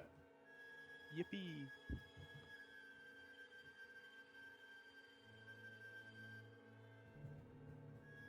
I would like to take a photo of the creature as it's slumbering towards us, and I assume I have Charles's phone number just for reasons, like pack Absolutely. reasons. Yeah, absolutely.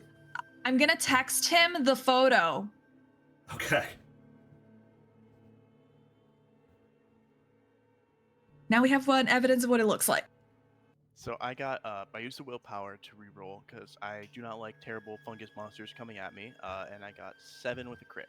Okay, 7 successes. So you rake your claws into this thing, tearing deep into it, just ripping through the core of it nice and deep, tearing off a mixture of flesh and fungi with your claws as it rakes through. It does a nice deep gouge, and as you tear off some of the flesh and fungus and it hits the floor, it almost immediately starts to dissolve and evaporate.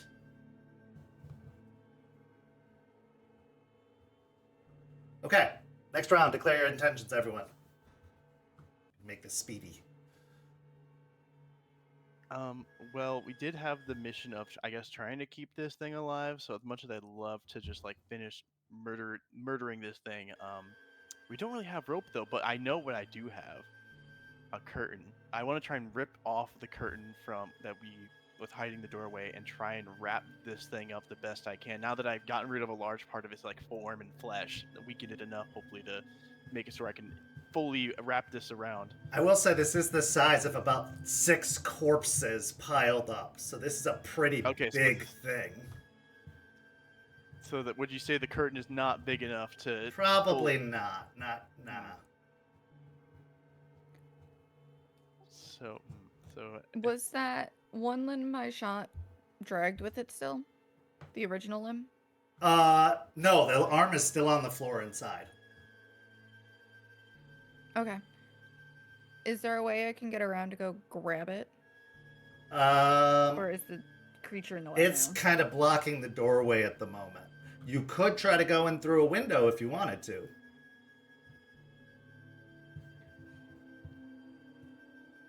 Yeah, I'm gonna try and go in through a window so I can grab that limb. This way, if we can't bring it back, we have something. And also kind of flank it if needed. Okay. I think my intention is that, I'm still going to try and stick to the mission. So what I'm actually going to do is I'm going to try and, like, flavor-wise, like, jump on his back. But I'm trying to grapple it, but, like, I jump on his back and, like, try and, like, wrap my claws around as much as I can, or, like, my hands around its, like, arms, or as much of his form that I can to try and not as much, like, hold it in place, but try and, like, hold his arms down, or at least be in the enough of a nuisance to make sure I at least can attack or, cause some damage. All right, give me a strength and brawl with grapple if you got grappling as a specialty. I do. If you are trying to sneak in the window, give me a dexterity and athletics or larceny, depending on what's better for you. I have 2 rage as well, right? Oh yeah, I would say you're at 3 rage now, considering the circumstances. Okay. Would I? Oh. I'm going to be hacking pieces off. Go ahead. We can't conceivably capture this thing the size it is now, so I want to cut it down to size and see if we could take what's ever left over. Okay. I got 5 successes, no crit. Awesome. Yeah, you get a good hold of it, and trying to pin it is hard, but digging your claws into it gets you a good grapple on it, so you're hanging onto it with the claws buried in it, but that does give you a nice hold on it. So you are kind of riding on top of this thing with your claws buried in it, effectively grappling it for leverage. And what rage would I be at? Would I be at 2 rage like everyone else? Absolutely. I would say 3 rage. Oh, 3? Okay. Yeah. What is Delphine doing? I'm just gonna be checking to see if there's anything else in the like trying to peek through one of the windows to see if there's anything else in there. Because we're not taking this thing home with us alive. Inside the house? Yeah, I'm trying to see if there's any movement inside still. Roll me a wits and awareness. I got 4 successes on Dex and Larceny. Yeah, I would say breaking in through one of the windows, just kind of pulling open one of the windows, you're able to slither your way inside, in through the kitchen window. You can see the massive hulking figure in the doorway getting kind of dragged out by Deadbeat with his claws pulling it out. But you're into the house through the kitchen. Delphine, what'd you get? I spent a willpower, got 4 successes. Okay, as you're looking past the creature, trying to use the windows that surround the sliding glass door to see in, you can see the pinned arm still struggling against the floor to try and pull itself over towards the lumbering mass. There doesn't appear to be any other movement inside at the moment. Can I climb through the same window and go through that as Rory and go into the kitchen? Yeah, give me a dexterity and athletics.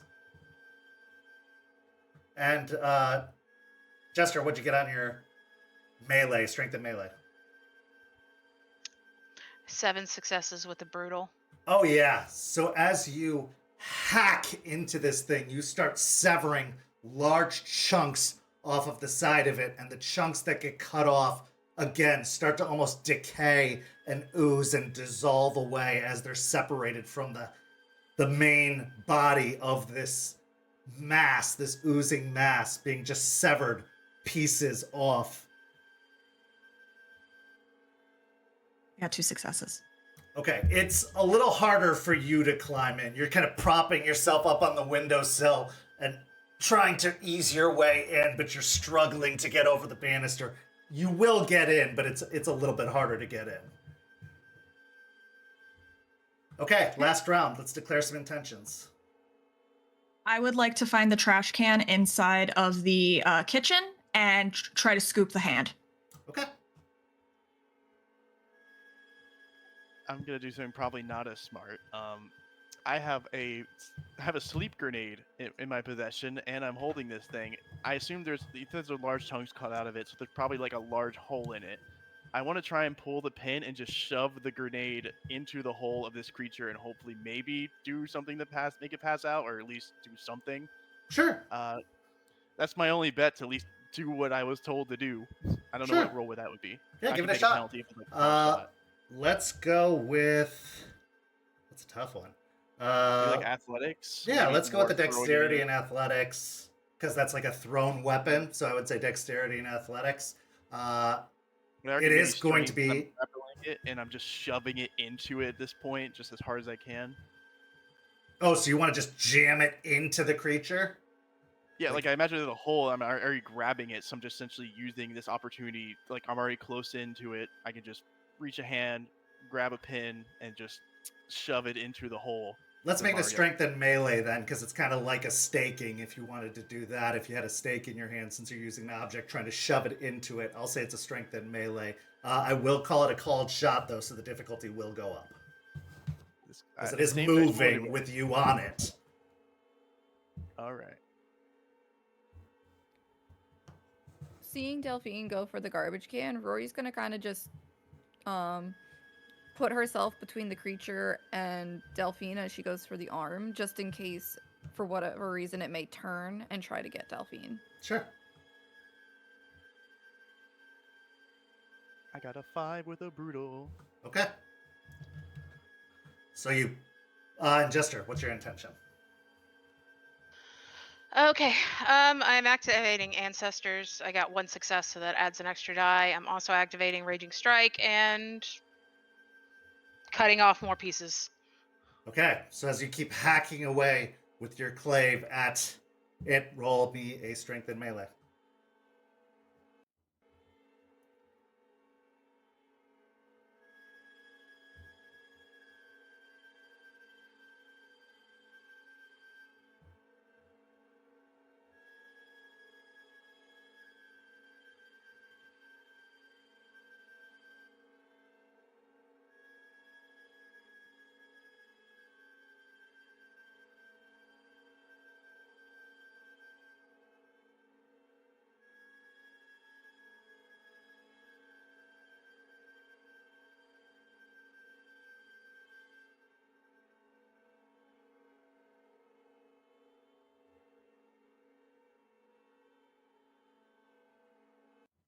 What'd you get? For everyone. I got 5 with a brutal for mine. Yeah. 7 successes. Okay, so hacking away, chopping off more large chunks of the form. Again, these large fungal pieces drop off the form and almost immediately start to melt and dissolve away as they are removed from the husk of the larger form.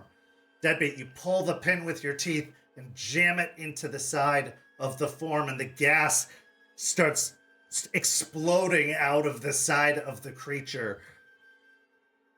You hear this kind of like wheezing sigh from the creature as the gas starts to emit from the pores of the fungal side of the creature, shooting out in all of the other sides.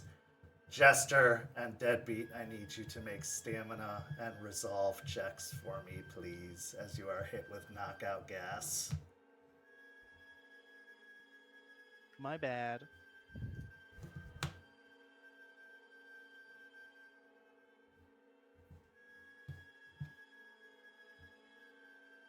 I got 3 successes. Okay.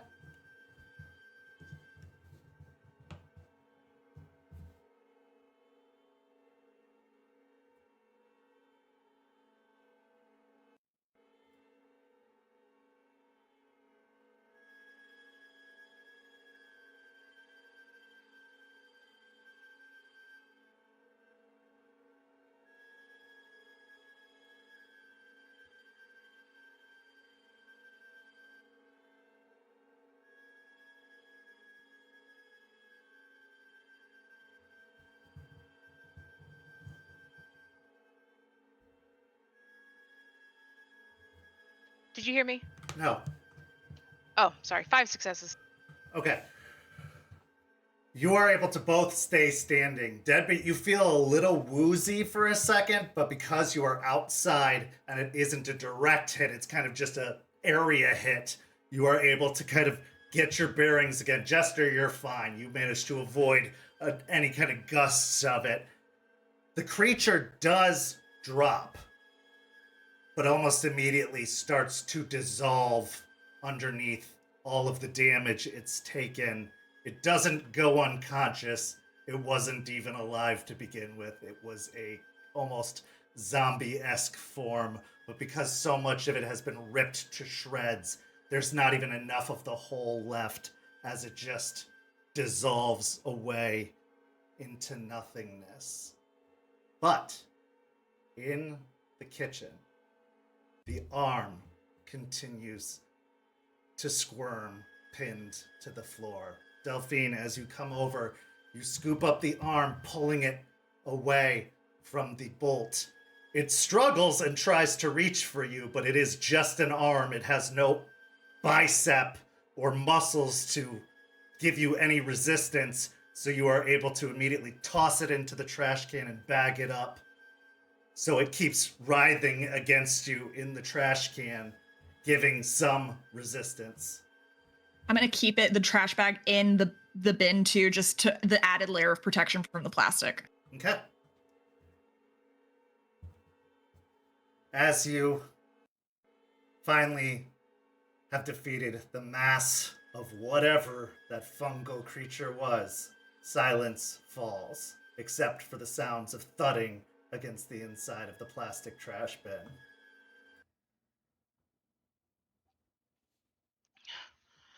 I'll look over at Deadbeat. Not bad. You did pretty damn good, but not bad yourself, I guess. You know how to swing that thing around. We got a living specimen. We should tell Charles and leave, right? Yeah, we should probably tell Charles. That was not what was expected anyways. I'm gonna It said pull there out was my. something buried in. Should we try and find that out now? You already killed this thing. We can.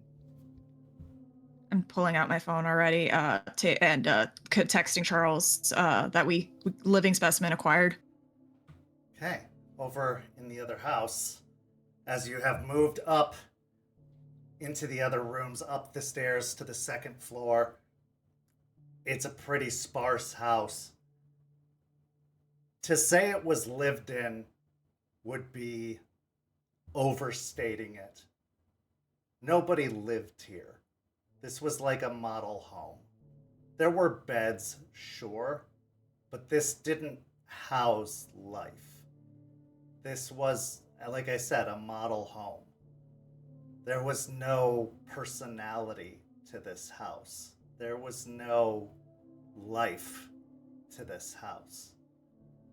Whoever these people were, they were husks when they got here. They didn't have personality. They were placed here. They were likely infected when they got here. They were probably, based off of your investigation, meant to be spreaders, meant to infect. As you're leaving the house, you get a text message saying that the other group has found a specimen. And all of you make it out to the street, gathering on the street in front of the two houses.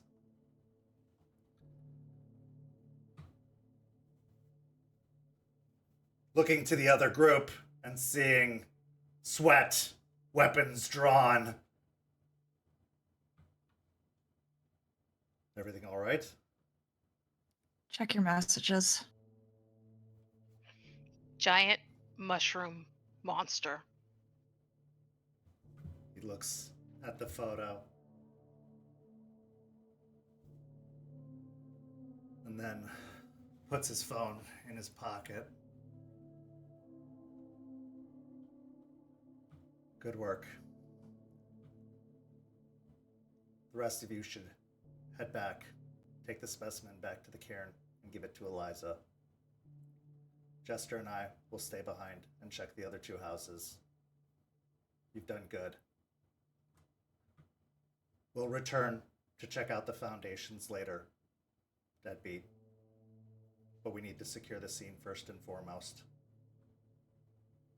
But what you have is more important than anything we'll find in the foundations this moment. But I promise you, because of the work you've done here, we will return. I'll give a begrudging nod to it. More a little bit actually happy about the fact that, oh hey, they're gonna do what I ask, and kind of happy also that I get to go home. That was exhausting and terrible what I just went through. You Are did you good. sure that Go ahead. Are you sure that you don't want anybody else with you? That the both of you will be. We'll be fine.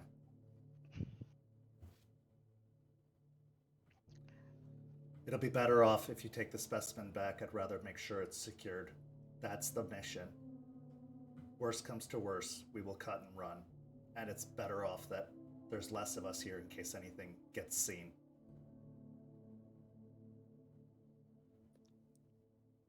Delphine will nod. Yeah, let's go, everyone. We should do this quickly. Oh, okay. Great job, guys. Good work, all of you. Seriously, I'm very impressed. We'll have a debriefing about this tomorrow. Also, you might want to change your gas grenades because I found out they don't work on that giant fungus thing. Just letting you know, that sucked.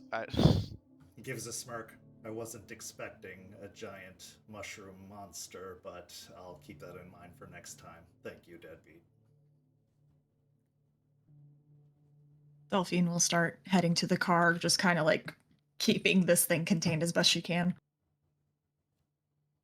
I'll help as you make your way to the car. I'll come and assist in handling the specimen.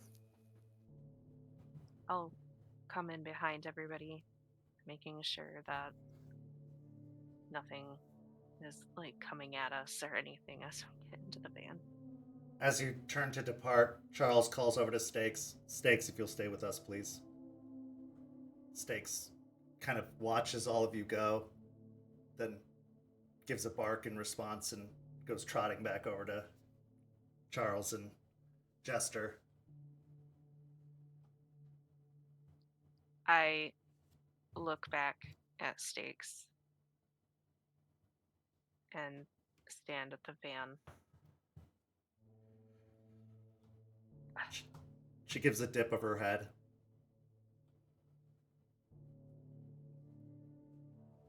I didn't leave her behind the first time.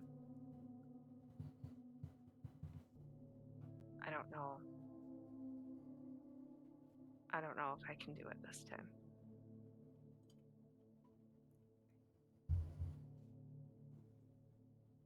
And I look back into the van and take off my backpack. And I look at Ray.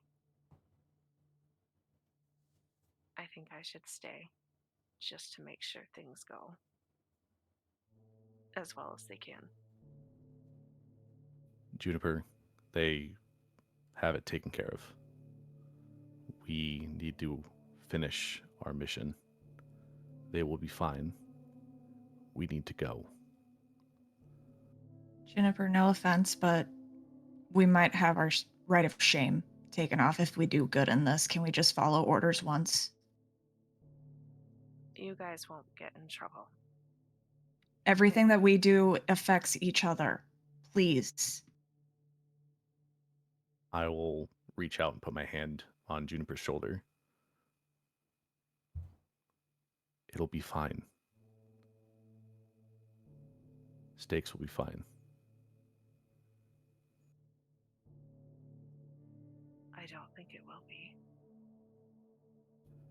Trust in her. And trust that the other two are just as good as Stakes to take care of themselves and everyone.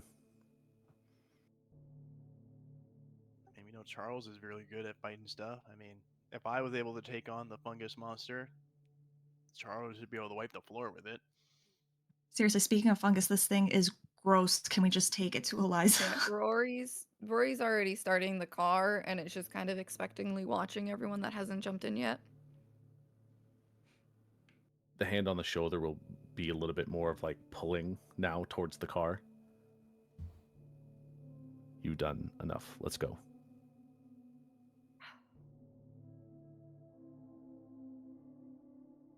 Don't tell me you're trying to find out the floorboard information without me. I don't give a flying fuck about whatever treasure your friend is telling you is here. You didn't tell that to me last time we talked about it. Can we I'm not quite- argue now and just get in the car and get the job done? Yeah, please. Yes, let's go. And I will look a little bit more stern at Juniper with First, go ahead. With a look of you need to get into the car and we need to talk and we can't do it here.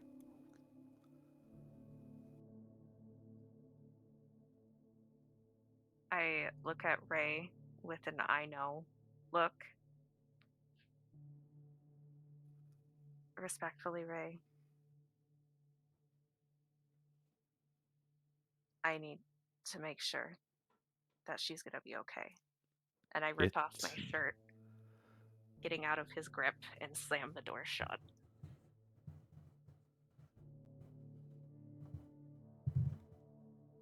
This is where And I our would like to story finish. will come to a close this evening. We'll pick up right here next week.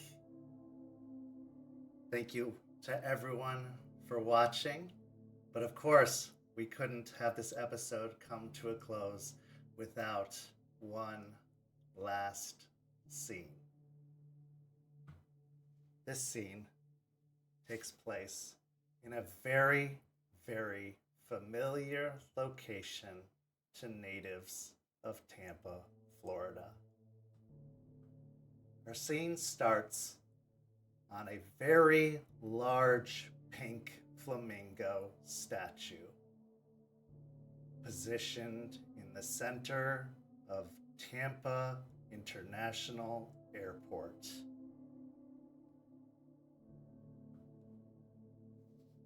We see an airport terminal entrance way from a monorail that goes towards the gates of Southwest Airlines. On the arrivals screen, we see now arriving Detroit, Michigan. The monorail doors open and a stroller comes rolling out of the monorail, followed by a young woman who looks expectantly around the terminal.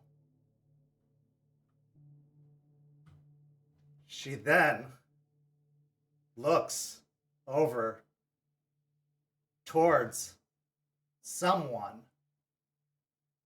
that she recognizes.